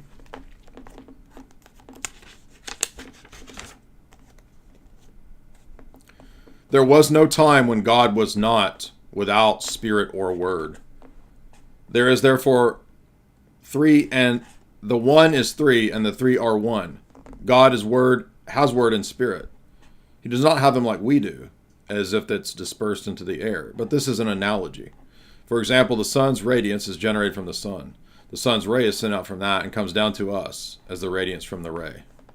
Similarly, when we say that the Word of God and the Spirit of God are God, we are not saying that there is another God apart from the one God.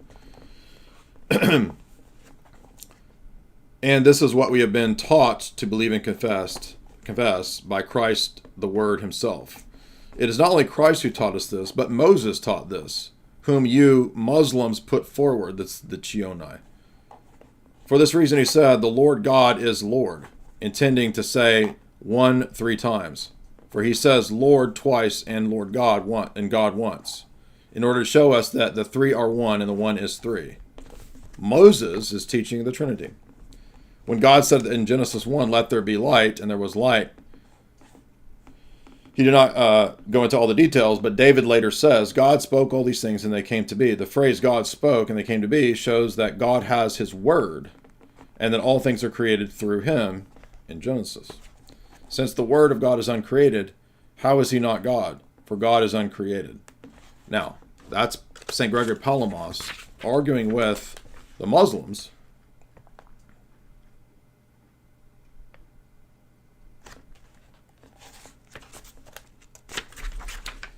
I was looking for the date of this. Anyway, it's here's the page. I'll show it to you.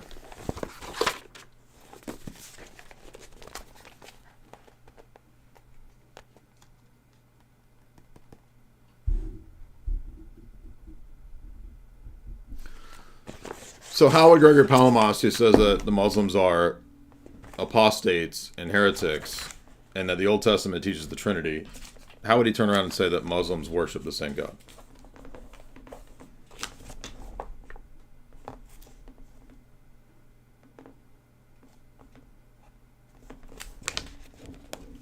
Joseph Orthodox. $3. Albrecht's chat is now slandering Rachel. Well, they're doing that to make sure that there's no actual debate. That's why they're doing that. Sam prophesied that Jamie will leave you. This is how they operate. People say that you're Maine, but wow, what a joke. Now they won't debate on the Crucible because Rachel criticized Sam Shamoun. So this is. Do you notice the pattern? When they get the offer and the possibility of doing it, they go after your wife and Andrew's wife, so that it spoils the possibility of any interactions, and then they'll say you ran, right?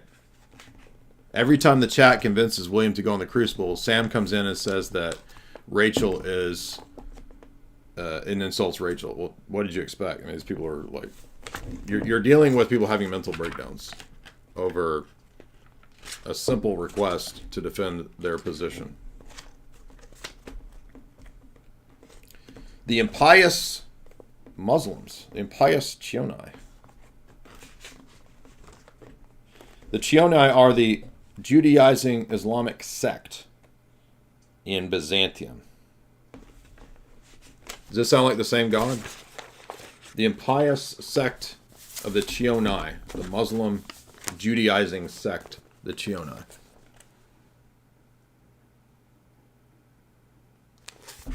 No. St. Gregory Palamas teaches that the Old Testament deity is the Trinity, as I just read to you. So that's total nonsense. But what do you expect from somebody who's never read St. Gregory Palamas but is combing the internet for quote mines? So look, guys, they're not going to do it. I told you they're not going to do it. And now they've gone after Rachel and Andrew for no reason when Rachel and Andrew literally just offered to have them come on. So these are mentally ill people, right? Sam said to Andrew, "You are in good company. Satan is your boss and has more followers than Christ." So there you go. I told you they wouldn't do it.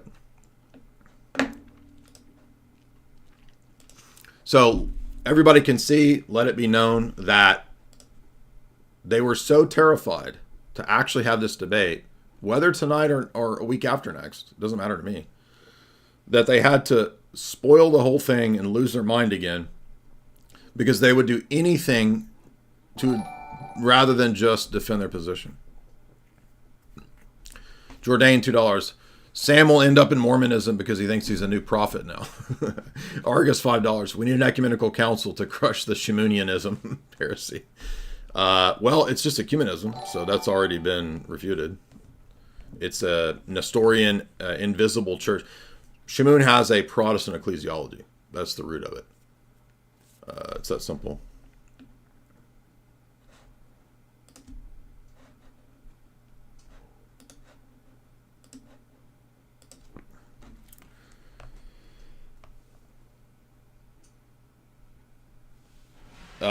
I mean, I'm still waiting, hoping that they'll make a decision to do it. I mean, I think I'm just wasting my time, right? But you guys are being generous, so I appreciate it.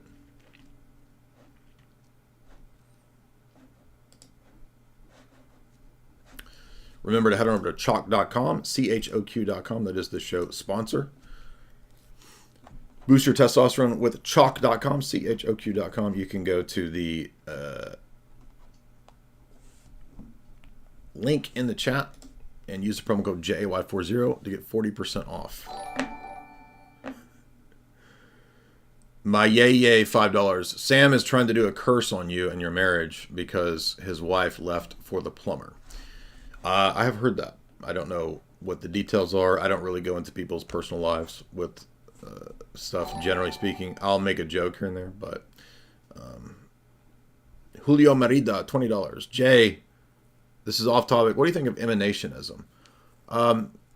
Yeah, I think Neoplatonism and all forms of emanationism are anti-Trinitarian. So we have to believe in the generation of the Son, the procession of the Holy Spirit, but that the world is not a emanation. The world is a creation, and that's why ex nihilo is necessary. H. Brosy, $5. I've never seen anybody so successfully burn every bridge possible within a 24-hour span like this. This is insane. Yeah. So now he's just alienating Rachel and Andrew for no reason when they just offered to host a debate. I mean, Jewish skeptic, $5. This is a typical Catholic moment. Sam gets buck broken by Catholic dogmatic contradictions and Thomistic ADS, not allowing the angel of the Lord to be the person of Christ. Yeah, it's weird that he, again, as we talked about last night, so he apparently didn't realize that the essence energy distinction is the basis for the theophanies. And so when I asked him yesterday to do a discussion or debate, he lost his mind and went after the divine energies, which is bizarre because, don't you know, that's a New Testament doctrine? Like, what do you mean? Like, you're attacking a New Testament, you're making fun of the energies. It's not even just, it's an Old Testament. Moses goes up on the mountain and he's, sees God face to face. How do you do that? Well, there's an energetic manifestation. There's a divine theophany. That doesn't happen without the energies doctrine. But he doesn't even know that. But by the way, if you do want a good book on that, the Bradshaw book does cover, I think this has his classic text that talks about the textual, yes it does, right here. Is this right? Textual uses of energeia, Old and New Testament. Yes, it does. In fact, is this the first chapter? Second chapter. Yes. Second chapter in Bradshaw's most recent book, Energeia in the New Testament. Now, there's another article that talks about the Old Testament too, but I forget where that is. Because he talks about Moses. There's also a text in Habakkuk that mentions the energies or the manifestation of the divine glory. I think it's Habakkuk 1 or 2.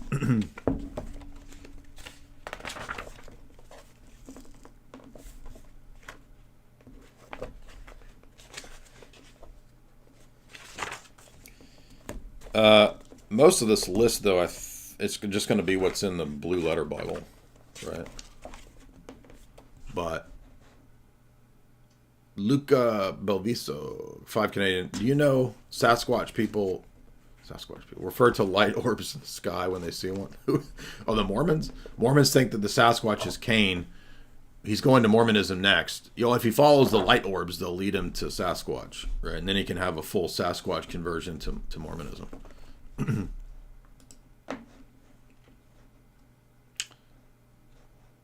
Wagner, what are y'all saying about Wagner? What's going on?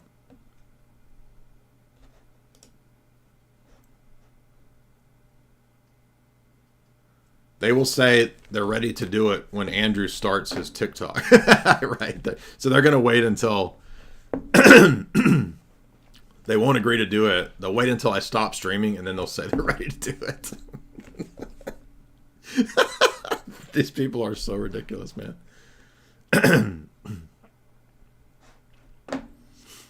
How did the feud start? I just asked him yesterday in the morning if he and Albrecht would like to come have a timed civil back and forth on the Trinity and the divine energies. That was it. That's all it took for him to have a meltdown. That's it. Well, the original offer was that I would debate them on their triad in the energies. Sam's mental health exorcism fund. Is Wagner defending Shamoun? I highly doubt it. Bro, I'm confused. He won't debate the Assyrian Church of the East, yet he has a non-Chalcedonian on right now making a case for the papacy. So Kai wants to debate their position that defends the Assyrian Church of the East. That's what Kai wants to do, right? Because you saw Albrecht and Shamoun defend that Nestorius wasn't Nestorian and the Assyrian Church of the East is not heterodox. Kai wanted to debate that topic. I want to debate pre-Vatican II, post-Vatican II contradictions because that's the kill shot for the papacy. And I know Denzinger back and forth, right, from like the back of my hand. Right, well, Sam went after Wagner, 2 weeks ago? Because they were having the debate over the angel of the Lord and essence energy distinction. But what Sam doesn't realize is that his defense of the angel of the Lord and the theophanies is premised on the essence energy distinction. He doesn't realize that. And that's why it doesn't make any sense for him to attack the... Watch Ruslan make a video about this. Well, good. I hope he does. It'll just make Sam look more ridiculous. Tyler Williams, $5. May the super chats and the monetary dust angel orbs further your Funko Pop ministry. Yes, exactly. The only ministry we're doing over here is Funko Pop ministry.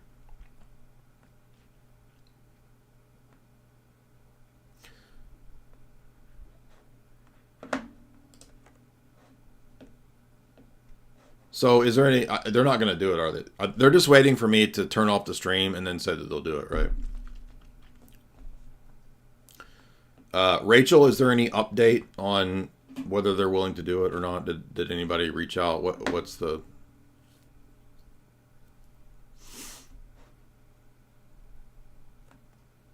Is there any update? I mean, I'm sitting here waiting for like, what, the last 40 minutes?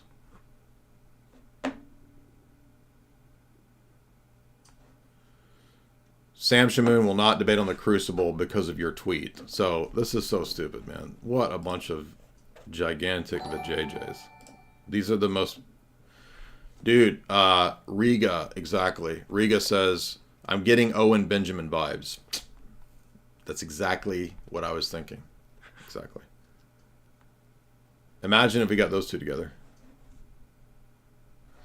Albrecht was on record saying he will debate the topic of the Assyrian Church of the East, Kai says. Well, I mean, he's been saying, I've been hearing back and forth all night that they will and won't, so.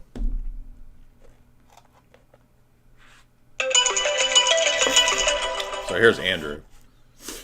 What's up, dog? Okay, so here's the update. I went over to the chat.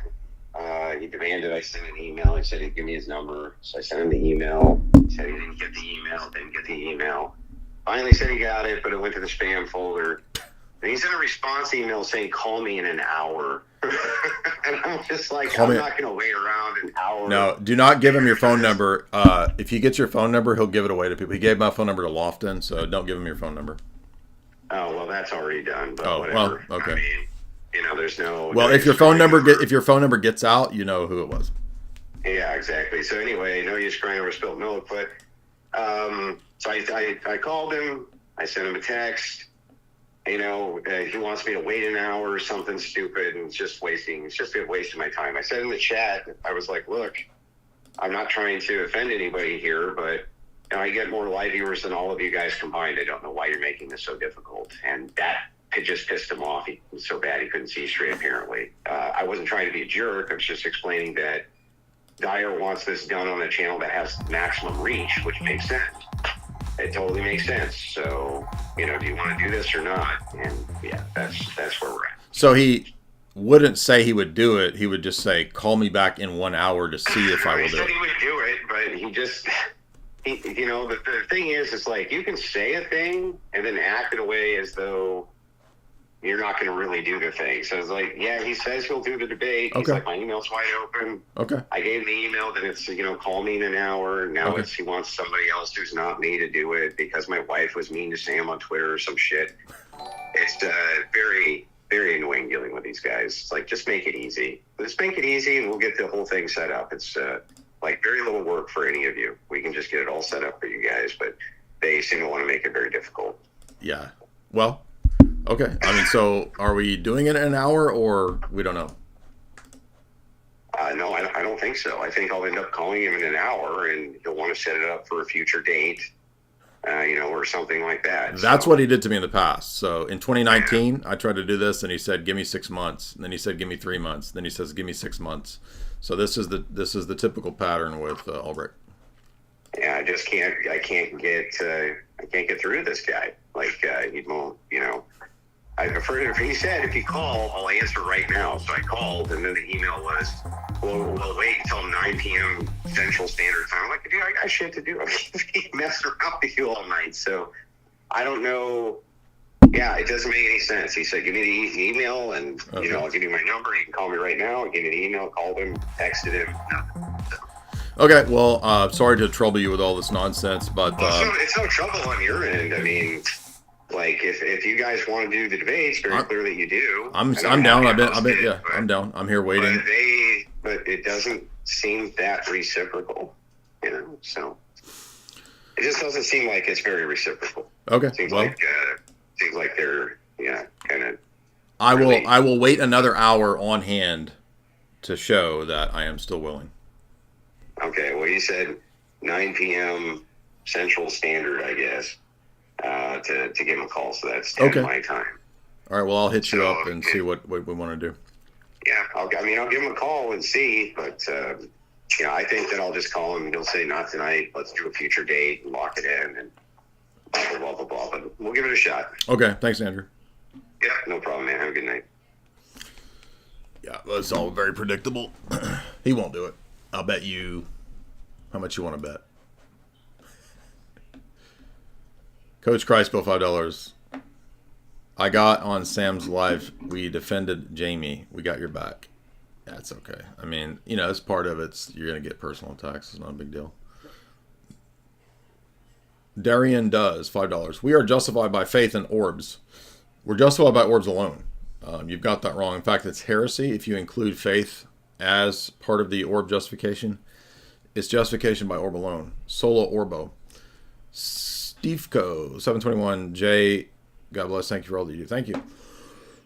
Appreciate that. Edo Token, $5. How much influence does Hume's writing and Kant's Prolegomena have on Jean-Paul Sartre's existentialism, groundlessness? I think there's a train of theology from Hume and Kant, skepticism to atheism to, basic bitch empiricism, and then you get like existentialism. So, well, you have Nietzsche and then existentialism. So there's a definite kind of train there. I don't know exactly how familiar Sartre was with Kant specifically. I've read a couple of Kant's works. Sartre's works, so I'm not super proficient in Sartre, but enough to know that there is a train of thought there, but I don't know how much he really was interested in Kant. He probably would have found Kant to be too spurgy, and you could say the phenomenalism of Kant leads to elements of existentialism, but he probably didn't care that much about him as a dry, boring read. It's funny how the philosophers pursue phenomenology from an atheist starting point. They all sound like they sound nutty like Peterson.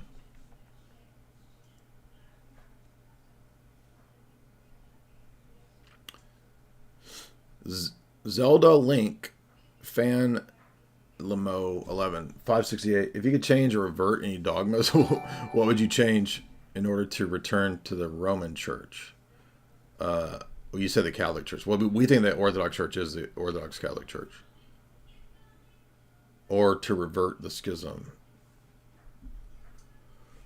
Well, that's a really difficult question because I don't think that there was like one dogma that is the thing that's the schism. I think there's a series of things that contribute to the schism. Augustinian theology in terms of divine simplicity. It's his view of divine simplicity. His view of created grace, his view of the filioque, Rome's increasing temporal power and claims that evolve over centuries contributes to the schism. And then you get filioque. So it's not like the filioque just like pops out of nowhere, right, as an issue. It takes time for these things to kind of simmer and boil over. What do you think of Jews? Well, Jews are a diverse group of people, but I think that the religion of Judaism is not a true religion. I don't have any personal distaste or hatred for any people group, so I don't have a fixation or an anger or hatred towards Jews. I think that all people groups need the same healing and salvation.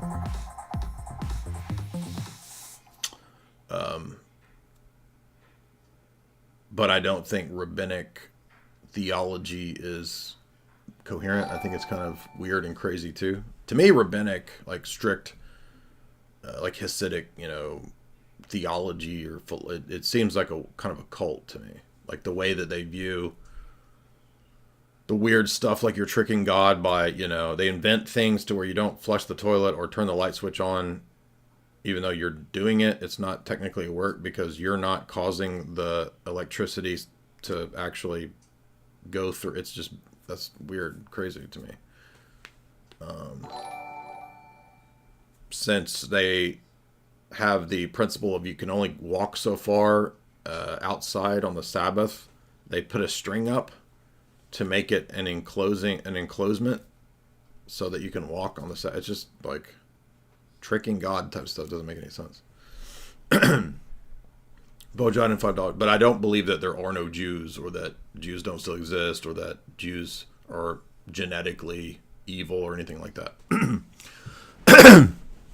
Bojan and $5. Dust Angel Orbs opening up at the Mercury Lounge on Saturday. It does sound like a band, doesn't it? Opening up at the Mercury Lounge Saturday. SS21, $5. Monophysite dogs join their chat with the Papists against the Orthodox. They've always done that, by the way.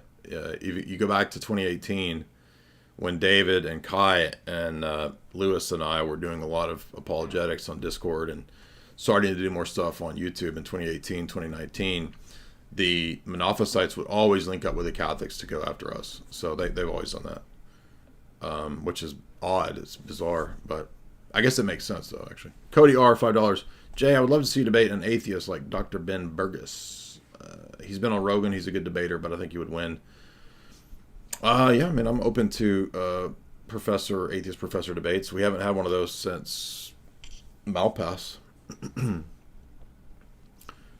Jordan Lofgren, $5. I thought I left high school drama in high school. Is Sam 14-year-old girl, but he's masquerading as a boomer spaz? God have mercy on him. You would think it would be like, if you would think the premier debater bragging about his premier debates would want to just easily step into the ring and debate, right?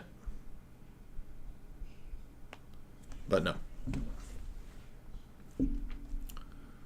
Sham Shakub is waiting for you to call upon the great orb in the sky, and then he will answer you. Dave Mustard Stain, $5. Presidential Sundowner, $10. Praise the dust bunnies in the kitchen. Exactly. Jose, $10. I love your content. It's always super informational. Is there any truth about Yahweh being a thunder god? No. That's Baal. Baal is the thunder god, and Yahweh is not Baal. You read the Old Testament very clearly, Yahweh is not Baal. He's contrasted to Baal. Baal wants human sacrifice and weird stuff. The God of the Torah does not. And again, I'm not a huge William Lane Craig fan, but he does have one good book called Creation Ex Nihilo, which is a defense of the Torah. I'm trying to remember if he goes into, if it's just the Torah. I think it's just the Torah. It basically just, the way God is presented in the Torah is distinct from, very distinct, markedly distinct from the deities in the surrounding ancient Near Eastern countries. So the idea then that you could say, well, Yahweh is just Baal is kind of crazy. Orthodoxy is a tar, $2. Dunkin' Donuts coffee orbs. Tease at $2. The chat is saying that you're running. How am I running? I've asked for the entire... I mean, I'm sitting here waiting for Andrew to call Albrecht again in an hour. And I'm running. This is so crazy. H. Brazzi, $10. Gene went live. He's going point by point on Sam's charges and refuting every one of them. Like I said last night, Jadar Defense Force is putting in the work to this whole fiasco. Well, I mean, Kai just got married, so props to Kai. And Kai came out of retirement. I'm just kidding. He wasn't literally retired, but I'm just saying, like, we got, it's like, this is like 2018 times, man. Now all we need is David Erhan to show up. Where's David, the real Medwhite, man? It's 2018 all over again. We're back to the old days, to the classics. We might as well be back up in Discord arguing tonight if it's going to be 2018 again. And it was exact same in 2018 with the Monophysites. How am I running when I'm sitting here waiting until 10 p.m. for Andrew to call Albrecht, because Albrecht can't just say, can we do the debate? He says, call me in an hour, but first email me a boomer email, then call me. Like, just say on the damn phone whether you want to do it tonight or after Holy Week. Justinian, $2. I'm currently debating a Protestant about PSA. Like right now. I wanted to ask you to confirm whether any church fathers believe in PSA. No. PSA is a Protestant Reformation doctrine. Penal substitutionary atonement is not taught by any church father.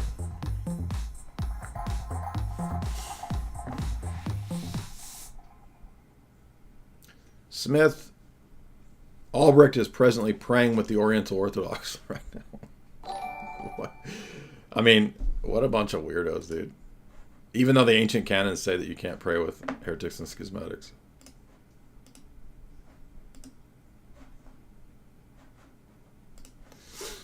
Their whole thing is performative, right? I mean, Shamoun spends 30 minutes doing his performative public prayers when Jesus says not to pray publicly. I guess they didn't read that. Do not pray on the street corners so everyone can see you. He spends half of his stream with these performative prayers. Tank Nothing, $5. Watch Andrew destroy 4 feminists on Piers Morgan while you wait. Oh, that's a good idea. Let's check that out. I meant to watch that.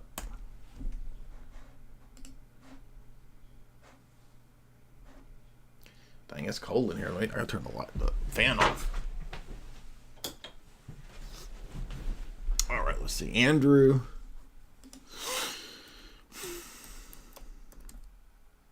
Wilson, feminists.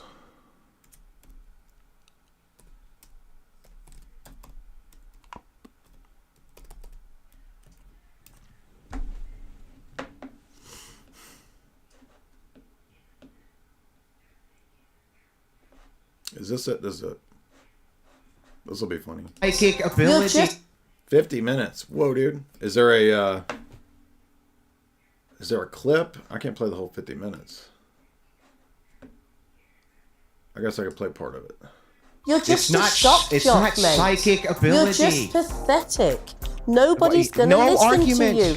You're when an aggressive, insecure man. I'm going to tell you what. This is like, sounds like the Sam Shamoun level of debate, right? He's debating like these feminists. So we're not taking you seriously. Well, this is going to go viral, and a lot of people are going to take me seriously, and all they're going to remember is that I told you that you couldn't put down the Dunkin' Donuts long enough to make an argument. You all are fairly stupid. This is just like the Sam Shamoun debate. We're already at Dunkin' Donuts level stuff, like all that trash, fake-ass processed food he's got sitting in his dirty-ass damn catnip kitchen. And everything that's being said is just like a comedy show. You being think you played can off change your sex? How can you ever call anybody stupid? John Oliver stirred controversy this week by hosting a special on what he calls a right-wing obsession with trans athletes in women's sport, who is on American television and for 45 minutes seriously trying to argue that people who are born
Oh, that was muted? Hold on. You got to hear this.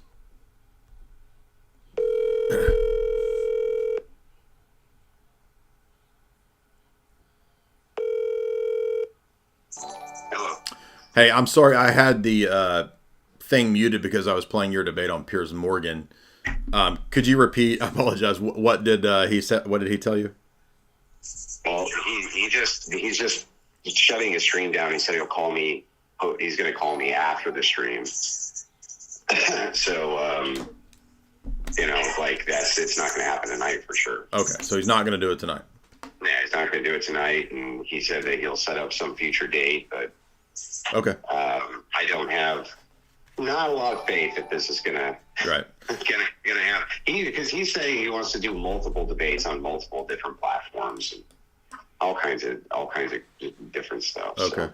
Well, I'm willing to do it on your platform when you're able, if we can ever get him to do it. Well, I'll see what I can set up, man. All right, thank you, Andrew. Appreciate it. Yeah, no problem. Have a good one.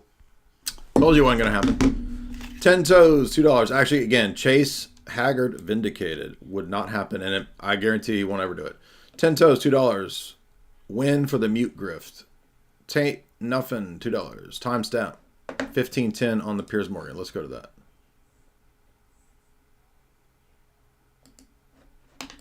Around the world, actually. That's not true. Andrew, you've been waiting very patiently. Thank you. This seems to me, this whole debate so far highlights the way this debate has been framed now for years, which is that any attempt to question what is obviously grotesquely unfair and unequal and indeed unsafe is branded transphobic, even when there's no evidence to suggest that the people saying it are transphobic.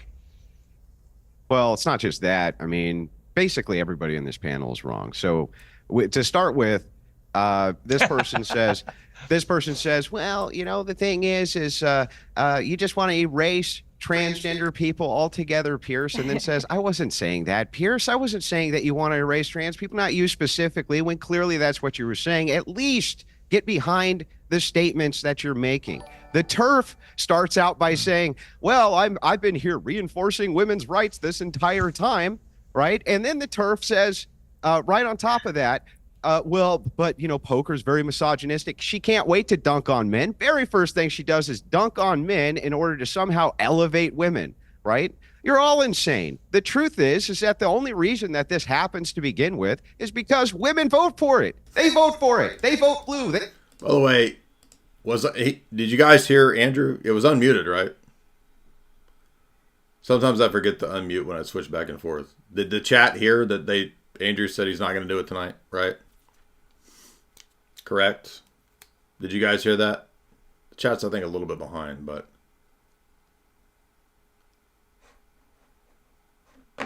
Correct? You guys heard Andrew? Did you guys hear Andrew? Is that correct?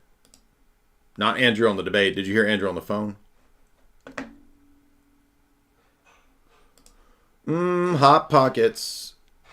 President Sundowner. Sam is more emotional. Yeah, no, we read that. And then the women, exactly. Let's see. We went to the timestamp. President Sundowner, $5. Unmute, bro. Did you guys hear it? Okay, good. I want that on record there.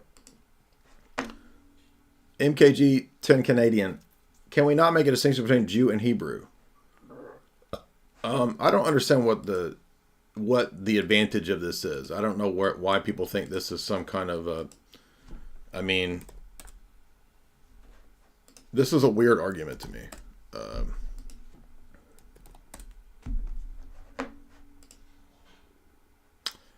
Because where's it at? Zechariah uses the word Jew, Yehude.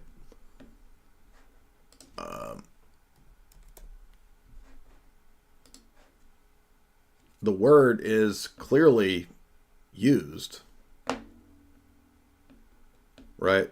So the word Yehudi, a Yehudite, a Jew, a Judahite, which can be either somebody from the tribe of Judah or collectively the entire people of the Jews. Eventually just all the Jews get called the Judahites, right? From the tribe of Judah originally, but all Jews eventually get called Yehudites. This word is used all throughout the Old Testament. What's the problem here? It's a bizarre line of argumentation that no, Jews are something different than Hebrews. They're not, though. So I just don't understand this line of argumentation. What's the point of it? They vote left. They vote in the same politicians who get behind all of this stuff.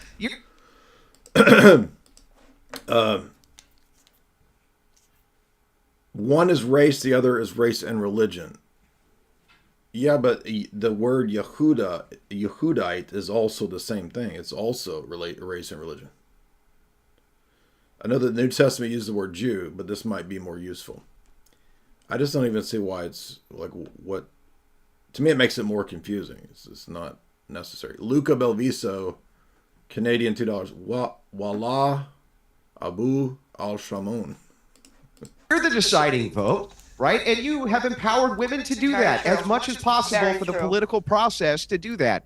All of you are responsible for this. Every last one of you. Really glad that you're so perfect. Trump. Yeah. Leave me out of this one. I'm good. Well, we'll see. Well, not just what Andrew kept saying, all of you. This is an odd panel because it's like one hot chick and then like uggos, right? Two uggos, one hot chick versus Andrew. This is funny. Like, where's the? I want to hear the Dunkin' Donuts part. That's the good part. Do you include Emily, Andrew, or not? Well, I just assumed it.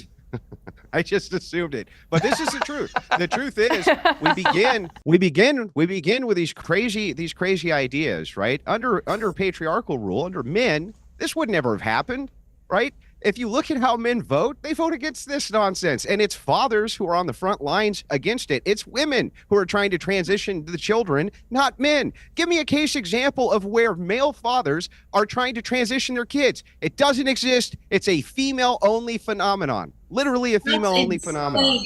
That is insane. Yeah, show me one. Show me one male father who's fighting in the courts to transition their son. Yeah, I think this is like an interesting point. Like, just think about Hollywood. When you think about the children of the Hollywood degenerates, it's almost, now there are men who are participating in that, right? I'm not denying that. But the real decision makers, the Megan Foxes, the Charlize Therons, Angelina Jolie, is Naomi Watts the same? Did Naomi Watts do this too? The pioneers of this through the pop culture via the Hollywood sphere are actually the A-list actresses. So that's another interesting point to back up what Andrew's saying. To a girl. Actually, Nowhere. I made a That's a reach. podcast I series see men on about this. TikTok that are diseased. I interviewed quite a few fathers that All are right, well, pushing for this. But the point is that this is something that benefits men, and it's men that are the ones that are saying they're women. They are all of a sudden the oppressed, and feminists like me are the oppressor, and that they they're too weak and pathetic to fight and play against other men. And what do? They come and beat up on women. Do you vote left, ma'am? I don't know what vote left means. Do you vote for the left-wing party? She doesn't know what vote left means. Come on. What a disingenuous Meemaw Brit reply. That's so ridiculous. Do you vote for Democrats?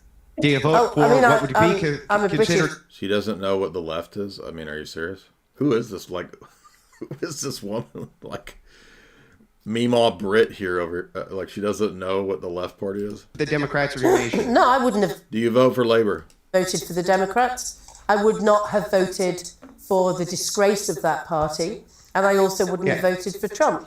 But the point is, if we look, I believe let me finish. We'll follow up. live Very in a quickly, different. very quickly. We live in a different context. What I'm here. saying to you is this: it's very simple. No, you don't. The Labor Party is basically the Democratic Party. So how do you live in a different situation? If you look at the voting patterns of women in both the UK and the United States, they're usually the deciding vote when it comes to degeneracy. That What's that got to includes do with when anything? it includes on So the trans do? issue. What does that have to do with anything? What does your argument that refutes my position have to do with anything? So here you are. It's the very thing that you push for empowerment of women that is now causing your very problem. You have to now convince women. Men are already there. Men have already said, nope, we don't want Apart from this. the We never men wanted that it. are claiming It's garbage. to be women. Yeah, apart from the women who are claiming to be men, which now it's almost equalized. Remember that part? right? This phenomenon, though, is categorically rejected by men and reinforced by women. And TERFs like you did everything that you could possibly do in order to push that. You did everything you could do to push that. And now you get to reap the whirlwind. So I want to go on Piers Morgan and haggle with hussies. Can I do this too? I mean, maybe if I audition on whatever, can I then go on Piers Morgan and haggle with the hussies? Haggling with the hussies. Haggling with the hussies. I'm a haggle with the hussies. I'm a haggle with the hussies. No, there's no debate tonight. They did not. They ran from it. JB Peltier, $5. The mountain in the red shirt is struggling to breathe. I already forgot about the other ones. Where's the other ones at? I don't care if women in their Put the other one up. She's better looking than this creature. sports teams are getting their teeth kicked in. I don't care. Reap what you sow. As you sow, so shall you reap. And then you get exactly what you deserve. You seem like a lovely person. I'm sorry that you have to deal with the consequences of your own actions. Woo! Now, people are saying, I want that debate. You're going to get that debate. Jim Bob and I are going to be debating on whatever versus not so erudite and a panel of lady folk. Right. First class customer service makes the whole people of that clip which went viral. Most men are born to be protectors and providers. I can't imagine my dad saying, you know what, to my mom, you know what, I'm not going to be a protector and a provider unless you do this. That's not how real men operate. Real men are I want to be a protector. Can I be a protector? I want to be a protector. I want to know where the gold at. Give me the gold. I want the gold. I'm going to uproot that tree. I'm going to be a protector. and providers, and they marry women who hopefully great. have A some woman telling us virtues, what but real also men bring a are. lot to the Great. table as well, that are great mothers, great wives, caretakers of the home. There's nothing wrong with being a traditional wife and mother. So, Emily, where do you sit? Are you... There's nothing wrong with being a traditional mother and a wife and a feminist too. a covert feminist like Tommy? Did you agree with Andrew's assessment? I'm not a covert feminist. I am very outwardly... You know, the word feminism's been hijacked by, like, the woke left who uses it as an excuse for psychotic women and liberals to scream on the streets, we want equal rights. Oh wait, so the good-looking chick is the conservative? Is she the token conservative? I'm confused to this panel here. Dayjire $2.99. You need Tristana numbers for that. For the panel? What do you mean? Tristana have basically retired. Okay. Tristana Haggard basically retired from the internet. She ain't even out here doing rap no more. Okay. So I don't want to hear none of this about Tristana Haggard. When we have equal rights. I'm more so an empowered woman who encourages other women to, you know, be independent, work hard, chase your dreams. And that doesn't come at the expense of being feminine. It doesn't come at the expense of, now as a feminist, you need to eradicate all. What does Lisa say in The Room? I want it all. That's what is that describes this perfectly. Remember The Room? Lisa, tell me apart. Lisa, tell me apart. Why, Lisa? I want it all. I wonder if we can find that quote. I want it all. Oh, come on now. Lisa The Room. Here we go. Lisa, tell me apart. I want to hear her say, I want You shouldn't have any secrets from me. I'm your future husband. You sure about that? Maybe I'll change my mind. Don't talk like that. What do you mean? What do you think? I want to hear her say her great line. I want it all. No face killer, $2. For real. That blonde Jewish girl Emily is tapping RFK Jr. Wait, this one? Her name's Emily? I don't know who this is.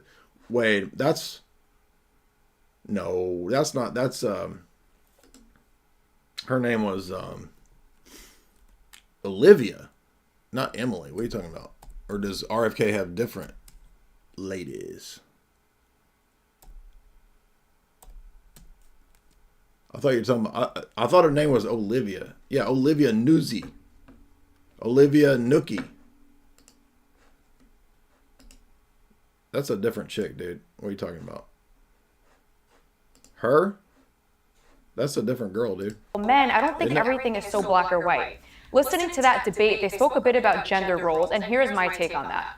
If you're going to have gender role expectations for your man, that's a personal choice. Emily Austin has high expectations of her man. He has to be working hard, he should be successful, he should, pay attention to how I feel. Like, there should be certain gender roles. He has to provide for the family, not solely, but he should be providing for his family. These are gender roles. As a woman, I learned how to cook, I know how to clean, my grandmother... Orthodox Chronicles, $5. The middle blimp is a TRANZ. Andrew makes the sued conservative fembots show their claws. I can't wait to. I want to have this fun Wonderland experience here. This looks like fun. To troll these women. This looks like the next level, dude. G26 499. Jay, respect for holding your own, sticking to the truth of orthodoxy, the only truth. Thank you, man. Tain't nothing. $5. Go to the 2805 timestamp. Okay. 2805. This is fun. I just think that you all are fairly stupid. And everything that's being said is ridiculous. And it's just like... So, pretty good argument there, I have to say. You're stupid and everything's ridiculous. Debate over. Comedy show. You think you can change your sex? How can you ever call anybody stupid? How can you ever call anybody stupid? Yeah, you she should you sit can that change one your out. sex? Hey, I'm just sitting back watching the shit show happen. I'm here for it. All right, How is that Julie. possible? You started the shit That was a profound argument there. It's stupid, it's ridiculous, and I'm watching the shit show. I'm proud of it. Well, hang on. I want to get Julie to respond to Andrew. Oh, I zoned out and I thought I'd woken up in the 1950s. Is that David Icke? She looks like like an older, fatter David Icke. A Cheeto Uri. I've been eating my Cheeto Uris. David Icke. I'm Mima David Icke. This is like if David Icke was Mrs. Doubtfire. Mrs. Doubtfire. Mrs. David Icke Fire. That's not Mrs. Doubtfire. That's Mrs. David Icke Fire. Oh, dearie. Oh, dearie. Oh, I've been doing the dishes in me pantaloons. Oh, dearie. That stupid ass. Remember that stupid ass Mrs. Doubtfire? That's like the worst movie ever, man. That and Spawn. Oh, doing the dishes in my pantaloons. Oh, dearie. Tell me that's not David Icke, dude. That's Mima Icke, bro.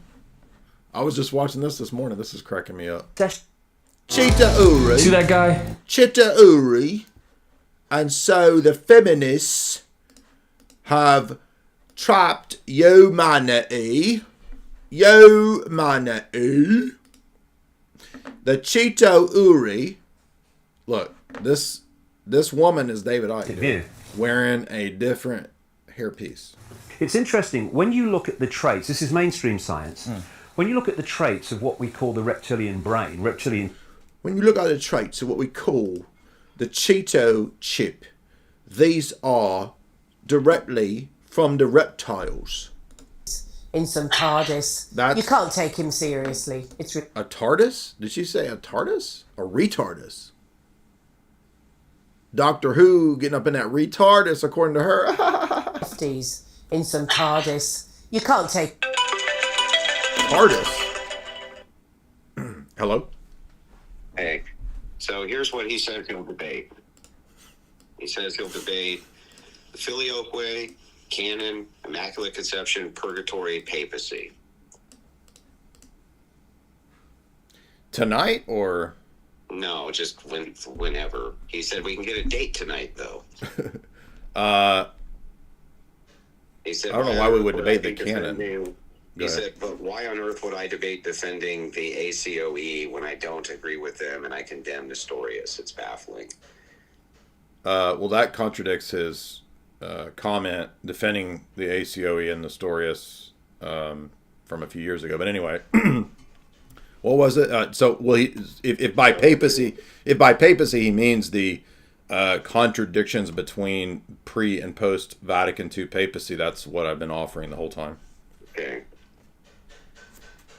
Contradictions between the first and second papacy? No, pre and post Vatican II papacy contradictions.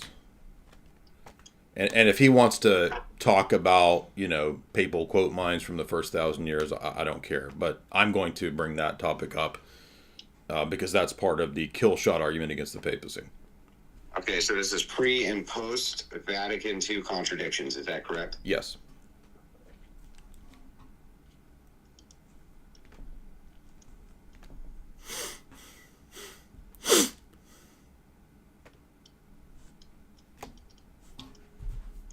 Okay, let's see what he says here. Okay.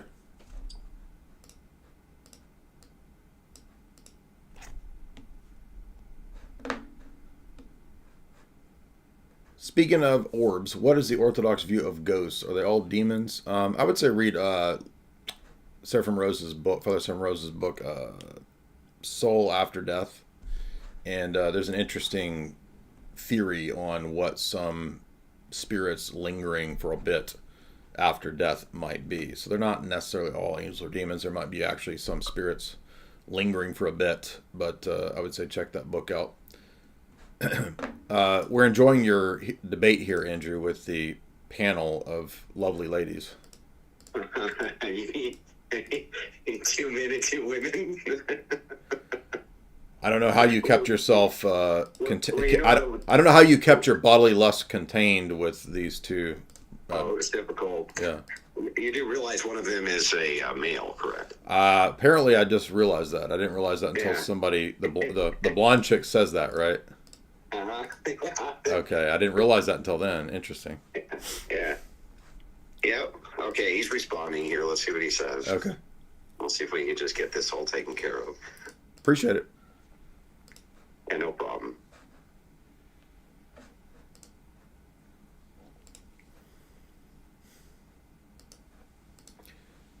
Guys in the chat, choose your favorite hottie on screen there.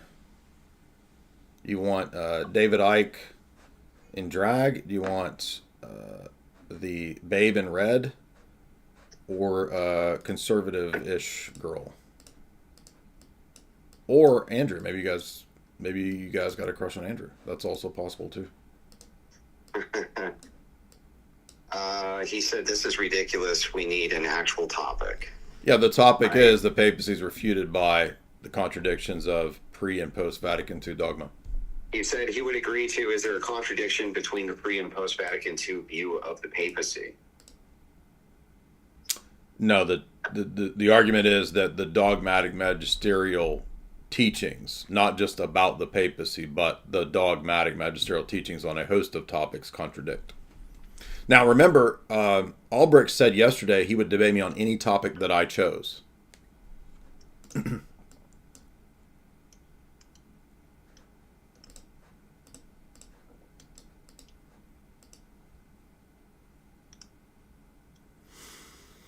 lot of the chat says that they choose the blonde or Andrew. So Andrew, you're actually beating out the British Meemaw and the guy in red for hottest participant. He said blanket statement has zero focus. No, it's very focused. I said the argument is the dogmatic magisterial teachings contradict each other. That actually does seem focused to me. Yeah. If you would claim that they don't. So let's see what he says here. There's a host of them. So I could give 5 to 10.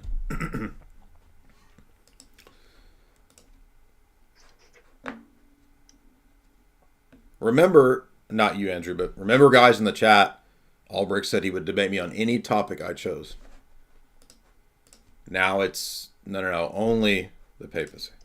Only the canon. Why would I debate him on the canon of Scripture? It's basically the same.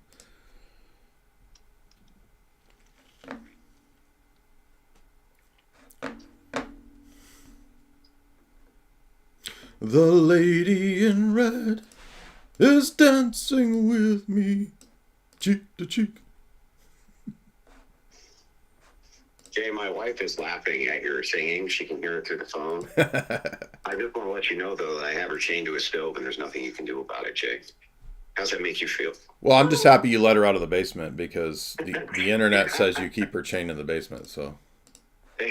Well, I mean, it's only because I don't have a deeper room. Okay, right. Oh, poor guy, Jay. It's only because there's no stove down there, right? Yeah, that's right. If I had like a bunker under the basement, I'd put her there. But, you know, I can only afford so much, bro. All right, let's see what he says here. So they reached out to Cameron offering to debate any dogma against a Catholic debater. Why not debate actual dogmas we disagree upon? Yeah, the dogma of the papacy is disproven by the magisterial teachings pre and post Vatican II that contradict. Therefore, the papacy's false. It's a very obvious, simple. Why would he? I mean, again, like he won't do this because he knows I'll get him on this. So, if he won't do it, he won't do it. That's my offer. Okay. But I appreciate you mediating here. That's what he's offering, man.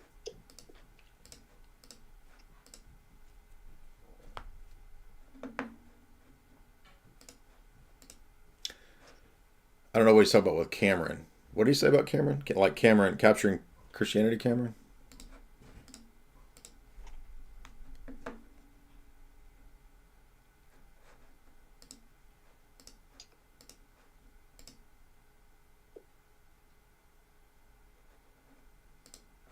Him seriously. It's ridiculous. Oh, you mean in the 1950s? You mean in the 1950s when we had intact families where 95% of women were getting married as virgins, where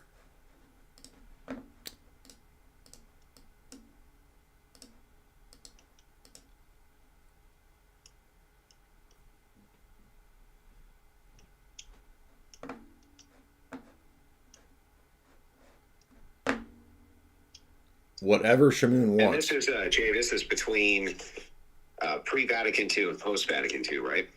Yes, I'm arguing that there are multiple dogmatic contradictions that the papacy has affirmed.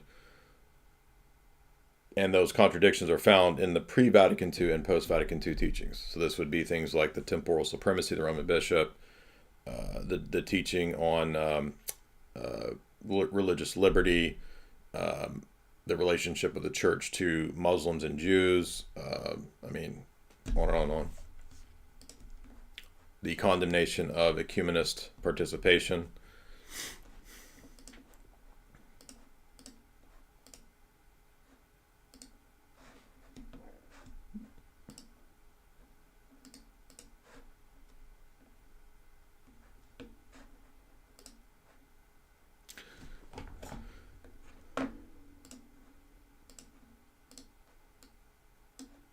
The last time I brought this up, He says he's 100% game if this is in regards to a focused dogma. well, the focused dogma is that the magisterium contradicts in Rome.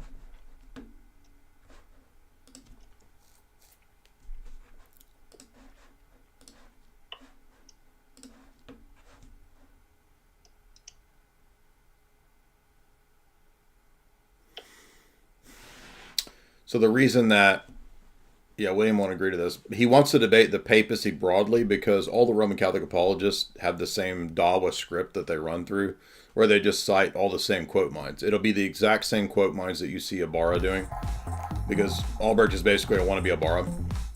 So that's all it's going to be. So that's why it needs to be specific that I'm arguing that the kill shot to refute Roman Catholicism is the precise dogmatic contradictions that you guys always hear me pulling up and shouting out on all the live streams and the videos.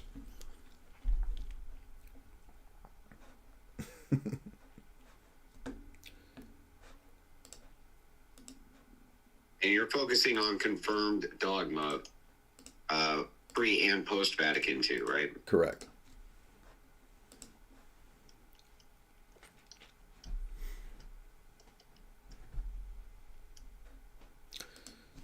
William said I'm not a theologian. It should be really easy for him to do it. He's a theologian. Gen Z, $3. I never actually met a quote conservative woman. Ask like 3 questions. Cooked. There are some conservative women, but I'm not sure who your circles are, Gen Z.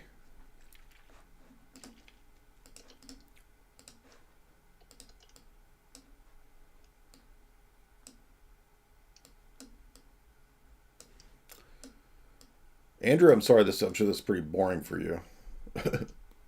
Oh, it's no worries, man. I'm not really doing much. He wants specific dogmas. Pre-Vatican II, which contradict with post-Vatican II. What are they? If I can list, if he will agree to a list of them.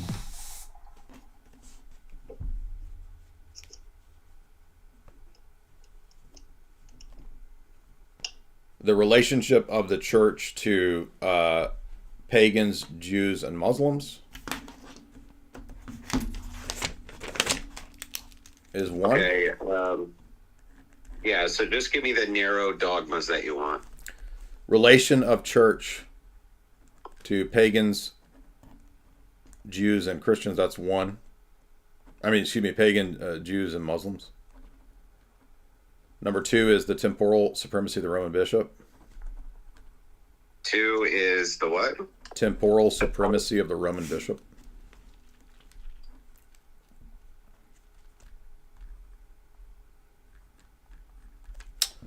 And 3 would be interfaith gatherings, ecumenism.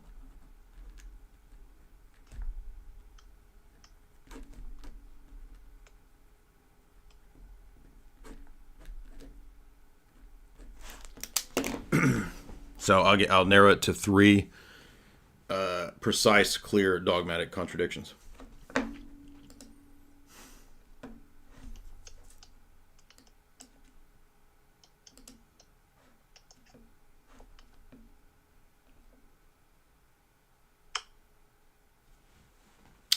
No face kill at $2. Emily mentioned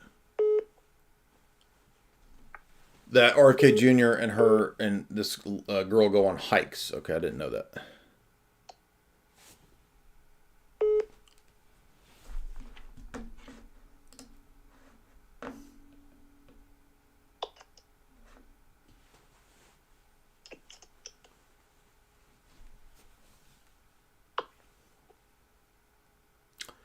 Cool Barracuda, $3. I'm on the Orthodox side against papacy, but here's a heads up. Shamoun said on Avoiding Babylon, he doesn't care what the Pope does because God uses evil people.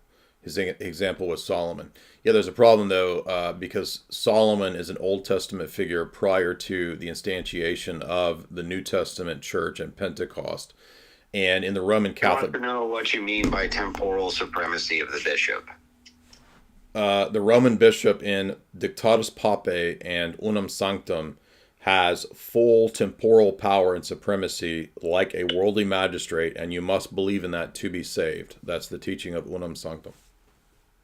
And that is not the teaching post-Vatican II. So he doesn't even know what temporal supremacy is. Here's your great Roman Catholic apologist, William Albrecht. Yeah, help me out here, though, Jay. I'm sorry. Okay. Roman bishop, Unum Sanctum. What now? The temporal supremacy of the Roman bishop is made a mandatory for salvation belief in Unum Sanctum. And that is from Dictatus Papae to Unum Sanctum. Those are 2 important documents that's spanning about 300 years. And that is no longer believed as necessary for salvation after Vatican II. But it is upheld all the way up into the 1800s as necessary.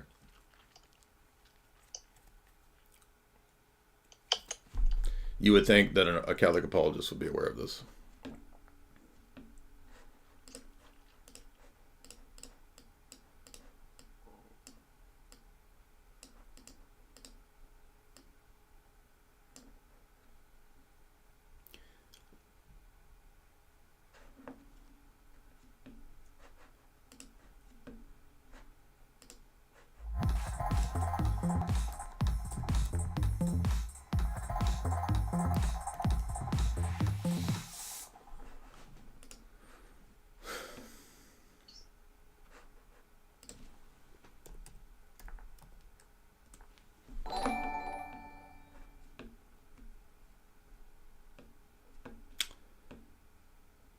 So Albert doesn't even know what unum sanctum is.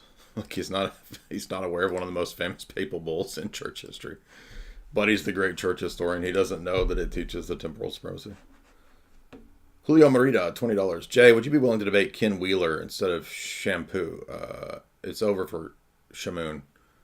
Ken was only going to debate for money. I'm not paying some dude to debate me. I don't even know who Ken Wheeler is.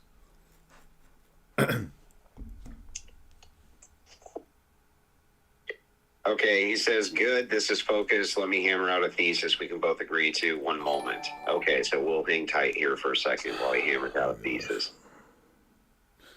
So you got relationship of the church to pagans, Jews, and Muslims, the temporal supremacy of the Roman bishop, and interfaith gatherings. Correct, I have all of that. Okay, cool. Those are the three that we would focus on. Awesome.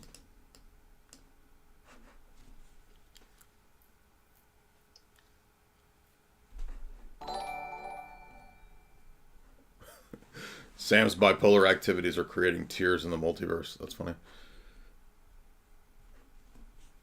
Redimus, $5. I finally read Justin Martyr's apology. Contrasting that confession of faith to modern Roman Catholic dogma is night and day. Absolutely it is. Yeah. The more you read the church fathers, you'll see that. Quantum Yakub, $5. Shout out to Nicholas Bucci in the chat. We have the same exact name.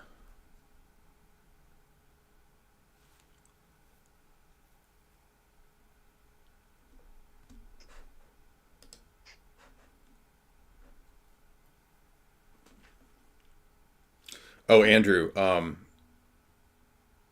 I also would like a formal timed approach, but cross-examinations. Okay, yeah, that's not a problem. He may try to get out of cross-examinations.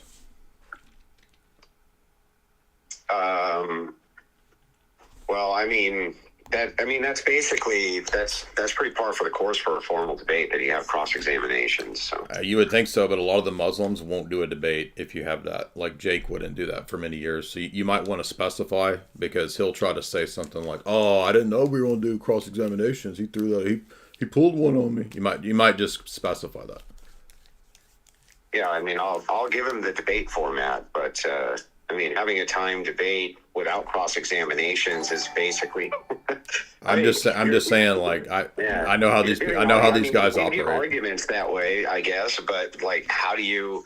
There's no way to do an internal critique for their logic if you can't cross-examine. So right. Yeah. I'm just saying, like, we might want to mention that from the outset, that it will include cross-examination, because these are people who are known for ducking. Yeah, no problem. I'll make sure. Sincere Hypocrite, $20. I think Ex Cathedra is a massive. Did he say something?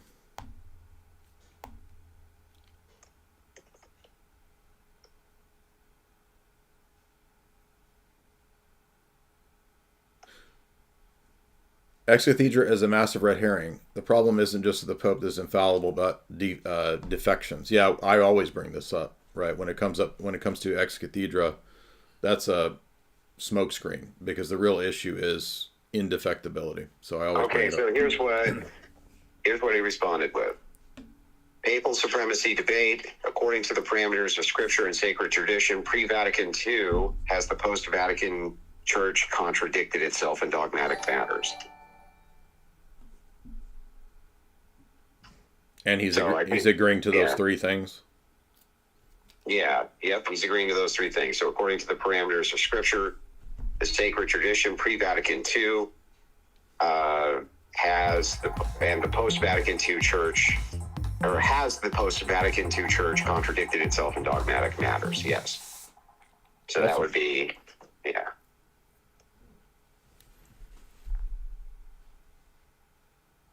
Okay. Yeah, let me know what date he gives. He said he wouldn't even agree to the debate if it wasn't for cross-examination. So. Okay.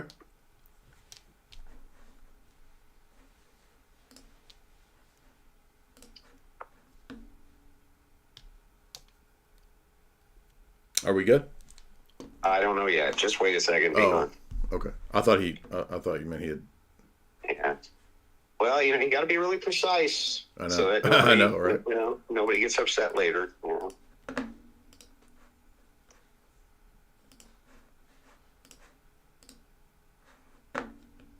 Cody R, $2. Sam went on Alex Jones show and then he makes fun of it. Yeah, well, he was just looking for anything to go after me, which is kind of stupid because he went on the Alex Jones show. So now he's an idiot because he went on the thing that he's making fun of. Taint Nothing, $5. You stream your debate setup more often. This is entertaining. The anticipation of whether he will accept has me on the edge of my seat. Yeah, this is a unintentional psychological thriller here. Watch Albrecht be like, I'm not free for another 6 months. This is what he did in 2019 and 2020. He wouldn't debate for 6 months out.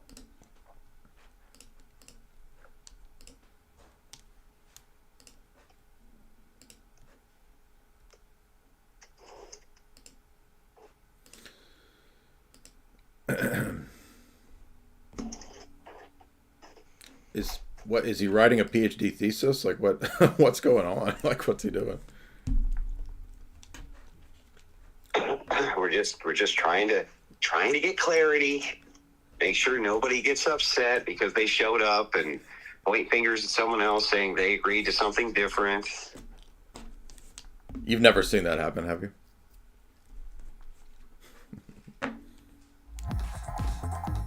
Yeah, never. It's never happened even once. All right. I mean, he's essentially saying that he's agreeing to it, but he needs you to agree for some reason to this thesis, and the thesis doesn't, I don't really understand it. It says, according to the parameters of scripture and sacred tradition pre-Vatican II, has the post-Vatican Church contradicted itself in dogmatic matters? Wait, read it again. According to the parameters of scripture and sacred tradition pre-Vatican II, or in this case, pre-Vatican II, has the post-Vatican Church contradicted itself in dogmatic matters? Yes. That I am affirming that it has. The post-Vatican II Church has contradicted its previous pre-Vatican II scripture and magisterial tradition.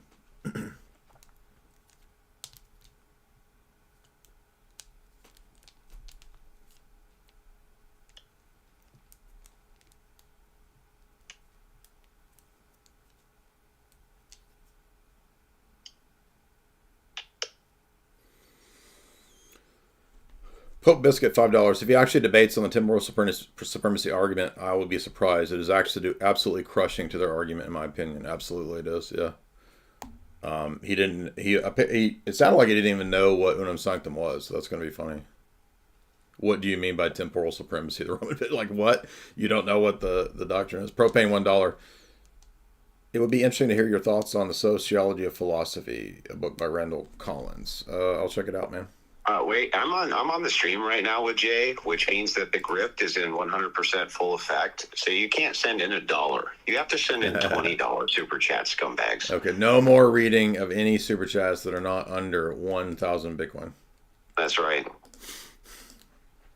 If I'm here, the grift is in effect. I mean, that's how it works. I bring the grift with me. Yes, people. Okay, so it looks like you guys are in agreement here. So we just got to iron out a date. So I'll work with them on a date, and I'll let you know. Okay, appreciate it. All right. Yep. Have a good night, man. Hey, it probably does need to be after Pascha next week.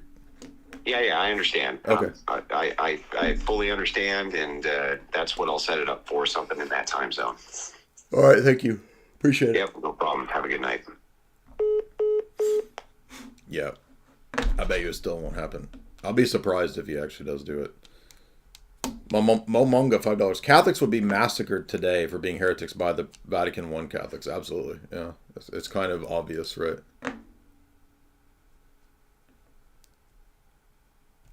So, there we go. If you would hit like and share, remember you can get my books at the shop, jaysanalysis.com.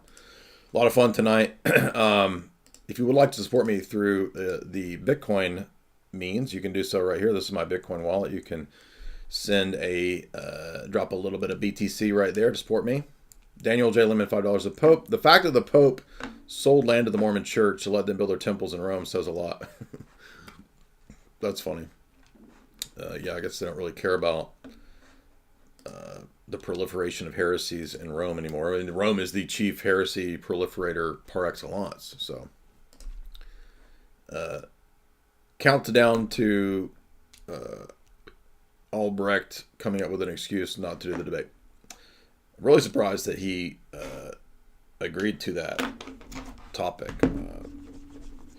But be on the lookout for, because I've actually heard him comment on this before. And the one time I heard him comment on this point, he said, "You're making sedevacantist arguments." That's a genetic fallacy. So we'll see if he has anything.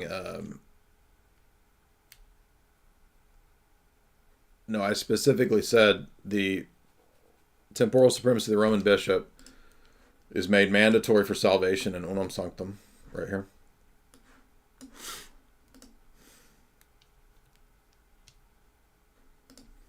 And post-Vatican II, the Roman Catholic Church does not teach this. It contradicts their religious freedom doctrines.